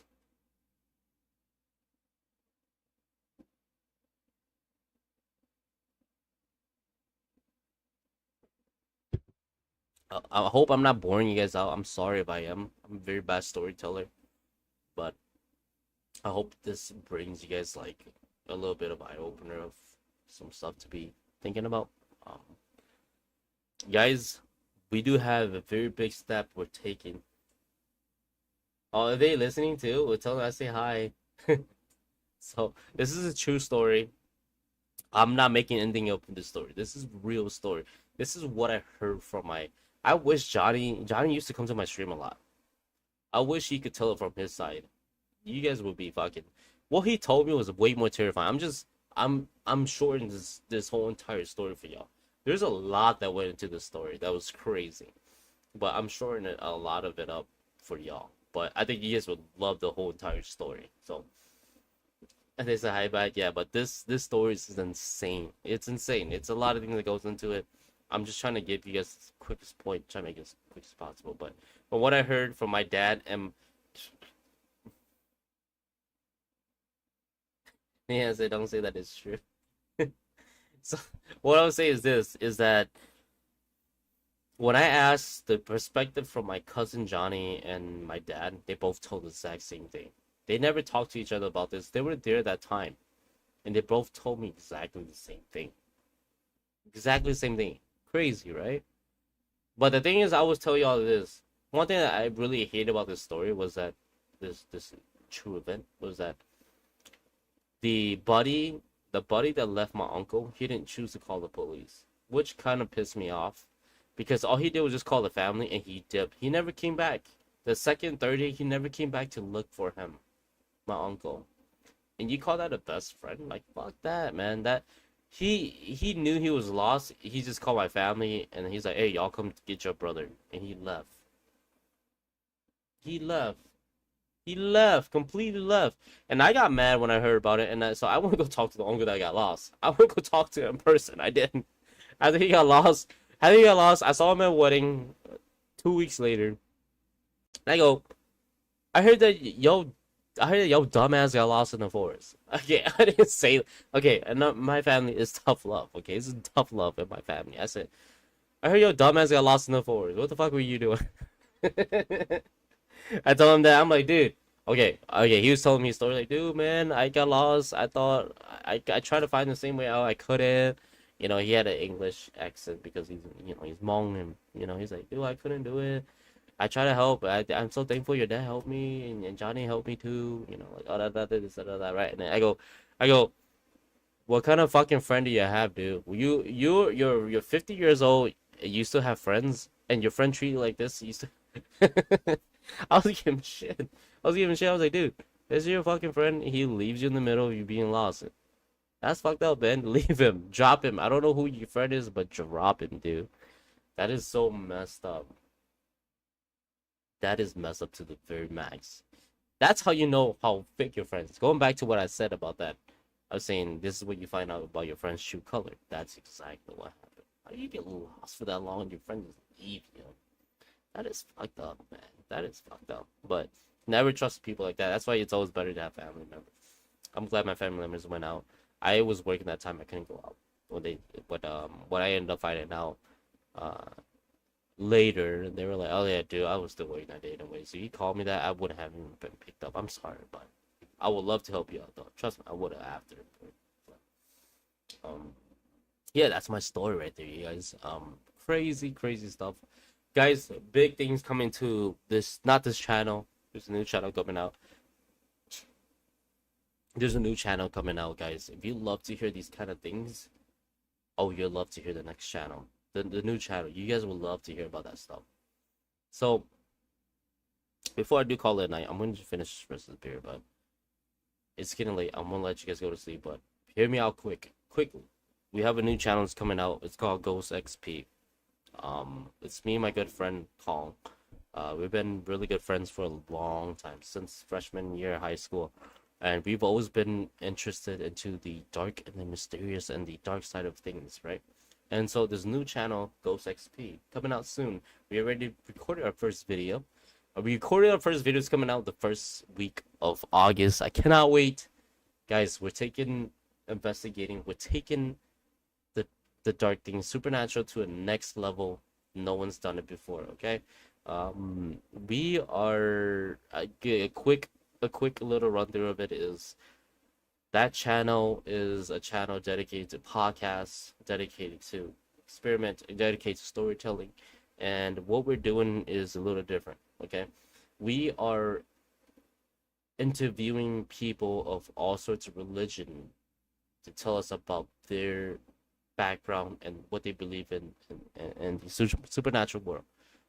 We have a Hmong guy that will be our first video because we're gonna try to capture the Hmong audience first.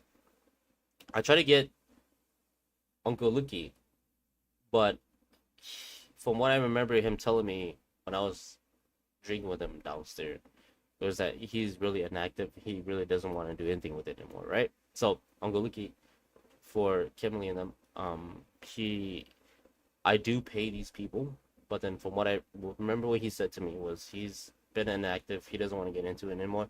So I was trying to get him in the show, but I'd never reached out to him. But I just remember him telling me that he doesn't want anything to do with it as much anymore. He's trying to move on with his life and do things, which I respect, right? But we do have a guy that's coming to our show. That's gonna be our second video, and it's a shaman stuff. He's gonna talk about they're gonna talk about their world of how they see things in the afterlife, how they see things spiritually, and the difference of it. And then we'll have like a monk coming in talking about their life, what they go through, what they see on a daily basis of what they do with supernatural. And then we'll go down to like even pastors, we'll go down to even just all sorts, of religion, and we're gonna see it from their view. That's what our podcast is focused on. We're gonna try to get people in there. I'm still in the process of getting a logo, where I'm in touch with getting a logo. We got our first video done though already. We've been done with it for a month now. So that's to be expected, and I hope you guys do. It's gonna be a whole different YouTube channel. I hope you guys do meet us there. Once it's finally, the channel's already been finalized, but we're trying to put content in. I don't want you guys to subscribe to something that's not ready yet. So when you guys can, I will announce it. You guys follow us there. It's gonna be great. It's gonna be fun. It's gonna be very different from this channel. But this is just my personal channel. That's with me and with the buddy with Perry. And I think it's gonna be fun. It's gonna be a blast, and I hope you guys join us with that journey. So, other than that, you guys, I got nothing else for today. I'm gonna finish this beer. We're gonna call it good. It's fucking late. 4 hours into the stream. Holy crap!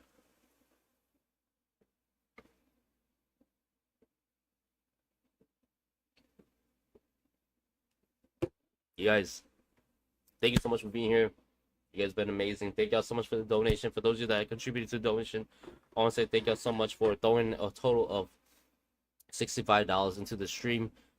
Richard, thank you for the gifting in the game. I appreciate that. I'm not gonna exclude you out. That I'm gonna be honest. Like, thank you for donating. I'm gonna play those games. I'm not excluding you out. I'm just saying thank you for the donation. That's a different thing. I appreciate that, Richard. I did drink for that too. Emily, Spooky, and of course Shane. Thank you so much for donating to the stream. I appreciate you guys with every little bit of it. Thank y'all so much. It helps me a lot with all these horror games, and it's expensive, especially now that I only get like 30% of it, so it helps out a lot tremendously. Thank y'all so much for supporting the stream. I hope y'all enjoyed the game as well. Sorry if I talk a little bit too much, but I want to appreciate every donation. Today was a drinking stream too, so appreciate you guys. I hope I see you guys tomorrow morning for some Fallout, and then from there on we'll go on. And again, there's a horror game tomorrow night. Make sure to tune in for that. Support the stream. I'll be there. Hope you be there. And I'll catch you soon. Thank you, Emily, for being MVP of this stream, for still being here all the way through. Thank you to the mods for showing up. Appreciate it, mods. Mods were heavy on this stream, like always. Y'all killed it. Thank y'all so much. Thank you again for the amazing donation, you guys. Hope y'all enjoyed the stream. I got nothing else for the rest of the night. Y'all take care. Have a good night. Take care again. And fuck, 6 beers a shot in. I gotta meet up with my alcohol therapy tomorrow. Alright, therapist tomorrow. Anyways, dudes, everyone. Have a good night.